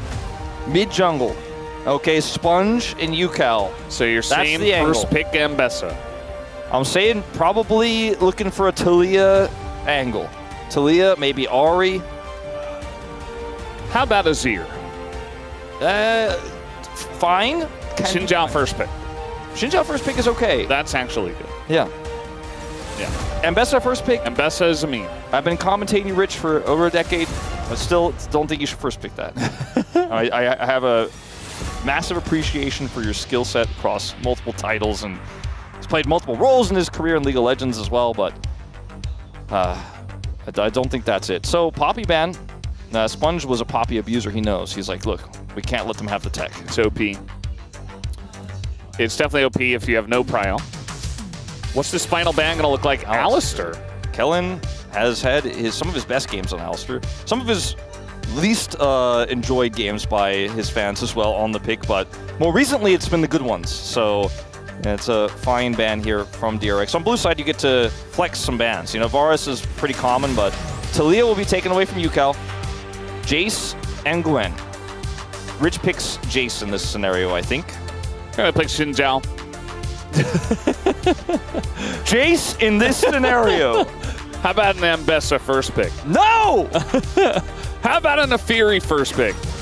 If they play Ambessa into Gwen, we will have to learn the same lesson again. I mean, and I don't want to learn Jace, it. right? Looks like we are going to see a flashing Azir here for a moment as Vikla wants to grab that, but you can get something with it.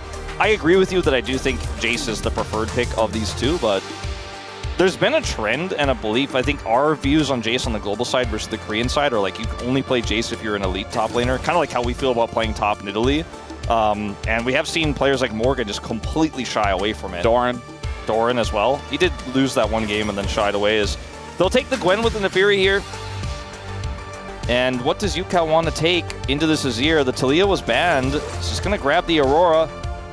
And you can kind of play for him in this draft. I don't think it's as high on the tier list as a lot of other mid picks. Like you could have played Victor or something like that, but it works well with the Nefiri and works for Yukao's explosive playstyle.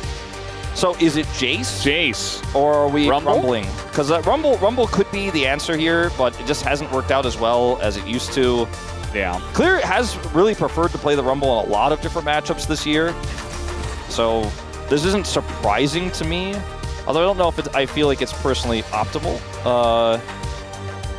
But we will see how this does play out. It's a lot of magic damage in this draft as well with this.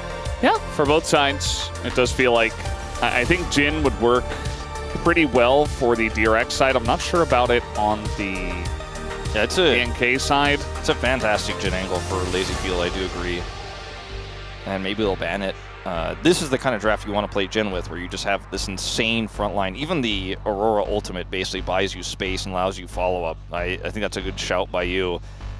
They could, in fact, just ban Nautilus instead, though. It'd be very boring. Braum. Similarly. Yeah, that's fair. You like the Braum ban here?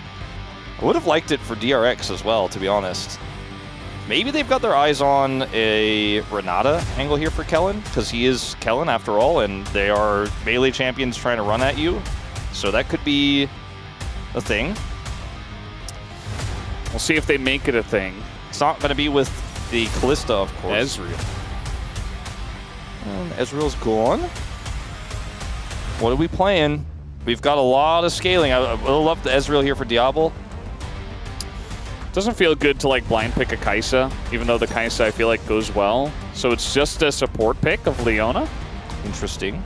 MF's still up. Yeah, Rel is not, but can still play with this.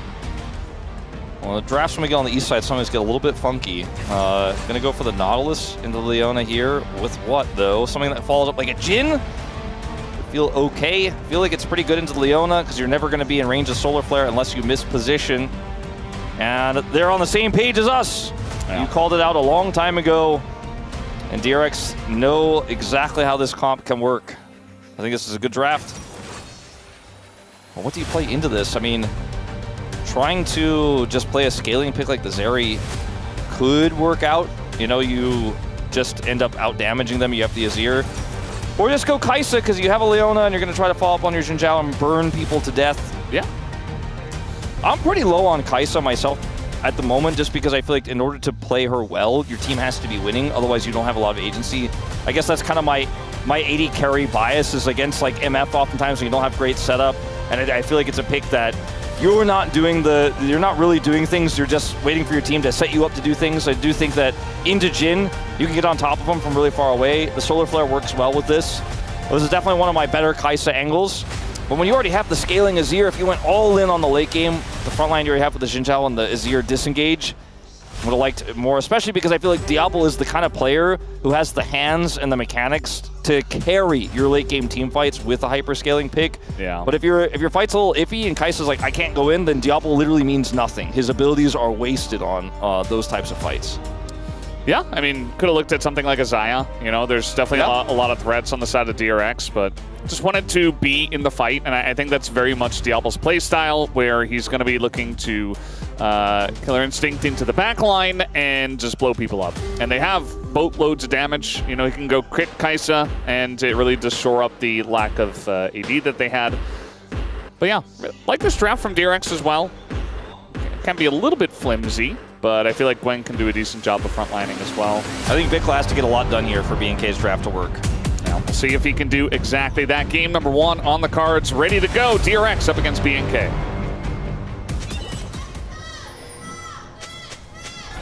소환사의 협곡에 오신 것을 환영합니다.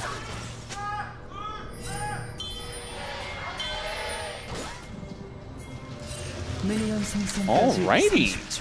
Game number 1. Second series of the day already. After spoilers, Gen G absolutely bopped DK. Yes, it did feel like DK were bopping DK as well.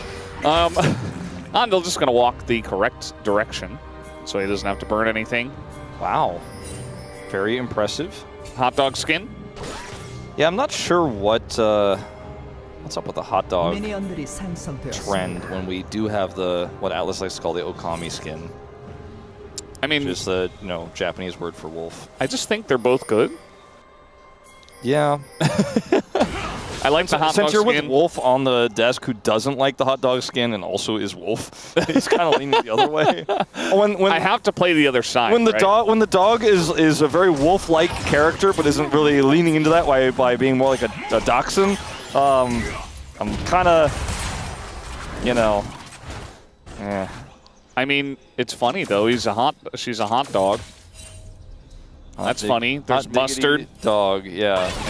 There's cheese as well, I think, on top of Nefiri's head. Cheese? It's either cheese or mayo. Do you put mayo on your hot dog? Not in America. Isn't it mustard? No, there's mustard, and then also there's like some sort of either relish. No, it's like white colored. Relish isn't white. Chopped onions. Well, it doesn't look like onions. It's like a liquid. Like it looks like cheese, melted cheese or something. Yeah, but maybe it's just because you're viewing it from far away. Could be. And it just looks like a blob. I don't know. We're going to have to get a closer look at the hot dogs. Yeah, I'm going to have the space really delve into this. Too bad Atlas isn't here. Atlas would know. Atlas would know. Atlas enjoying a day off today. Barrier late here for Diablo. Huh. I guess he got the value out of it after the fact, but kind of... It didn't look proper, but it still worked. It was an improper barrier. Well, it didn't block the initial damage, but then they did shoot and hit him one more time while the barrier's up. All right. See the white on top of those ears? Did you see that? Or on top of the head? It was only there for like 0.3 seconds. So but yeah, I saw it. It just looked like fur. I don't know. I only really saw it on the little doggos as well. So, okay. See that? What is that? Is that cheese? What is that? It's got green onions. It's got to be mayo. It's got to be mayo. All right, thank you. I don't like that. I think it does have to be mayo. I don't know what else it could be. We don't put that on our hot dogs where I'm from. Sour cream could be a good shout out. That's a good. That's from Jisun. And it's like ranch dressing or something. Horrendously American. We're trying to engage here onto a Nautilus who got a fantastic buffer. Great job by Andel so far. Just dodging everything. He goes back in and tries to buffer again, but he's playing against Xin Zhao. And so he just gets stunned. And now LazyFeel has to use the Sponge, though, might be able to get on top of Diablo here. It was all a bait the whole time, except Andel is just dead. That's not a bait, that's just dying. There's a difference. Kellen will die, so at least they trade it back. And kind of a couple of kills that didn't feel all too great. Yeah, they didn't get the kill onto the Jin. Yeah, we're still gonna wonder about this. I'm not. Chronicler thinks it's like scallion aioli or cream cheese. Cream cheese? I don't know about that. On a hot dog? Yeah. For me, I'm like mustard and ketchup. Okay, standard. Speaking of standard, we'll talk about how this wasn't really standard here. No, Andel actually knows that his jungler is coming down. And that's why I think that, like you called it out as a bait, I think coming back in here makes sense if they can buy enough time here. The problem is, like, Sponge is so far away, and he is actually, in fact, doing the scuttle. This ends up getting a little bit weird here. Like, it was a little bit disjointed. He doesn't go for Diablo, because Diablo has Flash, of course. Ends up going for Kellen instead. So both junglers get a kill here because LazyFeel decides instead of killing the champion, he wants to kill a minion. This is his last shot on the minion. I guess he knows the kill is secure there and wants to push the wave out so he can get a good back, but think getting 400 gold off of that, well, we're doing 400 in this case. We're doing 300 gold off killing the champion, so giving that to your jungler might have been the play, but it's okay. At the end of the day, it's a trade 1-for-1. Junglers both putting 1 feet of warfare on the board. But anyway, so mustard, ketchup, relish, onions. What else would you consider normal to be on a hot dog? I don't think there's anything else. I don't know what Jisun said something, but I didn't hear what it was. Yeah, I don't. Oh, I think I know what it is. Isn't it that Greek sauce? She said yes. I can't pronounce it though, and I don't want to butcher it. So yeah, I guess that's kind of like cream cheese. Maybe that's what's on the hot dogs. Something happened in mid, we don't know. Yeah, flash is down for both players. It looks like Yukal made an aggressive play with level 6 advantage. Yeah. And Vikla is like a minion away from level 6. And it was just a good calculation there from Yukal because it looked like there was no minions left. So he knew that Vikla wasn't going to be able to hit 6. We'll probably get a replay of it, but that's what our detective senses are telling us. As Raptor will also secure this dragon here. And it's time for another hot dog. Yeah, top lane. Going in on this one. Not much that Clear can do except try to flash away. Even Exhaust utilized here. A Sponge is going to go untargetable. And that is a very easy dive for them. Now 2 kills for Sponge, so I guess it's that kind of Sponge game where he just totally takes over. Meanwhile, we do have a fight down in the bottom lane. 2v2 Ondel in a lot of trouble here. Doesn't have his flash, does have Ignite, and he does use it on Diablo, but it's not enough to trade a kill back. Yeah, Sponge is going to be able to, you know, after taking that second kill, come over here and take these grubs. Raptor does have Smite. It's going to be a 50-50 here if he gets in time, which he does not. Just going to say hello. Sponge has a pretty significant experience lead over him as well. I don't think that his ult would have changed anything there, Raptor. But still, that is something to note as the reason why Nefiri has an untargetable ability in her kit is so that she can dive like other junglers because she's not that tanky. I mean, I'm guessing. It's pretty broken. One of the reasons, yeah. And so that's what she does, in fact, utilize there. What Sponge, in fact, utilizes to secure that dive there onto the Rumble. And over here, it's just a really nice play from Kellen. I really feel like in the 2v2s, Kellen has been very, very strong, very consistent towards the latter end of round 1. And here now in round 2. Great start. That's a kill over to Diablo on this Kai'Sa. So we're trading on opposite sides of the map. Oh, now we're in the mid lane trading. Yeah, Kellen misses ward as well. We got, gonna hop back there as Yukal nicely done. Raptor does show up a little bit later than Sponge, who's gonna hop the wall. Goes untargetable. Yeah, denies Raptor's ability to get over the wall there with his untargetability.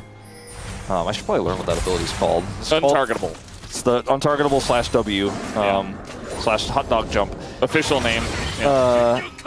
Vikla going in there was a little bit scary with how far away Raptor was, but it's a lot of micro trades all over the map, isn't it? Oh, that slow is big. Oh, he's hitting everything. Last shot could do it. Oh, the barrier saves his life barely. That flourish will be dodged, or blocked rather. That's a successful, that's a correct barrier. That's the one we're looking for. That's the correct barrier. Diablo's still alive here. He can go back in. He's got a shield and he flashes out. Just gets away from Lazingfield. He's walking him around like he's got him on a leash. Oh Lazingfield goes down. Kellen gets the kill, but Diablo going back in makes sure he's dead. Meanwhile, an ult in mid. No ult here for Vikla, and that's just another free kill for Sponge, who is 3-0. It's going to be one of those games, Valdez. It's going to be, let's just say it's going to be a ruinous Otacon, I think. Yeah. Okay, well, good punish there by Sponge, who's very ahead on this Nefiri pick, even though there is a kill over the Raptor from earlier on. Just goes over and says, you don't have either of your safety buttons. I have mine. So your safety turret is not actually going to be enough to keep you alive, and he just dives in and says, you don't have ult, you don't have flash. This is Diablo's first-person view on the previous play after losing all of his health, where he goes back in, does enough damage here, and with the Ignite and the spacing on this man, plus the dodge. Can you get him? Can you get him for me? And then Vikla, again, doesn't have Summoner or ult, so Sponge presses R, and then doesn't even need Hot Dog Jump to get out. Yeah. You know, these ults where you point and click, pretty strong. Pretty strong, especially when you're fed and it's a carry ult. A little bit different from like a Nautilus, you know. Still very strong. But Nautilus even fell out of the meta for a little bit. But he's back. It's hard to say he's back. I don't know. He's here occasionally with us. He's usually in the second ban phase. Yeah. This time he made it through, though. Yeah, he did. He's 400 gold behind, but let's not Let's not nitpick here. No. Yeah. Andel's doing a good job, except that time where he went back in against the Xinjiao on top of the ward. Yeah. But besides that, it's DRX been good. Have a significant lead. It is a majority mid-jungle, like we were kind of talking about before. Clear did get dove once earlier on. I think that's the majority of this gold lead here, but he did opt into this matchup. Fell behind, is now Vikla is going to be forced to dash. But the Rumble, instead of the Jace, still not sold, Valdez. Still not sold. Yeah, I mean, he got bullied by Nefiri a bit. Got dove. Yeah, he got dove the one time. Before that, you know, he was getting pushed in and kind of losing the lanes. You got to crash a wave to get a dive, you know? Yeah, exactly. You have to have pressure. Now, speaking of pressure, BNK do have full control on the bomb, so I got to force a flash. Can they get more? Sponge just ulting into 3 of them. Maybe didn't expect all of them to be there, but they were. Vikla, kind of a weird angle there, but he's not going to get rooted. Meanwhile, Yukal is down here, and his ult just dashing back and forth. We got a little bit of support from the Jhin as well. His last shot going to miss both of them. Actually, you have to deal with Vikla, who is right on top of him. He's trying to flash away. It's Jhin versus Azir on the top side. Meanwhile, Kellen died on the bottom fight. Yeah, and I mean, LazyFeel's just going to get out of here for free. They do not hit the Void Seeker onto him. Andil tanks that up. What a weird fight. That's a dragon. Yeah, if Chronicler here, he'd probably tell him to take it away. I'm glad he didn't tell me to do that because I'm not ready. Diablo decided he wanted to fight for this. He does not have Flash, and he doesn't really have his team because Clear is running after Yukal. And will he get the kill? No, he won't. Yukal gets away. And DRX are just running this rift right now. Yeah, it feels like BNK, it's a game of near misses, a game of almosts. So let's see what Raptor can do here. Is this going to be another almost? Or, I mean, it's Nefiri, but you can't go untargetable forever. And eventually he goes down. That's a big shutdown, a huge amount of gold into Raptor. He really needed it. Yeah. It's actually going to help him catch up a little bit. Still has a significant disadvantage, but that is going to allow them to, despite losing the fight, take this dragon, which will be the second of the game. And we'll see what soul we end up getting. And still, I mean, even the stats alone of these 2 dragons is going to be quite valuable. So a big win here after what felt like a tumble down in that last fight where they, again, almost got so many things to work out, but it didn't happen, and Yukal escaped with approximately 0.7 health. Yeah. So I don't know if we're going to get a replay of it because it's going to be long, it's going to be crazy, but when that does potentially occur, we will talk about it, and I'll try to talk about it, Valdez. Yeah. But it's a lot of over-indexing. Yeah. And a lot of backfiring of said over-indexing as Rubs Infernal are Soul. up. Yeah, Infernal Soul 2. And I mean, there's no dragon at the moment because they just got it and spawned the Infernal Soul, so it feels like Sponge shouldn't just be able to take all of these down, but he's going to get 5. I think it was 5. No, it was just 4. And now he'll be escorted out. Andil's kind of hanging around. I mean, you never know in this game. I'm like, maybe they just go in. I don't know. Yeah, I don't think they know either, but they're going to come in. Well, they're just going in onto Leona. They break the wrist and walk away. That's enough to get that final grub. And that's 5-1. Yeah. BNK a little bit nervous to actually commit further into the fight, which I think, considering the posturing, they decided to go. Like, they initially had control, but they kind of backed off. Diablo went back to mid. I don't think they were going to be able to win that fight, because LazyFeel can fight from anywhere. He's Jhin. So Diablo kind of has to show up, he has to commit in, has to ult in, and Nautilus on the other side gets a little bit messy. So I think just giving that up there ultimately was the right decision. Kellen gets engaged on, but he just walks away. Doesn't have to flash. Vikla's getting some alone time with his turret, but won't actually be able to take out all of it. And this may lead to yet another skirmish here in the bottom lane. Only had more grubs. Yeah. Not in this game. Not this time. Starting to feel like Otacon's spawning the bottom side of the map this game. I would not be surprised, yeah. Andil goes back in. There's still a ward there. A lot of damage from Yukal, but Andil has been doing this a lot of the game, just trying to bait them in, I suppose. And he will go down. Meanwhile, Sponge, level 10 and very strong, but he's just in a fury. He gets pulled back, and somehow Raptor got that kill. I thought for sure Diablo was just going to get it on the scoop. top laners are just trying to not interact with each other and not interact with anyone else. What is both this game? Clear and Rich, who both had teleporter, just like, nah, you guys got that down there, right? Luckily for Clear, his team did get that all right down there, and he didn't need to be there, and he crashes this wave in and doesn't need to TP. For Rich, on the other hand, might have wanted to show up to this fight, because if they're chasing you into those choke points, Gwen could have done a lot of work, especially with his ultimate available defensively there. Because what they ultimately do rely on is LazyFeel's defensive ult here. Like, look at LazyFeel, like where he is right now. He is so far away, so late.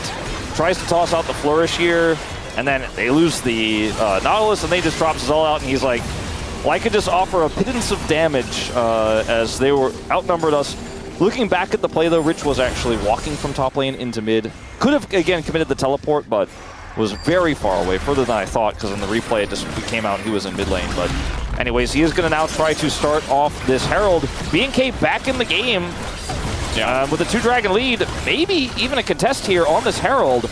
Yep, they're TPing in. Looks like they do want to go for this fight. Raptor, he gets engaged on, but he should be okay. Xin Zhao is fed. No ult, though. It was 8 seconds away. I thought for sure he would have it back, and that means he's just dead, in fact. Down he goes, and Kellen is like, man, I thought you had your ult. I thought we had a fight going. Well, that's going to be the Herald here for DRX, but even more, Vikla not able to join the fight, completely zoned away, had both his ult and flash, but does nothing to stave off DRX's aggression. Herald does get picked up here by Rich. That Sponge was chasing Vikla away, so I guess he decided to just go ahead and grab that, which is fine. Not the normal, traditional carrier of the Eye of the Herald, but looking back at this play, Raptor, like you said, look at his ult. Well, it's actually not quite accurate here on this display. So you can't see the number, so it's hard to see. But anyway, like you said, he was 8 seconds away. And then Clear was trying to follow up on him, who I think also was a little bit bungled by the fact that he didn't have the ult. Because if he does have ult, the Rumble can get a lot done there. And then the whole team is just completely split. And everything was really relying on that Xin Zhao ult to be the backbone of the fight. But DRX just tracked his ult to the number, and they're like, he doesn't have it. We go on him, we kill him. GG Herald. And now Rich can just drop this down, even though he has to go mid to do so. Not really any consequences for that, and that should be the mid turret here for DRX, their first of the game. Yeah. We oftentimes see this with our East Side teams where, you know, they'll get leads and they'll throw them away. But credit to DRX, at least they were able to set up that last fight, and they've really gained back the lead they lost. It's not a massive lead, but 2000s is pretty good at this point in time. As now, in goes Raptor. He's got his ult this time. The follow-up of the equalizer, not that good though. It is going to zone them into the mid lane. As now Yukal, big ult and a huge amount of damage in onto Raptor. He goes down. Vikla not going to land his as he gets flashed away from. Re-engage comes in on the left side. Yukal goes down, but so does Clear. As now DRX are on the chase.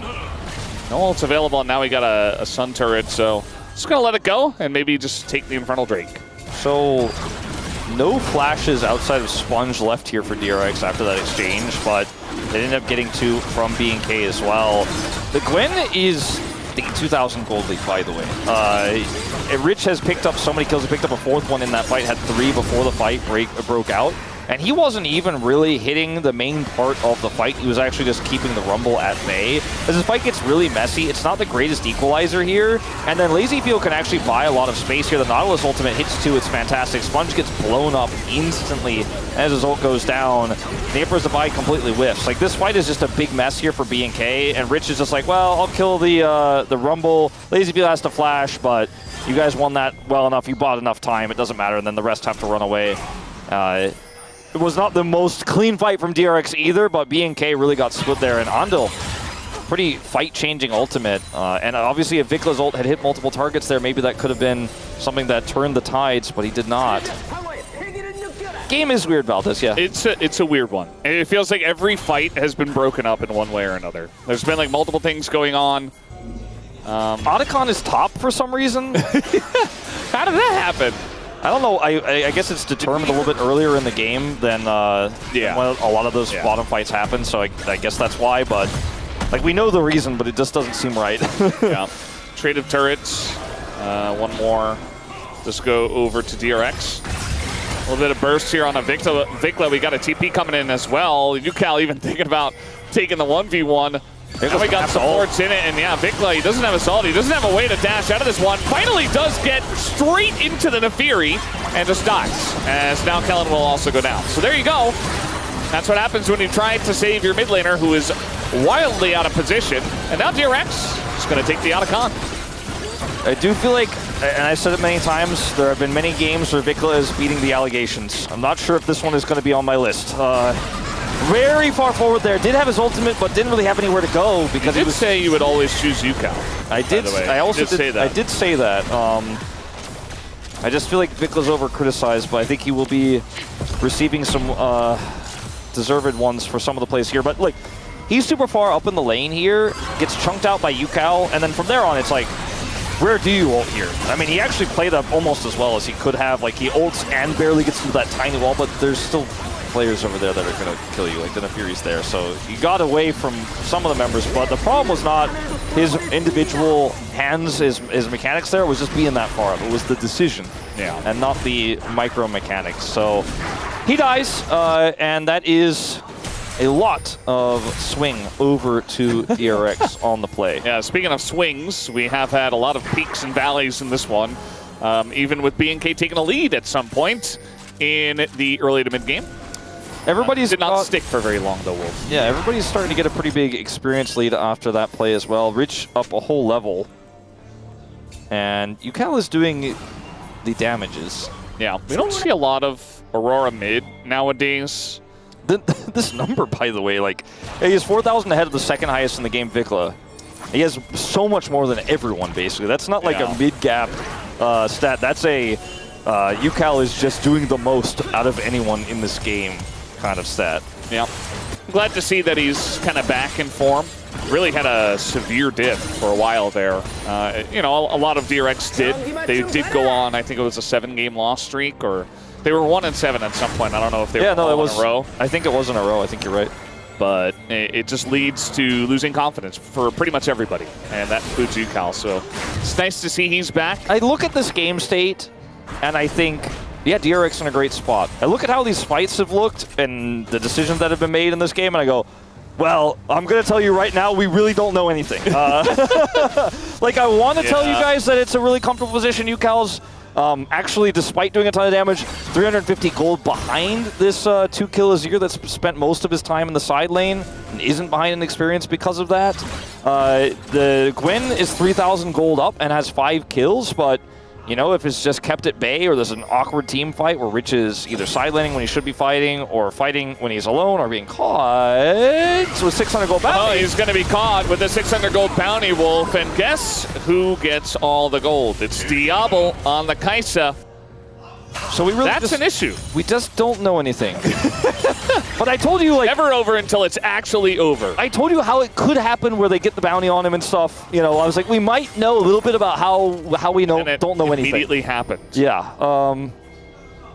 This one is so he gets CC'd, he gets CC'd again, and he dies. Yeah. The issue is, like, he's got Nautilus nearby, he thinks, and he's like, okay, well, you know, I'll survive for long enough. I'm pretty fed. But the issue is, if they're all there and they CC you 100-0, you never live. It doesn't really matter who you are. There's not really any cross map. You know, there wasn't any pressure there. They don't have pressure on top side, so just kind of losing out. BNK making the better moves on the map, reading this better. TP is going to be committed by Rich here. That is a big Gwen to show up. Sponge is doing the dragon. Sponge is doing the dragon. This is not going to work ever. It's not going to work. And BNK will take the fight for free. I don't understand this one. Like, it's a big Gwen. You never know, Wolf. Gwen was immune to the champions that were outside of the circle. That immune to living for the last 2 fights. Yeah. Well, now he doesn't have the teleport.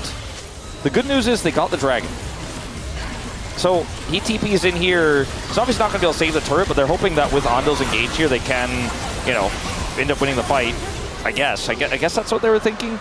But all the champions were in the circle, as it turns out, that he teleported on, because he teleported on top of them. That's like a shot calling issue, I feel. Oh, I mean, or Rich is just going in by himself. Well, and he's like, I'm gonna salvage the play, I'm coming, guys, and doesn't realize that his Nefiri is doing Dragon and Jhin is in mid lane. I mean, I think also they wanted to make sure they could stem the bleeding because they only have 2 dragons, right? And they're like, well, we're getting Dragon, but I don't want to lose this turret, or maybe we can get some kills back, so we lose the turret, but we get some gold.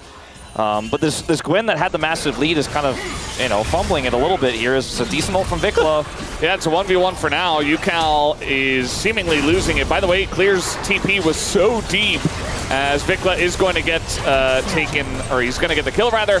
And we also do have Ondel going down here as DRX really just kind of falling apart the last 3 or so fights. Yeah, just so split up. UCal confident that he could win the 1v1 there, I think is really the shot calling about how this one went down, and then Sponge comes over.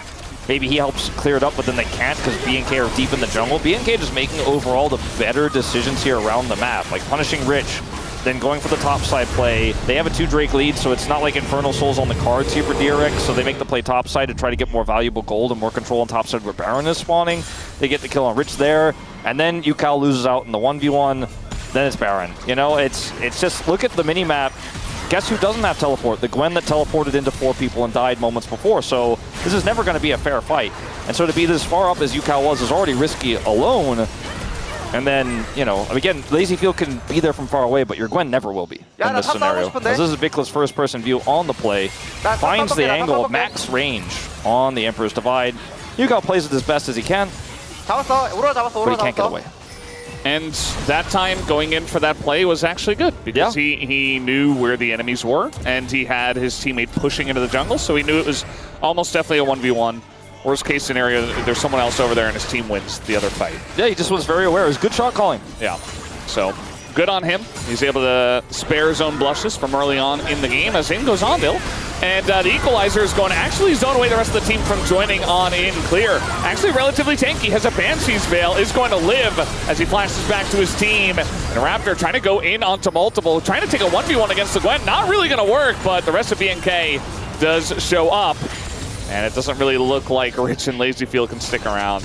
Nah, Sponge tries to get he gets the reset kill, but is killed before he can actually use it the second one to get out with his ultimate, and just ends up falling there as well. Messy fight, but Diablo ends up with 6 kills at the end of it. He's got a collector sitting on 3 items. Runan's Hurricane Kaisa might be a first for me in terms of what you're really expecting to see, but everybody's grouped up in these really messy fights, and Diablo is just chilling in the backline. He doesn't need to go in because DRX are forced to go in with this Gwen, and he's just like, well, I'll be on the backside, I'll be chasing down this Nefiri, flashes over the wall here, and it's just very clean play from the young, born in 2007, 80 carry. Someone who came up through the Live Sandbox system. He's been with this organization for a really long time now that they're BNK. He's a starter, and his raw talent is on display. Yeah, he's been having a great game so far. Does feel like BNK were kind of leapt back into this one, but Diablo was never really part of the issue for why they win, or for why they got behind, rather. So, yeah, just biding his time, scaling up. And they got feats of strength off of that big flub in the bottom side of the map earlier on. That's got the something duo else they kill. have. Yeah. So they're making plays. Vikla has been significantly ahead in gold, but now that means Zhonya's up. So that's kind of big. Yeah, relatively large. Yeah, factual in this case with the data we have. Literal. Yeah. So I don't know if there's any good news here for UCal. Had a good start early. Wait. Goes in, and there's a lot of people in the brush as they were hiding on brush. It's a little bit of a broken up fight, but Diablo's going to clean up the mess as he will take the 1v1 versus Lazyfield. Rich comes back over. Diablo at least gets the kill before he goes down. And BNK will win this one. Again, it wasn't a clean fight. It was a down and dirty one in the jungle, but they got the job done, and they will get the streak. Okay, that's going to be Infernal Soul point for BNK. Lazyfield has a control ward in the back of the pit, but they pull it away from it, so we'll just have to go blind. And it was a nice try. Like, the timing wasn't that bad. He's sad B's away, and he has 1 death this game. He is Jhin, and he's normally far away from the action, but it feels like almost every fight is LazyFeel like channeling his ultimate, being like, this is all I can do for you guys, I don't know. And this fight, he is just owned away by Clear. Has to run away as fast as he can from Diablo, who doesn't have flash from his flash on the last play. Still gets the kill before he goes down there with the barrier as that extra shield. Dragon goes over to BNK. After the exchange, that means that the next Dragon is potentially going to be the one that decides the game. Baron will be up first, though, in a minute 30. And like I said, I feel like we start, like, before we thought we knew things, we thought DRX was a good spot.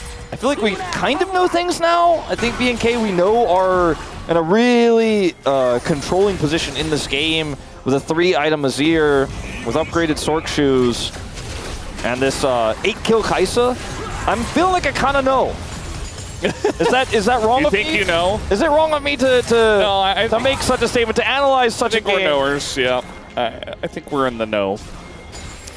We have the knowledge. We do have the knowledge. We know the facts. Yeah. We have the edge of the Infinity kind for this Kai'Sa.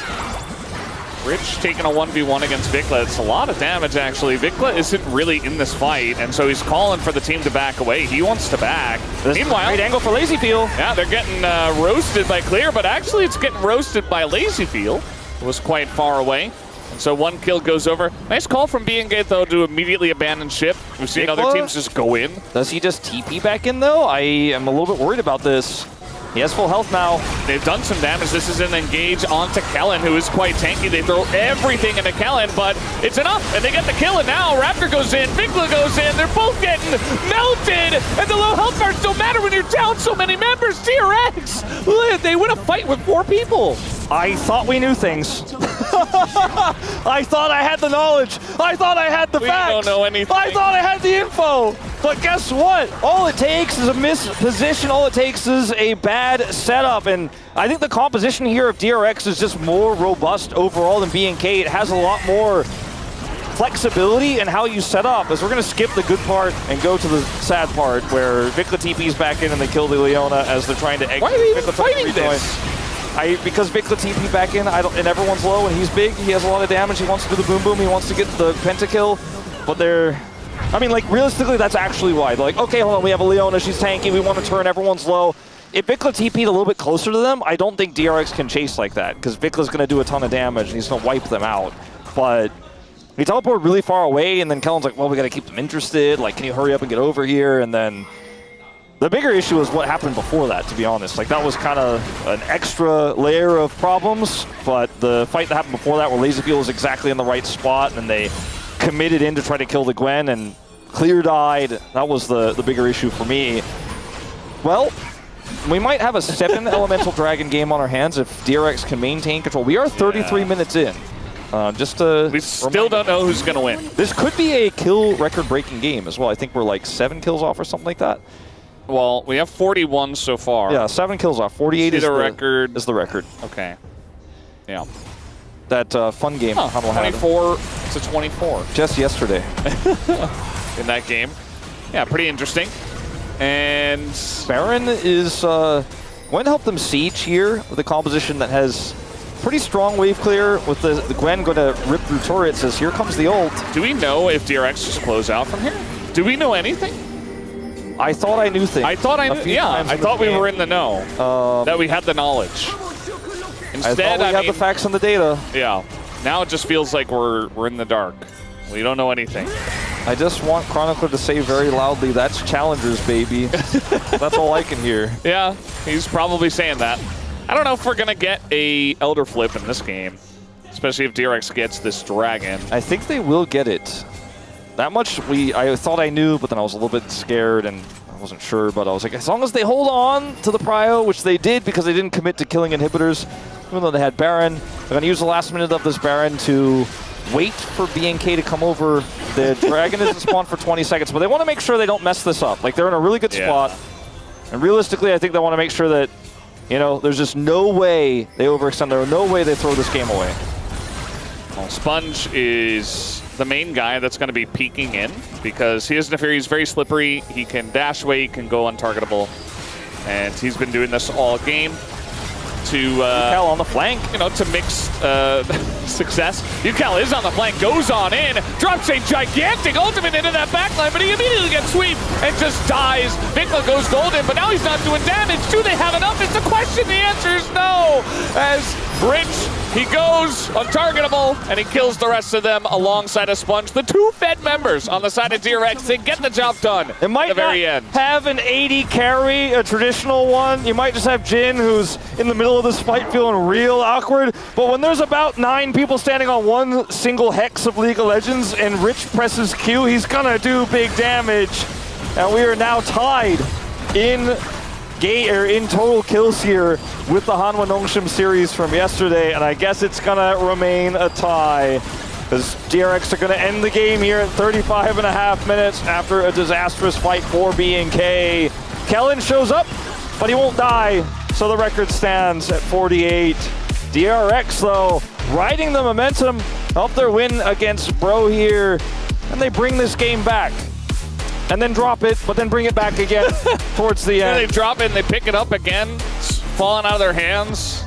They were making pancakes. They got some butter on their hands. It's understandable, right? It is a powerful thing to know what you don't know, and I think that's what you and I both learned. Yeah. And I think this is going to be a 3-game series, and I think it's going to be very exciting. I think it's going to be very back and forth. And it's got a lot of challengers players in it. It's got a lot of challengers flavor, and the drafts are going to get even better, even weirder from here. The Diablo, I feel like he did very little wrong this game. I feel like he tried his best. It's a hard team game, though. Yeah, it's hard to really criticize him in this one. I mean, there were multiple issues. Also, Clear went for like kind of the tank rumble with Banshees and Zhonya's after losing the early game. He just decided, well, I'm just not going to do much damage.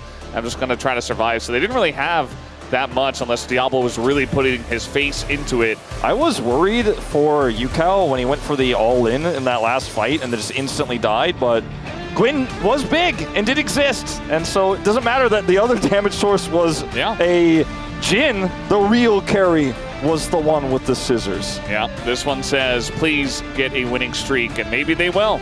Maybe they just will. DRX are up 1-0. We'll have a break.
shape the path to meet again on late horizons.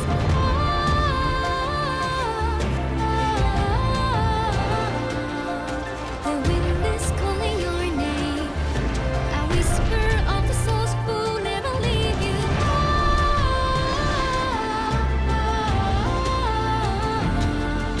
Collect your silver tears and pray they disappear tomorrow. Earth and ether to combine.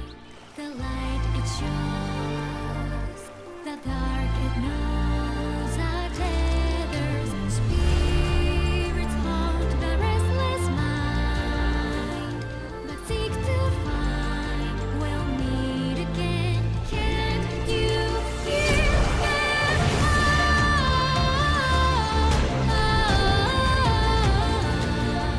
The wind is calling your name.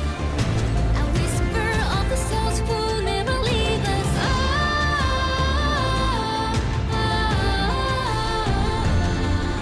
Collect your silver tears and pray that we are here tomorrow.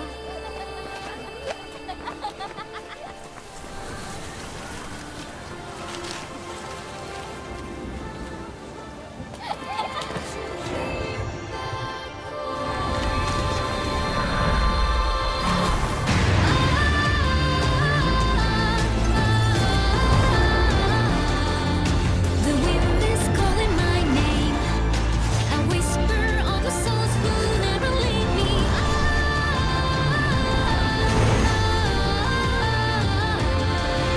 Collect your silver tears. Pray I reappear tomorrow.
Wow, we got more League of Legends. What did you think, King Poro? We just came straight back. Wow, that was a great game, wasn't it? No, It was not. It was not? What do you mean, Poro? Right. Look at Digon my here. eyes. This is Digon. Hey, it's not a great game. this Oh my entire god. What did look at No. the camera? Look at the camera's eye. Yes. No, it's not. My gosh. This entire game led to perhaps one of the most No, just go on to the highlight. I want to talk about one of the most No, just go on to the highlight. We've got a lot to talk about. All y'all. right, so here, yeah, I don't know why this Nautilus and Jin is scared of. They win the trade, by the way. So this Kaisa and Leona make sure that, oh guys, you should win the trade. So I'm gonna make that happen for you. And then yeah, they win the trade. And yeah, I mean you can skip to the gank here. It's gonna happen here. I really don't know why he's flashing in when Nautilus has hook into the wall. And I don't know why this Andil tries to walk in again when he has no flash. Okay, he's out, right? Yeah, he's out. He can flash out, right? Yeah, I don't know why Lazy Phil is walking in again. And again here, he has vision on Xin Zhao, by the way. He warded. And he had the information. This whole sequence of events, Nade did say, and I quote, yes, quote I it. will grind for 6 months and I will come back to the LCK and I could be a pro again.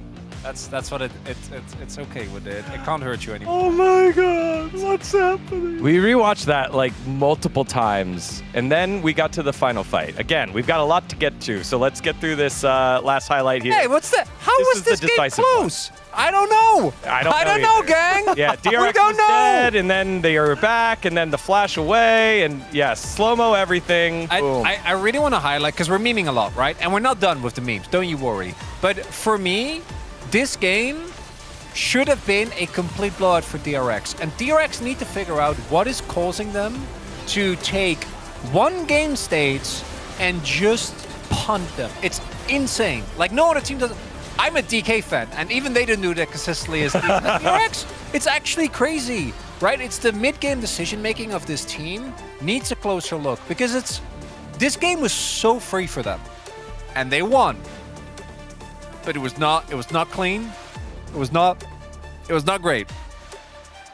You okay with it? Widid's hurt. Yeah, I'm good. All right. That's a great game, guys. Now we got game one out of the way. We have the most important topic here that we need to touch on. Hot Dog Neferi was selected again, and esteemed Wolf and Valdez brought Glizzy. up multiple different topics here of Glizzy Neferi. So voting now is live in Twitter and on Twitch and everywhere. What topic is on the Neferi? Can we get the Glizzy up here? A Spirit Blossom Glizzy? There it is. Oh, here we go. Yes. Yes. I would like to draw everyone's attention, just to clarify. Okay. All right. Right here, the yellow, that's mustard. Yeah. Ketchup. Ketchup. Pickle. Pickles. Rest is normal hot dog stuff. The discussion that has almost broken our entire desk and causing is, what is this? What is that? I mean, it has green onion on it, right?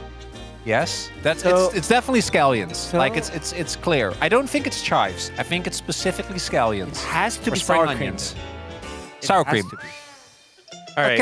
It can be an aioli with. Here's the in-game. This is the in-game look, and Widid has a breakdown. He was gonna break down that first highlight, but eventually it broke him down. Wait. So now it's time for him to go draw on the prompter. Let me try. Over there, Widid. You could yes. He's there. very okay. important. Widid, can you please give us the Widid pro tips on toppings on your Glizzy Neferi? All right. So I feel like I don't know. I don't know what I want.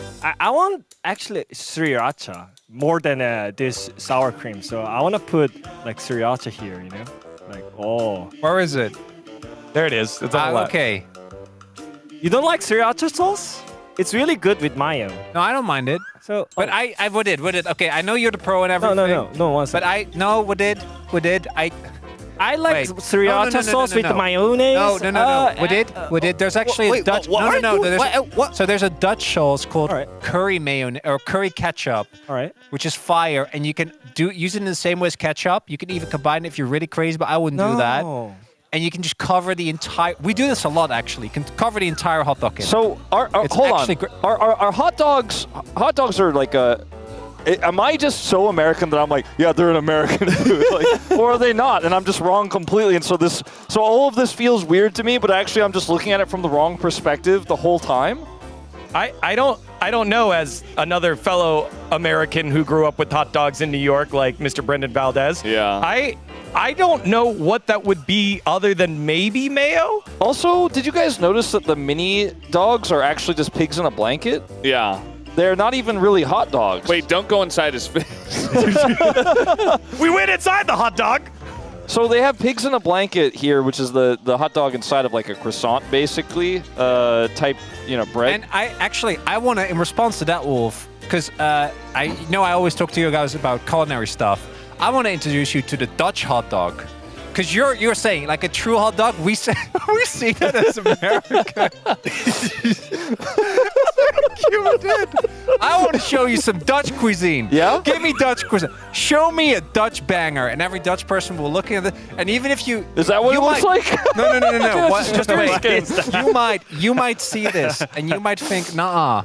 I hope we can pull it up, but I'm telling you, I can't get over this guy's face.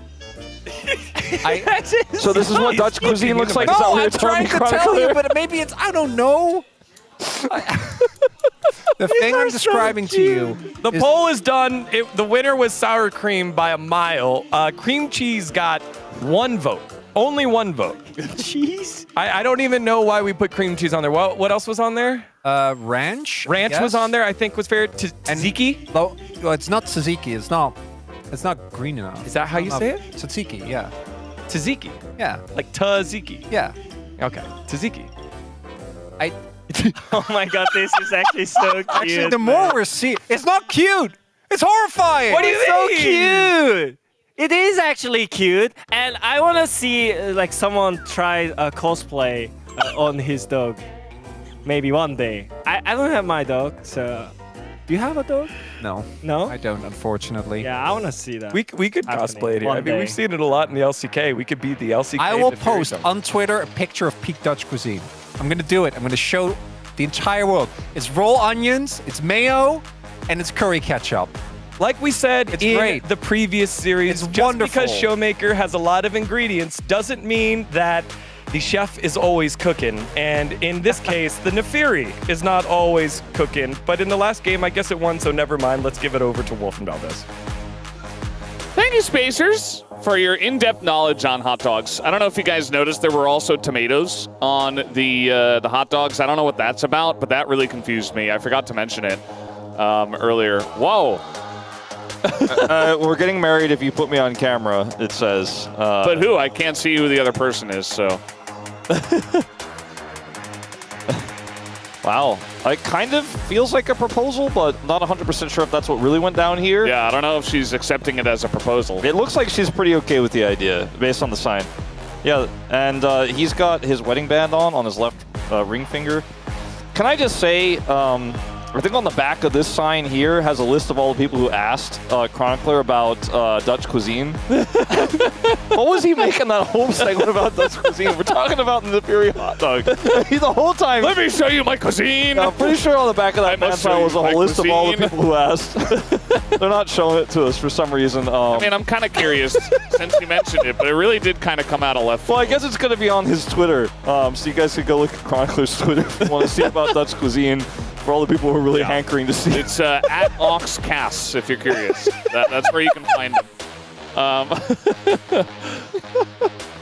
Man, this game is truly. It's not. We're not even halfway done with this series. I can tell you guys at home that.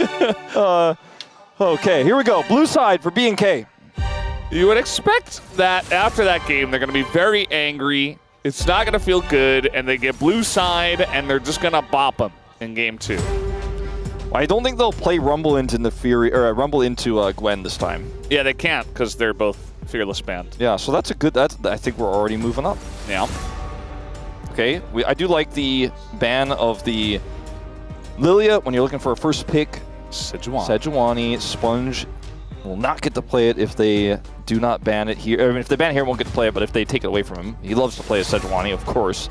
But Raptor, I think, has got his eye in. The Kalista ban goes down. Got the Vi ban, of course. And the final ban here might be a Yukao ban. You know, Talia was banned in game 1. You can ban Talia. You can ban Poppy. Alistair was also banned. Varus still overlooked. So if you want to look for first picks... okay. Well, maybe they want to play Renekton? Maybe they want to play Scion? So this is just weird. This could just be a Talia ban, right? There's so much up. It's Poppy, Talia, Alistair, Varus, all available. Varus is going to be the choice. Okay.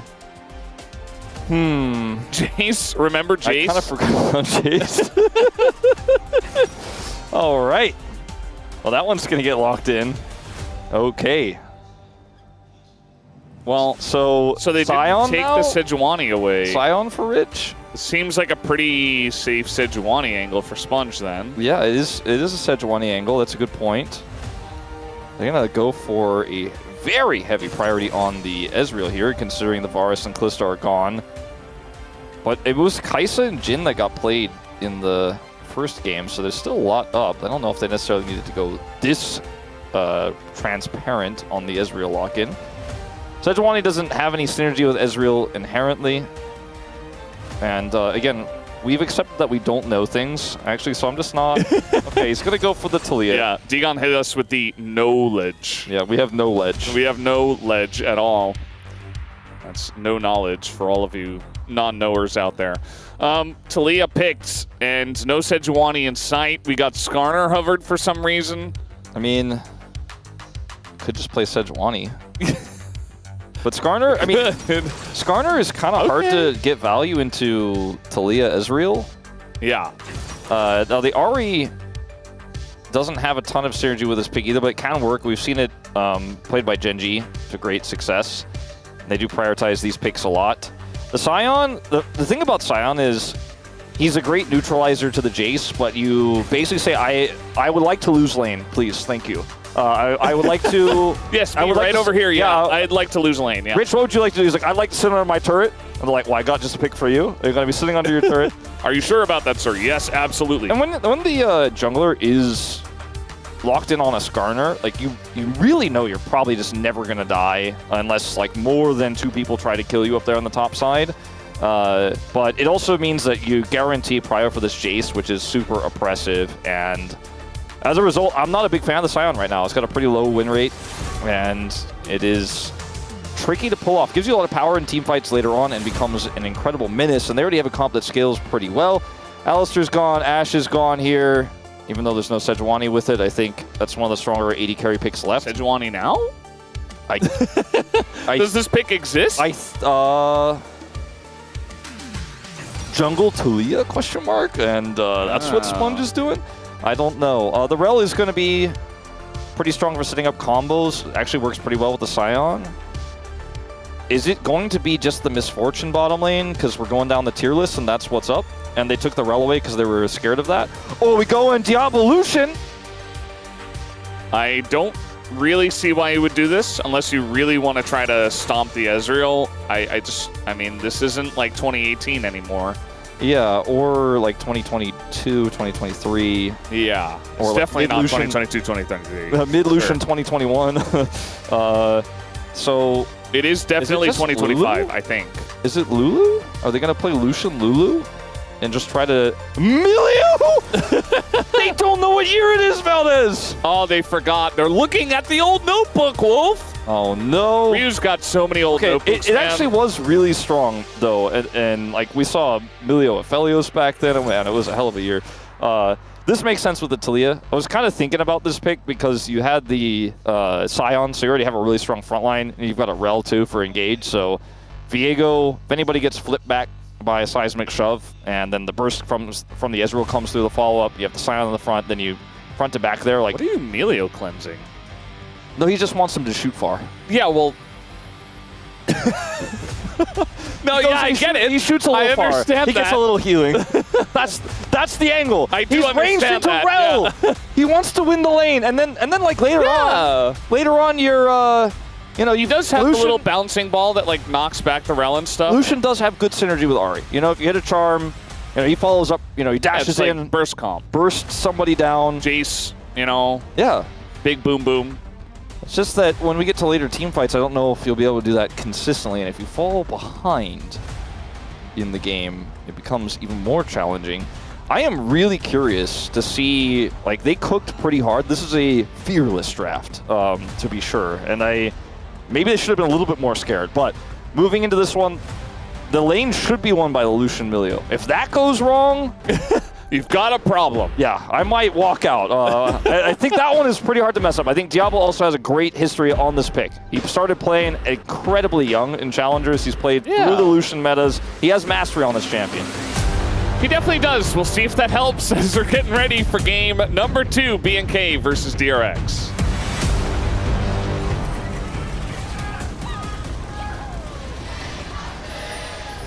소환사의 협곡에 오신 것을 환영합니다.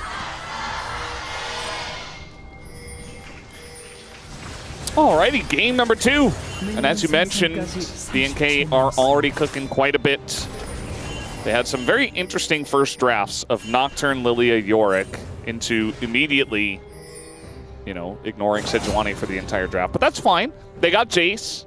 That's part of the reason why you can just throw out random bans, because it forces the red side team to ban the OP things that they don't want like you to first Jace, pick. but they didn't do like Jace, but you run out of slots, right? You could definitely replace the Kalista ban with the Jace if you're more scared of the Jace, but a lot of teams are still in that mindset that Kalista is just very OP, even though we've seen it not have a lot of success. But Vi and Varus are they're non-negotiables, right? So. At this point, especially if you want to play Ezreal and prio it in your first rotation, yeah, you probably shouldn't let Varus through. Yeah. I do agree with that sentiment. So they got Jace. They did then get Lucian Milio. Yes. And it is 2020. This isn't a VOD that you guys are watching. This is current year. Milio came out the year that Ahri got reworked, right? And started... it was around that time. I think it was 2023, right? If I'm not remembering wrong. Maybe like early 2023. Yeah, so I think, that was... we're kind of... I feel like this comp outside of the Skarner could have been a thing back then. Surprisingly, to no one, it's Kellen's first pick. We'll get to how many days it's been in a while, then we'll know what year it was, etc. Who do you think played it last? I mean, that's pretty difficult. I feel like it could have been Because it could have been anyone. I feel like it could have been Kellen, though, because he played a lot of enchanters back then. Yeah, it was. Hey! There you go. Against Lehens, it didn't work. And that Lehens was playing Rumble on. support. Yeah, that... Wow. Yeah, that was also a thing for a little bit. Thankfully, that's gone now. Rumble is strong enough, I'd say. The Milio Lucian did not get level 2 first. It does have it now. So there's a little bit more power here. Lucian has more buttons to press. As Yukal gonna back away here and take his first back, as here comes Andil. Diablo's going forward, and then he goes back and uses Cleanse. Well, that's my breakdown of the situation. He didn't get a lot of value out of the heals and the range there from Kellen, and that's on a really long cooldown. If the observers clicked on Kellen, you'd see it's a really long cooldown. So he's not going to be able to do it. 28 seconds. Yeah, it's like ridiculous. Just close to 30. I think it might be 29, but it's long. They did kind of like... He's already backing. Yeah. The Lucian, that was picked in the Ezreal first pick. Well, it is my job to stay here, so I'm going to break my promise about leaving. Yeah. If you want to call me like a liar, you can. We do have other analysts here. No, I'm not going to be. Including the Valve analyst. Honestly, I'm kind of invested to see how this plays out now. Now you're even more interested. Yeah. Like, whoa, what does this mean? Because now means that Lucian's just not very good. Now we think that we know things. Again, like we're like, oh, this is a bad position for Diablo, but little do we know. He's going to get first blood. So Diablo does have a lot of mastery on Lucian. Like I said before, he played it a ton in Challengers, and that was the meta. And there was no Fearless back then, by the way. That was when Valdez like messed his hair up and lost my mind. Sari, Lulu, Lucian, Nami every game, and it was that meta, and Diablo's playing it just like everybody else. So I do think he has mastery on it, but I think there's some nerves here in this bottom lane. And they did not play that exchange very well. Andil did. He was like, I'm going in, and you guys can happy feet if you want. Now they're going to swap back up here to the top side. And we'll see Rich, I suppose, TP bottom. Doesn't even actually have to, given the state of the wave down there, but he's going to commit to it anyways. It's actually, looking at it, it's a little bit far away from him. Yeah. I realize how far up it was. I think, there was a big wave under the turret and Kellen was holding it. Maybe Diablo held the rest of it, and they're just going to say, well, Rich, you can deal with that because you're Scion. And we're just going to go top and actually farm instead of getting froze on. Clear can still TP down here, but like he's going top right now. So Diablo is just alone into a Scion. I don't think that's the reason why they picked the Lucian here, but that's what happens when you have like such a narrow win con. And Ezreal is so strong. Like, the Lucian that was winning all those lanes and being played with Nami back then was totally different Lucian lamp now. Is Clear's going to look like an all-in here. He was going for the cannon, but Andil does step up and takes a bunch of damage. The last little Mystic shot did hit Clear. But very interesting lane assignments. We have 80 carry Jace, and it's Lucian Scion. Like, Lucian just got so many nerfs, and Nami was just removed from that style of play. Basically removed from the game, yeah. She was gone for a really long time, to be fair, and then she came back and we were like, well, that's enough. Yeah. As Raptor is up here, so we'll talk about Nami later. Lazy Feel has flash. Any tunnelers? Raptor getting in. He flashes straight into the Skarner. And Lazy Feel is going to go down. First blood And Clear picks that one up. He'll very much enjoy that gold. I think he had his Arcane Shift available, but he flashed into the Skarner. Oh no, he shifted into the Skarner. Shifted into Skarner, okay. Thank God, I thought he flashed. I mean... Well, it's still not great, but he needed to use both. He needed to use both. The cross-map Lucian dive? Yeah. No. Sponge hits level 6, actually. He hits level 6. He hits level 6. There it is. Diablo has... Does Rich have enough mana for his ult? He might not even beat it. He's just killing him! He's just killing him! He just chops him with his axe! Sponge is like, what the hell? Lucian! Where's my assist, man? What is happening?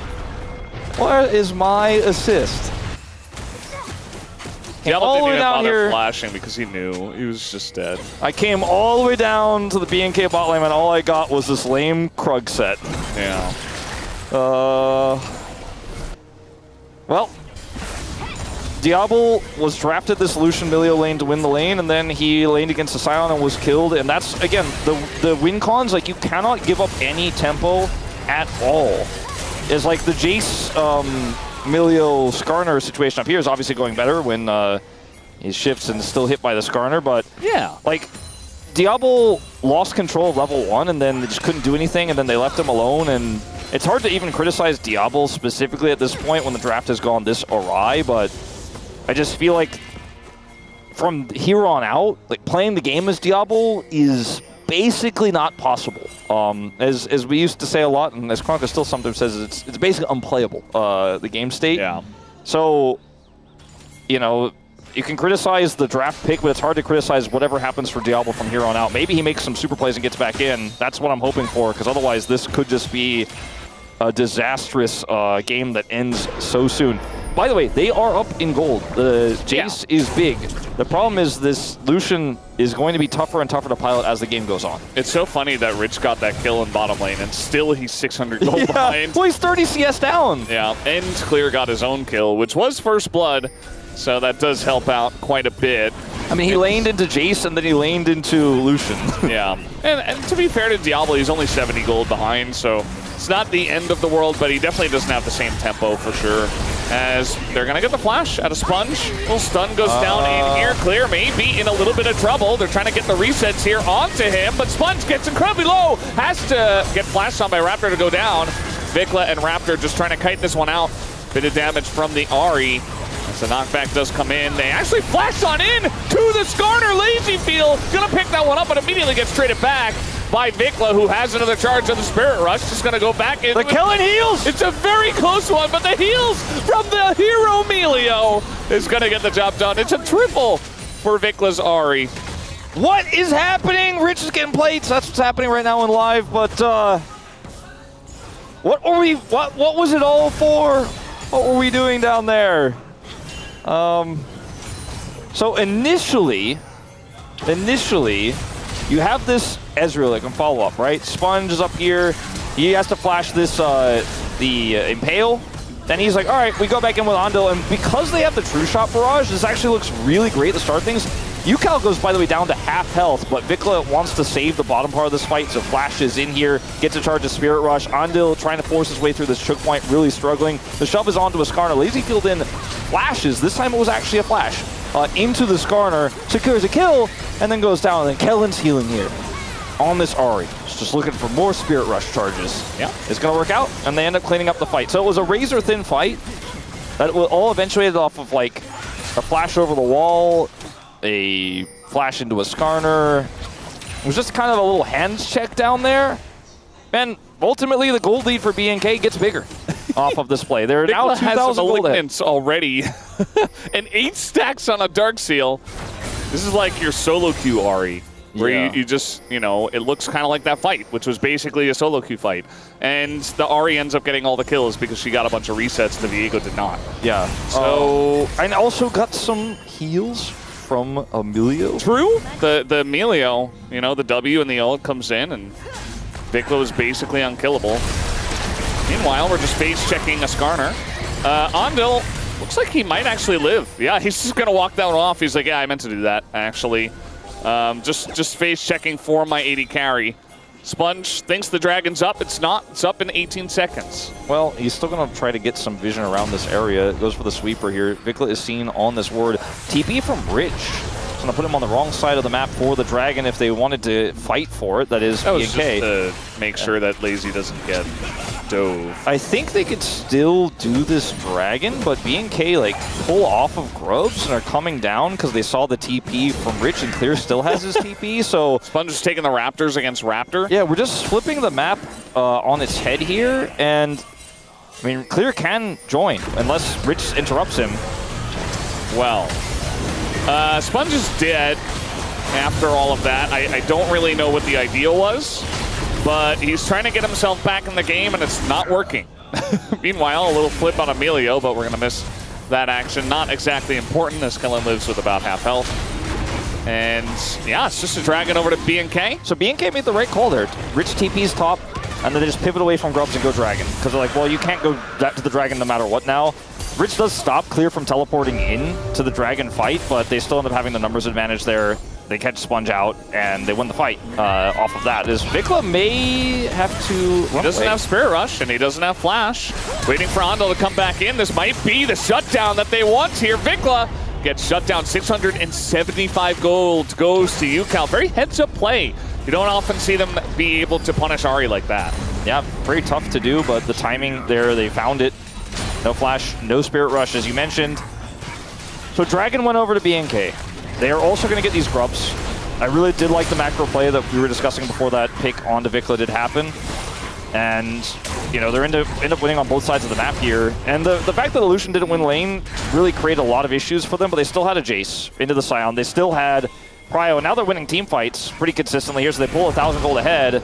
And this Illusion might actually get to play the game at some point. He's going to be playing it pretty soon. Yeah. It's still Illusion, which, again, it's not very tier list. We often implore our teams to not just draft tier list, but this isn't exactly what we meant. Fearless, baby! But at least I'm willing to sit back and be like, okay, let's see what he can do. At least it's Diablo. It feels like the right player to do it. Yeah, and Kellen playing an Enchanter feels like old times. You know, he liked to play Nami, make the Lucian shoot fast. Now he make the Lucian shoot far. That's kind of what he's doing. And Similar. And cleansing the CC that there isn't really there. Vikla tries to Foxfire away. The rock placement here is good from UCal, but there is no Spirit Rush anyways. Andil comes in. Shove is good. 675 gold into UCal's pocket. Feels like a nice consolation prize after everything else that went down moments before. Yeah. It's nice that he saved his shove for Andil to actually layer the CC first, and then he puts it down. Didn't get his own stun on the rocks, but that's fine. Gets him in position. Meanwhile, Vikla just running up to basically an unwarded brush. Gonna clear out the vision, but he knows he's strong. He has Flash. Spirit Rush this time. No dragon here. But we could fight for no reason instead. Well, I mean, we could try to threaten a dive, I suppose, or some chip damage onto this turret. Clear is pushed in by a Scion on the top side of the map and doesn't have teleport, so I don't think they can really make anything of this. But they did have a nice group up, and if anyone had come to try to contest vision, I suppose they would have gotten something out of it. With Youmuu's into Scion. I mean, it's very common to see Jace's go Youmuu's nowadays, but I don't know. It's more like going Youmuu's into Ezreal and Talia, I feel like. Yeah, Viego.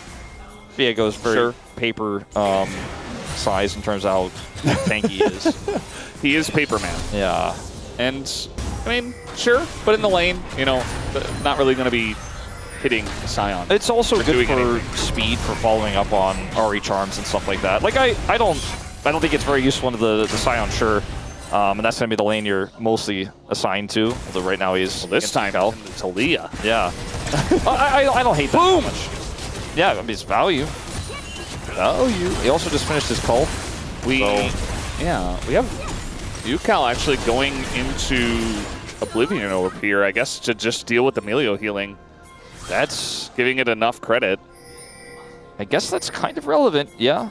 I mean, because if he goes, Amelia and you know, the healing that comes with that. Yeah, if he goes Leandre's next, I mean, it's going to be layered. Like, if there's one player who gets it, it has to be him. Sure. But yeah, it does mean that he's not really going to be that strong in this game, it feels like. I mean, if LazyField built Leandri's at this point, I wouldn't be surprised with how this series is going. Yeah. You'd be like, oh yeah, that makes a lot of sense. I mean, think about how he could apply it with True Shot Barrage, you know, multiple players. Hits the whole team. Vikla, I think he's very wise to this. Yeah, he even pinged it. There's a lot of pings there. I mean, he must have seen it. It looks like maybe there's an opportunity here for Clear to push into this bottom turret. UCal does have TP, but it looks like he's not opting for it. And then get group for the Hextech Dragon. It is, you know, we haven't really talked about it too much. It's Hextech Soul. So if they're going to get the ult out of UCal, backs away here with the Ghost Blade, and then a group for Dragon, question mark? They're staying topside here. Clear does have teleport, but so does UCal. Well, the Dragon would have been the bigger prize here. Sponge just hanging around Dragon. They're going to say, well, you can have the Herald. We'll take the Dragon. It's not up yet, though. Our players have really been running into that a lot today. Not knowing when the Dragon... But they're like, okay, we'll get a turret instead. That's fine, and then we'll get the Dragon after that. Yeah, I mean, you know, getting a turret instead of a Rift Heralds. It's a 1+1. Feels good. Yeah. 1 turret, 1 Dragon Prio, please. I heard it comes with it. We do have TP. Yeah, you can't deny it either. You have to get it. The calling comes out. Ling and LazyField is already super low. So about that Dragon Prio, we're just going to use the Rift Herald to get it. Will BNK. And hey, BNK, that DRX can do. With the Lucian ult, I mean, that's part of the power of Lucian. You've got control of that Dragon now, so maybe that 1+1 will be denied. So they got the turret bottom side clear. Still in the bottom lane. Well, Anvil might just die. He is going to crash back. Crash down, backwards. Yeah, I was trying to figure out how to make that into a thing, and then I was like, I don't know. I don't have a life wrap for you. Sponge is here. And Clear in a lot of trouble, actually. Gonna try to flash. Nice knockback into flash away. Barely survives. And they will get the Dragon. And, you know, they group towards him. If DRX had tried to chase there, they end up dying, and Dragon does go over.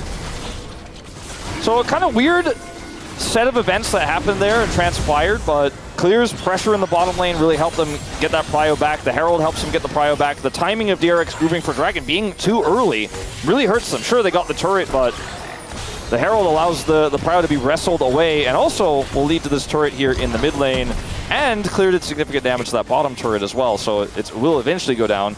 UCal wants to do the same to this top side turret, but will be denied by Clear's Clear. Pun intended, yeah. Yeah. This time I did on purpose. Oh, UCal says maybe I'll get it. No, you won't get it. Until the next wave, at least. What a game. Andil is... What a game. Wow. Amazing. He will get it on the next wave. He does. He's got his whole team there, so I would hope that he would be able to. It's just, you know, often in League of Legends, you have this kind of tug of war, this, what we call the cross map oftentimes. Okay, we lost something somewhere, so what do we get on the other side of the map? Well, in this game, and in the series in general, it's felt like, yes, rotations, shout out to Monty, etc. In this game, it's felt like there's been teams getting a thing, the other team's like, I think I'll stop you.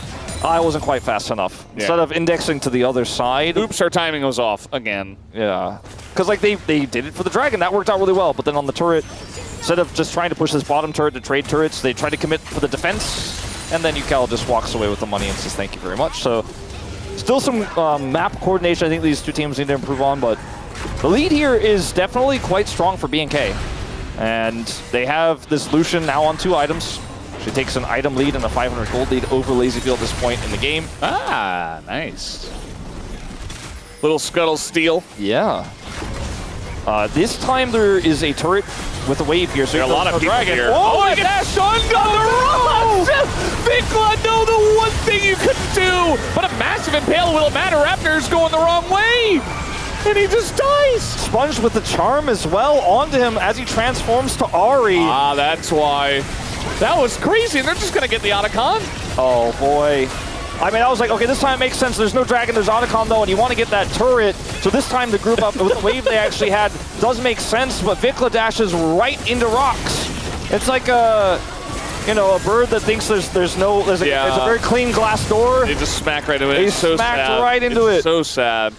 I mean, when I was a kid, I once ran into a screen door because it was very clean. I hit it, it fell over, I was in a lot of trouble. Thank you for confessing. All right, look, Sponge transforms into Ari, gets the charm before the Impale hits him. Yeah. That's actually so massive for him. Then he becomes Skarner, he can help chase down here. Otacon is up. And the DRX coaching staff very happy. That was a lot of words per minute there. That was crazy. That was pretty nice. Sponge. Song is a little bit of a rap god. Pretty crazy stuff. But that gets them back in the game. Like, it's not exactly even, but they do have Voracious Otacon. It feels like they should be able to wrestle some kind of control back on this map with it if they do something. I think they should just try to make a Weaver's Wall Siege play on the mid turret, you know? Like, UCal has teleport, can get down here pretty easily, just cordon off the turret and commit to it. If anyone gets caught, you commit to the dive because you have your reses. I think that's... Kind of looks like that's what they're setting up for. You know, they pushed out top and bot. Rich has his ultimate as well, so you could do a lot with this. Stun on a Raptor. Wall's coming down. There's your Siege, but instead it's just a fight. UCal, meanwhile, going head-to-head with multiple guys. The cleanse comes out, and the culling does as well, but Raptor's already dead. So Diablo takes a nice trade against UCal, but the rest of his team not in a great spot.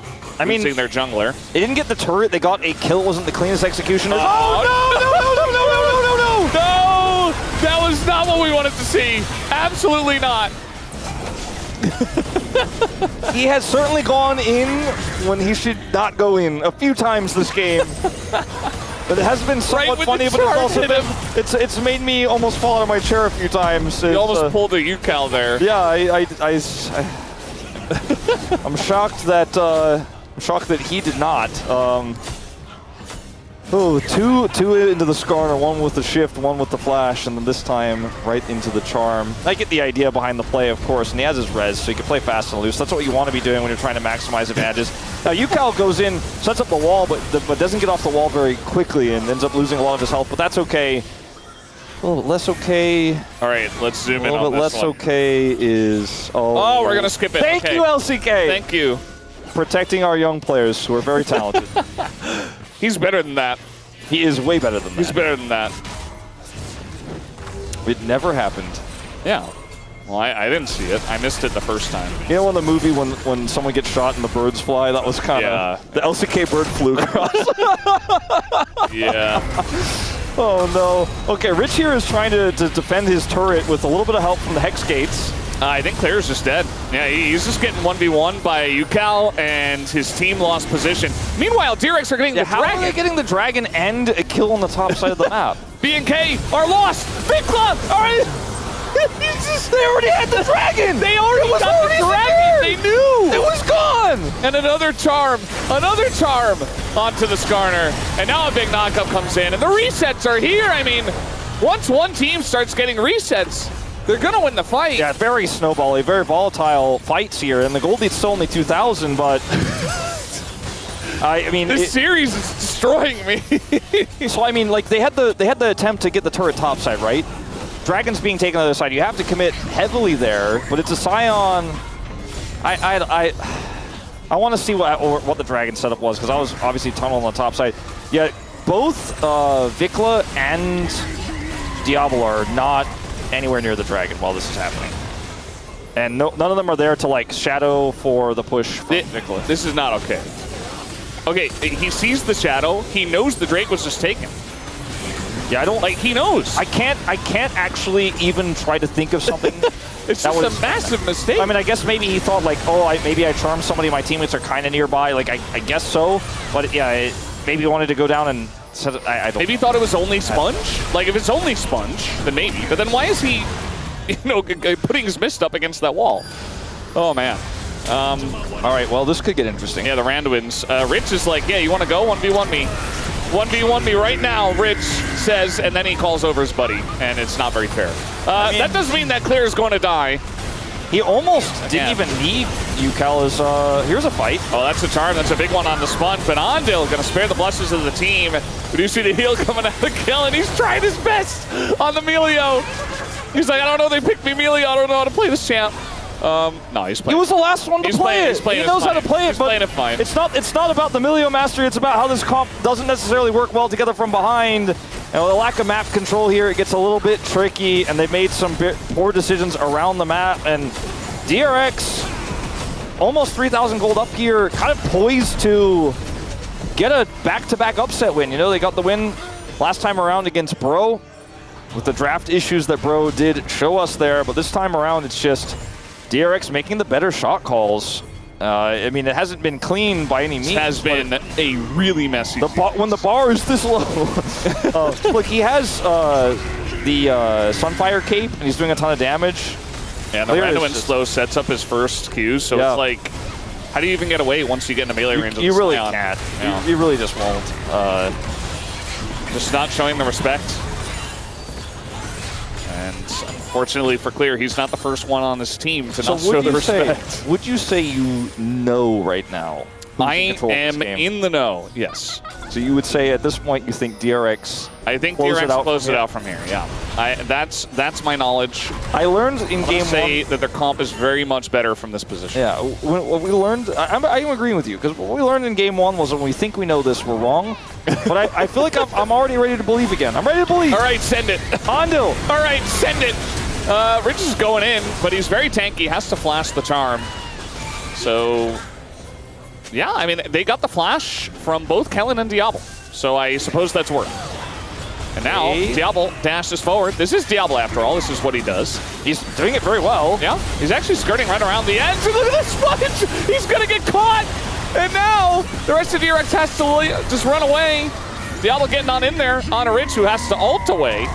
And at least DRX abandoned ship at the right time. While I say that, Andil coming back in. A little stun. Andil? No? Okay. Well, he's dead. He's going to try to save his Talia. And meanwhile, Ucal says, no, I'd rather not be saved. I'm going in. 1v5. I got this. And he does. He's got the kill. Okay. He actually does. Knowledge is canceled. If this is one kill, he does got that, yeah.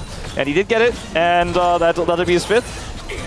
Diablo got his dash actually, I thought he was perfectly fine with the space in there, ends up hitting the rocks, but has cleanse, doesn't care. But that actually buys a little bit of extra space there in the interim in that fight. Rich, Scuttle Crabs troll us all. We're going to Raptor's first-person view on this play. Instantly follows out on this crazy reaction. That was actually crazy. Like you know, when you watch it live, you're like, okay, whatever. But when you see it from his vision and the snap reaction, that's the cleanse and the back away that buys a little bit of space They're here. just doing Baron, by the way. Yeah. Yeah, Sponge's Raptor rather is just dead. And so he wasn't able to even contest. Because now wall comes down. Nice charm off of the wall. And DRX trying to decide if they want to go for this fight. Emilio in a lot of trouble. Kellen just dies, but Andil might pay for it as well. The clear goes in, takes out the Talia. Lazyfield is the one guy that has to fight up against everybody if they want to save their Baron buff. In goes Vikla. He's just tied to the Ezreal. No, Vikla! As Lazyfield, he's getting Qs. He's getting Qs on the Raptor, and he lives because of the lifesteal. Just barely. Look at those smiles.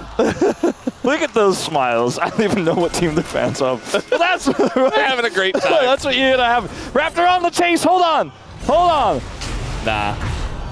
Hold on. Nah. All right, maybe this one's the one that goes 49. Maybe this one's the one that goes 49. All right, so this fight is super broken up. As you mentioned, we talked about so many times, resets are king in compositions like this. The charm off the wall here actually gives B&K a real fighting chance despite the wall blocking the follow-up here onto Ucal. Vikla does so much damage in this fight. Sponge gets the first reset clear, goes in and deletes Ucal in the backline here. Then things get a little bit messy as Vikla decides to chase an Ezreal and misses his Q. And then Rich is just Scion, so that's what happened there. Oh, we're fighting again. So much in live. Yeah, we're fighting again. Please, no more replays. Yeah, let's just let it happen. See these fights once. I don't. Yeah. I don't want to see them again. That's one time is enough for me, and I don't want to miss any action. I've seen enough. Okay. Okay. Here we go. Hextech, Soul Point on the line. 30 minutes in. Trying to fight for this. I mean, they're pretty low. Some heals coming out from the Emilio. And yeah, I guess DRX without their Lazyfield, who died at some point. They're just going to let it go. Yeah, and he has Flash. Not sure if he had it when he died. Did he Arcane Shift into Skarner again? Okay, we're watching Lazyfield in this fight. Yes. Some good Korean. I mean, really good spacing. Yeah. And also his Korean, as you mentioned, very good. His teammates have said that he has really improved on it and worked on it. However, after this really cool happy feel moment, he then dies in this exchange that we jumped into late where he got magnet stormed and impaled, and then they lost the dragon. So, like it was a happy story, and now it's a little sad story. But that's kind of where we're at in this game. We do a little happy, then we do a little sad for both sides. A good story has ups and downs. Yeah. You don't want it to be straightforward. You can't have, you can't earn victory without, I don't know. You gotta triumph to triumph. You gotta like have. Yeah, you gotta overcome adversity, right? Yeah. It's all about the adversity in this one. Well, I mean, and overcoming it, of course. Yeah, well. But then adversity strikes again, and then you overcome it again. Whoever loses this is gonna feel real bad. It's not gonna be a good feel. DRX on the drive home. DRX did end up, pulling ahead again here in gold. Grabbed another turret. They have prio for a dragon that spawns in 4 minutes, so probably just gonna need to leave this location, try to find another angle of attack. As the wave clear is pretty good on both sides. Ooh, Diablo gonna eat a huge chunk. Yeah. Shot barrage is pretty big. And we need to see some shock blasts land in these neutrals, and not onto Rich, of course. Ideally onto these squishy targets. Rich has only armor, basically, and then he's got Merc Treads and no magic That's mantle. why it's really important when Milio uses the range increase here onto Diablo that he actually chunks into Rich, which he did in that last fight. You can see Rich's health as Diablo, every auto he weaves in really hits hard. He has his LDR. Serelda's Grudge here for clear. But the prio targets here are going to only be vulnerable when Rich is pushed out of the fight. Or if you can find like a flank charm or something like that, or if Lazy Feel, shits in. I feel like Rich just knows he has enough health for Vikla, so he's like, well, I just live against everything else if I just build armor. Yep. And the jungle gap right now is just so massive. We showed off the level diff. It's more than 3 levels if you look at the experience bars between the junglers. Also 4,000 gold, and that's on a Viego, so it really does feel like death cap. Oh, death cap. Yeah, very good timing as well. Well, there's no objective yet. Well, yeah, I thought there was Baron coming up, but not the best time. It's okay timing. It's before the objective. It's before, which is important. It's like more before than if it was like a really sick timing, but it's like he's still gonna have it, It's fine. Yeah. He doesn't have to have it right before, as long as he's got it. He's just thinking ahead, Valdez. This is a pretty aggressive play here, knowing that UCal is topside. They're trying to get either his ult or his teleport. His teleport's not back up yet, but they're like going. The problem is at the Scion. If they get his ult, it might cost them, but he's just gonna go for a Scuttle Crab when they run away. Okay. As Diablo every hit he takes limits his ability to chip away at Rich. And every time he chips away at Rich is significant as, that was a near big hit there from Lazy Field. It's like a poke war, but Clear's only hitting the Scion. So that's gotta be cleared up. And in goes Lazy Field, and the culling does quite a lot. The charm is big on a Rich, but he has that massive health pool. Somehow Clear missed that one as well. Rich is so low that if Diablo does get the range extend here, but Rich is out of there. I feel like if they stayed around and he had that as that was coming up on cooldown there, then Rich probably dead. He has to back away now. Baron Prio here, 2 BNK. It hasn't spawned yet, though. There's just enough time here for DRX to come up and actually come to the test. Too, yeah. So I don't think they can actually start it. So we just go back to square one. Go back to the K-Ram. Yep. Fine with a little K-Ram from time to time. Summoner's Rift is cool, but K-Ram, it's nice. Looks like he might have his death cap as well here. Yeah, or Zhonya's. Yeah, actually, that might be. I think that's probably what he's building. I mean, knowing him, it's probably a death cap. Okay. Oh, it's a near death cap. It is a death cap eventually. Yeah. The timing this time not great. Yeah, he would have loved to have a Zhonya's or a death cap for this. They're just half gone. They're just taking the Baron! BNK! What are you doing? Get over there, it's gone! It's too late! BNK, no! Yeah, this time there was never supposed to be a cross map. They could just get the Hextech Soul instead. I don't know if they can get it I was going to say, like, there wasn't really a cross map available. There's kind of this awkward timing, but with Hex Gates, look at the wall. They're like, please don't do it. Please, no. Okay, that's a big shock blast. Yep. Oh, Ondel. Ondel is going. He says, all right, I'm going to send it. He is, in fact, sending it. Lazy Field! Whoa! Well, he's got a nice little plant here. Got a redemption and the plant. Clear if he hits a shock blast. Not going to hit. Yeah, not going to hit this time. And it could be huge. I mean, they're gonna just go for the fight instead. Meanwhile, Vikla just dies. He had flash, and he just dies out of nowhere. LazyFeel is not part of the fight, though. He is totally on the right side, zoned away, but it still means that DRX is gonna get this trade. So 2 back-to-back, 3 for 3, 3 and 3 Elemental Drake games. It's 4,000 plus damage done by Diablo in the fight. Those health bars were low enough to where looked like maybe he was going to be able to layer in that damage to turn into some limbs, especially with LazyFeel being pushed out, but he's not able to get the kills he's looking for there as Vikla just gets kind of owned.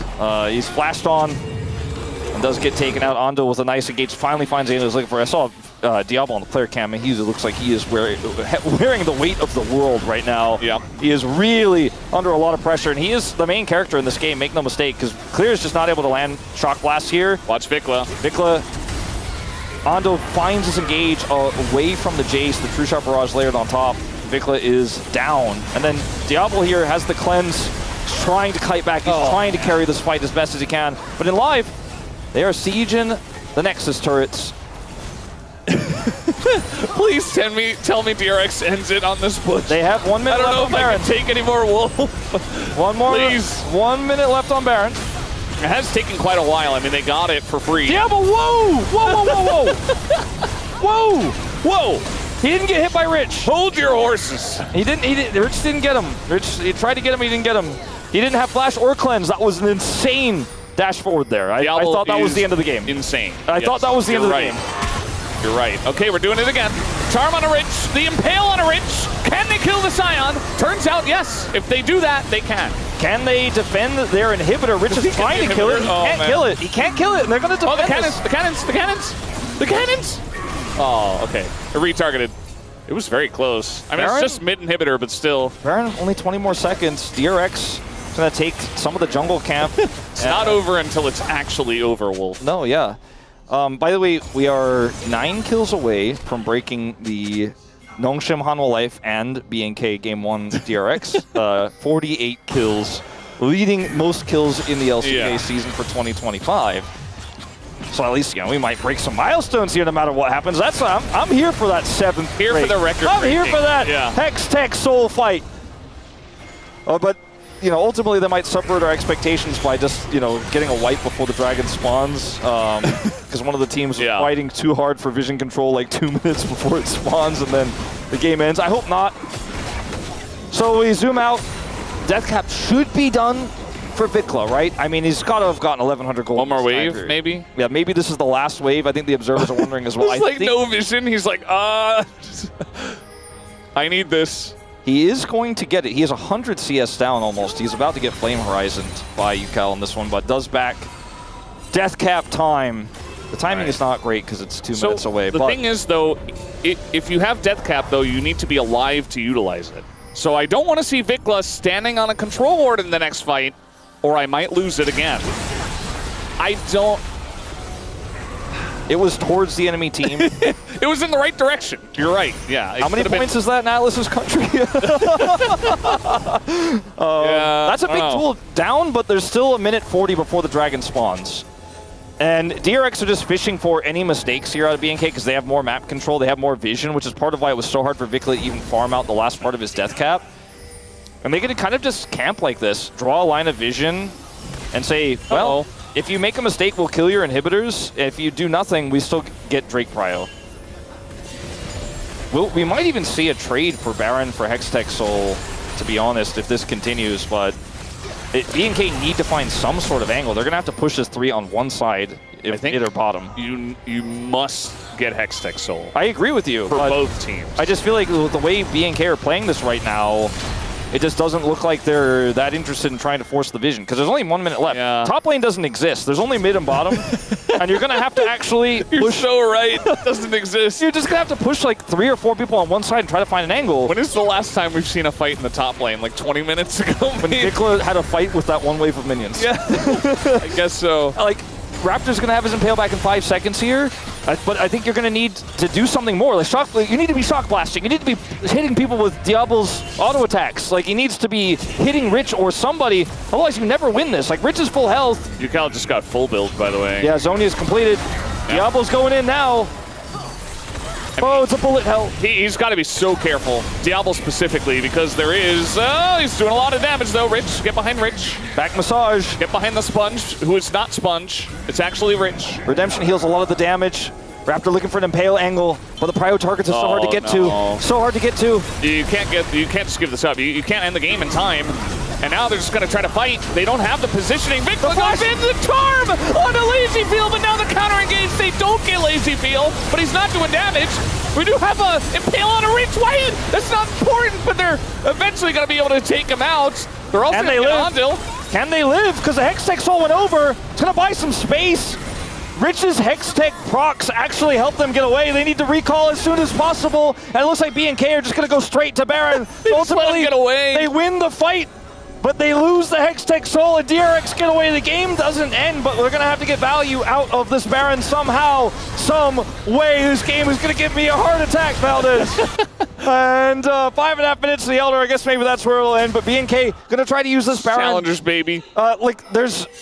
There's only, like, the outer turret is up in bottom lane. The only lane they can push through is mid, and with Hextech Soul, Lazyfield with his Qs can just keep them at bay for so long. It's going to be so hard to actually use this. So watch this fight here. It's a beautiful engage onto Ezreal, but they don't kill him. The Shock Blast hits, but there's no follow-up. Diablo can't close the gap to kill Lazyfield. And so they buy enough space to actually secure this dragon here. And, like, I'm not going to talk about the smite. We won't discuss that. But they kill the dragon. They kill the dragon. They rush it down because they're like, okay, the enemy jungler probably can't get in here. I think it was actually not the worst, but I said I wasn't going to talk about it. They get the Hextech Soul. They lose a player and then lose the Baron. But they get away with everybody else. And so now they have to use Hextech Soul to defend their base against the Baron. BNK have already burned a third of this Baron timer. Maybe they'll get the outer turret finally. Yeah, observers showcasing that. And maybe not, actually. BNK, yeah, I mean, they look like it. Right? Right? Okay. That's your teammate, don't Shock Blast. Please don't Shock Blast Raptor. I doesn't enjoy that. Unfortunately, a lot of our mild sarcasm aside, I think both these teams are really feeling the pressure. Like, this is one of the most insane games I've ever seen. It's so messy. Both sides have made mistakes. You do not want to be the guy who makes the mistake that loses you the game or the series. In the case of BNK, with DRX with a one-game lead in this one, so mistakes are bound to happen. It's not the cleanest League of Legends we've ever seen from these two teams, even. But still, Baron for 90 more seconds. Now sieging the red buff. Slow and steady. Right, a fight, on the red buff, and now they're just so deep in there as the ult goes in onto Diablo. Big impale, but Raptor is stuck in the middle of it. Vikla trying to do the damage, but he's going to eventually go down to one. Mystic shot is enough. And guess what? We talked about the resets. Who's got the resets? It's Sponge on the Viego. Diablo back against the wall there. Vikla goes in and dies. And the combo setup just isn't there. Like, you're running a Milio comp. Why are we looking for these types of engages? Why are we trying to get a multi-man impale when there's no damage? I think they end it here. I think they do. It's an Ari. It's a Lucian comp. You went in for your last chance, your last fight on the red buff. Well, they got it, Wolf. They got the red buff. Red buff for Nexus. That's a new one. Clear has the red buff. He has it. Now he's trying to clear the wave. Yeah, he's going to need another Shock Blast. I suggest. But, yeah, he's going to go in. I mean, the cannon is alive, though. They're going to get him down to his GA. Cannon alive. Do they have a wave, actually? It's only one. The CC comes in, and they keep the wave alive. They have it. They keep the wave alive, and in 44 minutes, DRX will complete their 2-0 of BNK tonight. It may not have been clean. It may not have been perfect. It may not have been calculated. But this is what peak DRX League of Legends looks like. And I'm here for it. I'm here for the challengers. I'm here for Rich bouncing up and down in his chair when they kill the Nexus. I'm here for the sheepish Kelly grin as he knows that they tossed that game away at the end there with the red buff. I don't think they necessarily were going to win the game, but I don't know if that was really where they should have made their real heavy push on the red buff there into enemy territory. Vikla with a follow-up, he gets taken out. And I have to choose Palm. Rich can't believe it almost. I have to choose Palm. Yeah. This is one of those series I'm glad I don't have a vote. And he's saying UCal. It's either UCal or Sponge, right? Yeah, I think I'm going to go Sponge. That's fair. I think I'm going to go Sponge, and I don't think any choice is is the best necessarily, but I think if it's either of those, I'm happy. Lazy Feel had his moments for sure. Even Andal, I feel like he had some pretty good moments. He stabilized a lot in this series. Yeah, he did. There were some ups, there were some downs, but I think he eventually ended up in a good spot. So I cannot believe that. It's her birthday. Get the win, please. Yeah, they did. They did. I cannot believe that this series kind of just it went off the rails, but it just like it went off the rails in the early game. We're like, oh, this is done. We know it's done. But it was just like not even until the last team fight was I sure of anything. and we knew nothing. And in like the first game, it was the same. We're gonna watch it all back. This whole series was the same. So many fights like this where. Wait for it. Is there a dragon up, by the way? No. Is there a pressure to kill a turret here? No. But we're fighting. Those are fighting words, Wolf. Well, with these types of comps, to be fair, with the resets, with these, with the champs that they put together, so I was hoping we weren't gonna watch this one again. It's a really cool play here on the transform charm, though. I just, obviously when you get into a fight, you have to fight your way out of it. There is no just like, oh, okay, we lost somebody, gonna walk away. You kind of have to keep committing in. So it just became kind of a hands game. Like this really felt like pure solo queue. Even though those are two LCK teams. It was. And when the pressure got on, like completely, some people rose up and some people struggled in this game. And I think on both sides. And I'll let you decide who that is. Some did both. Like Vikla looks great in this fight, but the other fights, he was very much struggling. And he was one of the guys that was very fed. Remember, he got the triple kill in that first replay we saw. Look at this. Like, do I have to? Vikla is here. The Impale is there. Your Jace is not. Your Jace has no angle. Why are we going in at this moment was a disaster, and it gave DRX the settings that they needed to defend Baron in the fight and win the game. Like they choked because they were starting to feel the pressure of, oh my god, they have Hextech Soul. We got this Baron. It's a miracle. We'll probably never get another chance like this. We have to push for it. But they whiffed the execution. The timing is off. Clear desperately tries to clear the wave. I want everyone to watch Rich bounce in his chair as the Nexus explodes, because that was my personal favorite part of this. Yeah. Oh, UCal as well, he's doing that. I didn't see him last time. End it. There goes Rich doing the bounce. Please. It was a feel-good win, because you won. DRX. If you are a BNK fan, or a Diablo fan, or anyone else, I feel like the feeling is pretty different. Literally anyone else. I feel like I'm not feeling the same joy that I saw on the players' faces. I feel mildly uncomfortable. Although to be honest, watching the players feel that joy made me feel a little bit better. Yeah, that was a good feeling. That made me feel better. Wholesome. We did not break any records. We only got 40 kills. So there's that. Wasn't longest game, I don't believe.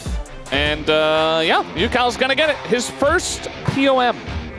His first. That's actually kind of wild, given his year so far.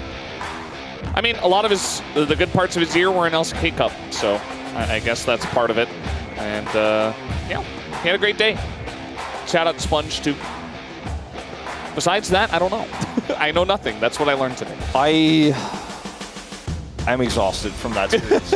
I kind of still, though, feel regret that it didn't go to 3. Yeah, it should have gone 3. That's one of the series that should have gone 3. Thanks for carrying me through that one, Valdez. Maybe next time, Wolf. We are done here on the caster desk. I'm going to hand it over to Deer for the translation. Thank you very much, guys. This is Deer for the POM interview translation, joined by UCal on the side of DRX. A clean 2-0 victory, kicking off round 2. How do you feel? No, we didn't have a great start in round 1, and we wanted to stay focused to make sure that we win in round 2. And I'm so happy that we were able to win today. And this is your first LCK POM. So thoughts on your performance today? How would you rate yourself? I made some mistakes, but the overall play style style was pretty good, so I would say about 8 out of 10. 경기를 쭉 보면서 DRX 선수분들 정말 선수들끼리의 사이가 정말 좋다 이런 걸 많이 느꼈습니다. No, I felt like the players have really good chemistry within each other, and actually right after the match during the ceremony time, Sponge put the spotlight on you. Did you notice? No, I honestly, Sponge is not that kind of a person. How strange. So why do you think that was? Maybe he was just really embarrassed to be on camera. 이런 생각이 또 드는데 유칼 선수의 활약으로 오늘 연승에 성공을 하셨습니다. 사실 연패 기간 동안 유칼 선수가 10시간 넘도록 You were able to 모습을 보여주시기도 했고 go ahead and get your win streak with the victory today. And during the series of losses, you would play solo queue for about over 10 hours and continue to communicate with your fans through social media. And the way you work so hard is so impressive. So what was your mindset at the time? No, I think I was at the brink of maybe perhaps losing my confidence, and I think my coaching staff told me that I need to keep my confidence to be able to perform well and for good results. So I think I just tried to really keep myself up and keep my energy up. So I think that's what really showed up. 한번 저희 같이 보도록 하겠습니다.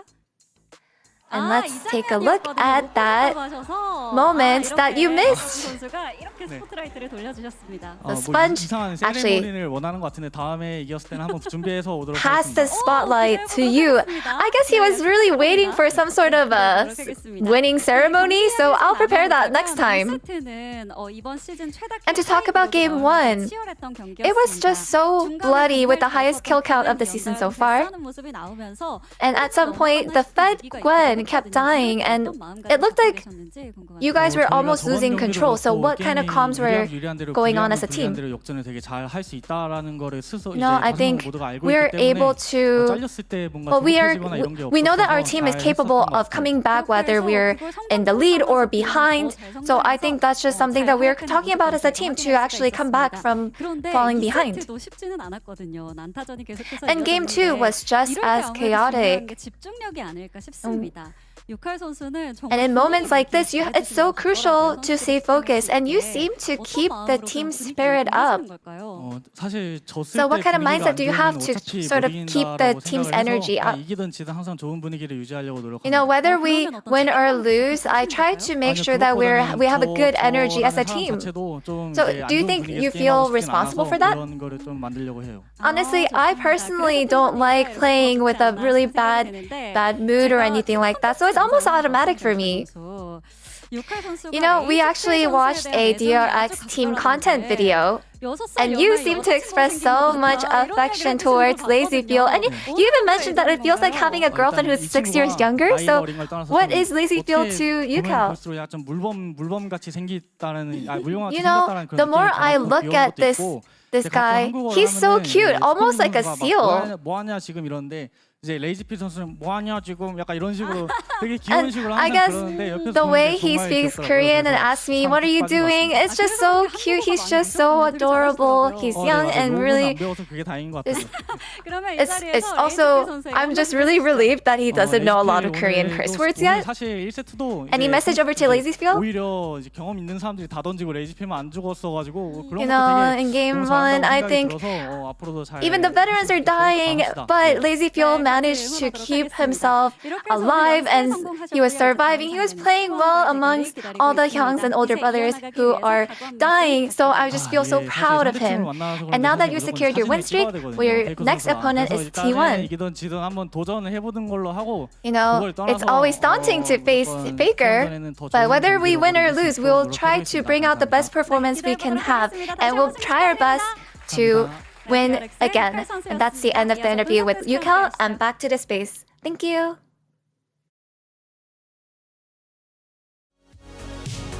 In the battle between former KT mid laners, it is Yukao coming up on top against Vikla. DRX, 2 wins in a row, and starting off round 2 like they did in round 1 with a victory. Thanks to the man on your screen, it was Yukao with the win.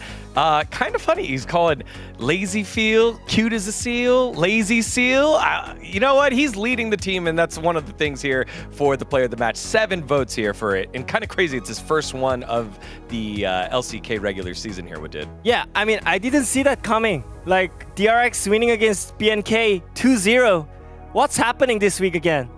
Like, I really didn't see it, you know? I was really considering the Rich vote. Now I'm sad I didn't. Because I feel like he deserved a shout out. Right? I think that obviously we can meme about the but I think that but I think between these two players, they were really the core of what made DRX work. I think Sponge for me was the main character in game number 1. I think it was Yukal in game number 2. So I think this distribution makes a lot of sense, which is why I'm a Sponge voter, but I should have voted for Rich. Because guess what? He had a great series. I think he actually kind of kept it together, maybe more than anyone else on the Rift, and maybe that's worth a vote. Definitely. Also, I mean, siding with Media Soup and Chijijik as well. You know, that already called myself out, Digon. You didn't have to. Okay. All right. Let's go to comments now. Chronicler, what'd you have here?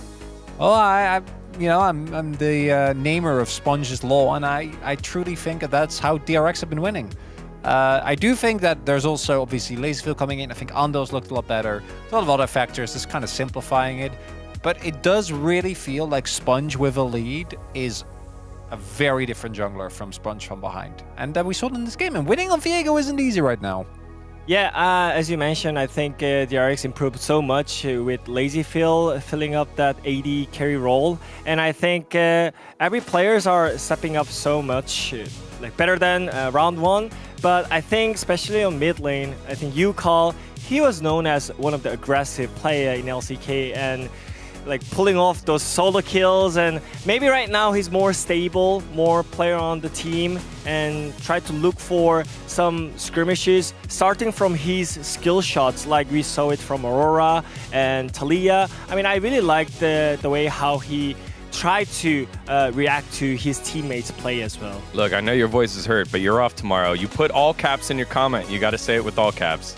Yukal is back, man! I'm proud of you, my brother. All right, let's take a look at what Wolf had here after that last series. No comment from Wolf. I mean, I think he said everything he could during that series. He called it one of the craziest series he's ever cast. It was a battle. Both games, a battle here. Helios going with Yukal. Need a momentum shift? Call Yukal. I like that one. Who are you going to call? Yukal. What is this? Cristiano Yucardo. No way. This is really good, but also a little too close to the pasta. A little too close to the pasta.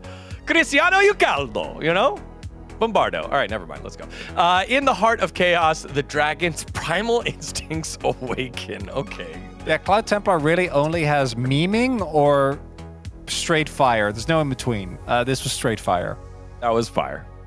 Let's take a look at the play that I think will be my play of the week. Not that I get the vote on or anything, but this was the dive under the tower, Viego then stealing the Ahri and getting the charm and forcing the Skarner back in. Yeah, unfortunately, Vigla dashed in exact the timing when Yukal landed his leg on the floor and he didn't do anything. And as you mentioned, charm. Oh my gosh. That was clean by Viego. Otherwise, that play might be turned, right? We do have Diablo with his ult up, we have Kellen there. So it's actually a really big moment, and there were a lot of things we could have picked, but this signals what I think is, for like 70% of the series, I think that DRX were quite clean and a lot better. It's just unfortunate that the other remaining 30% was a complete toss-up. But if they can get it together, they've been good 2 series in a row now. That's one way to say it. That's one way to say it. Complete toss-up. Maybe like a mess of ingredients. Maybe like, I don't know, sour cream on your hot dog as we take a look at the standings here. Chronicler didn't like that one. No, I just feel like it's fine. But I get it, you know. I get being a purist in cooking. DRX, the only team in the eastern side of the standings of the 2-game winning streak. Again, strength of schedule, a thing, but wins are wins. And are you slandering, bro? Well, is that bro slander I hear? It's not bro slander. It is bro with expectation, understanding. When there's expectation on the bros, makes it stressful, which is why tomorrow's going to be very stressful for me. Oh my god, this is so stressful, man. Yeah, I mean, also the first match is not stressful. I mean, it's really stressful too. The first match, KT versus T1. Might I remind everyone, KT are in dire need of a win.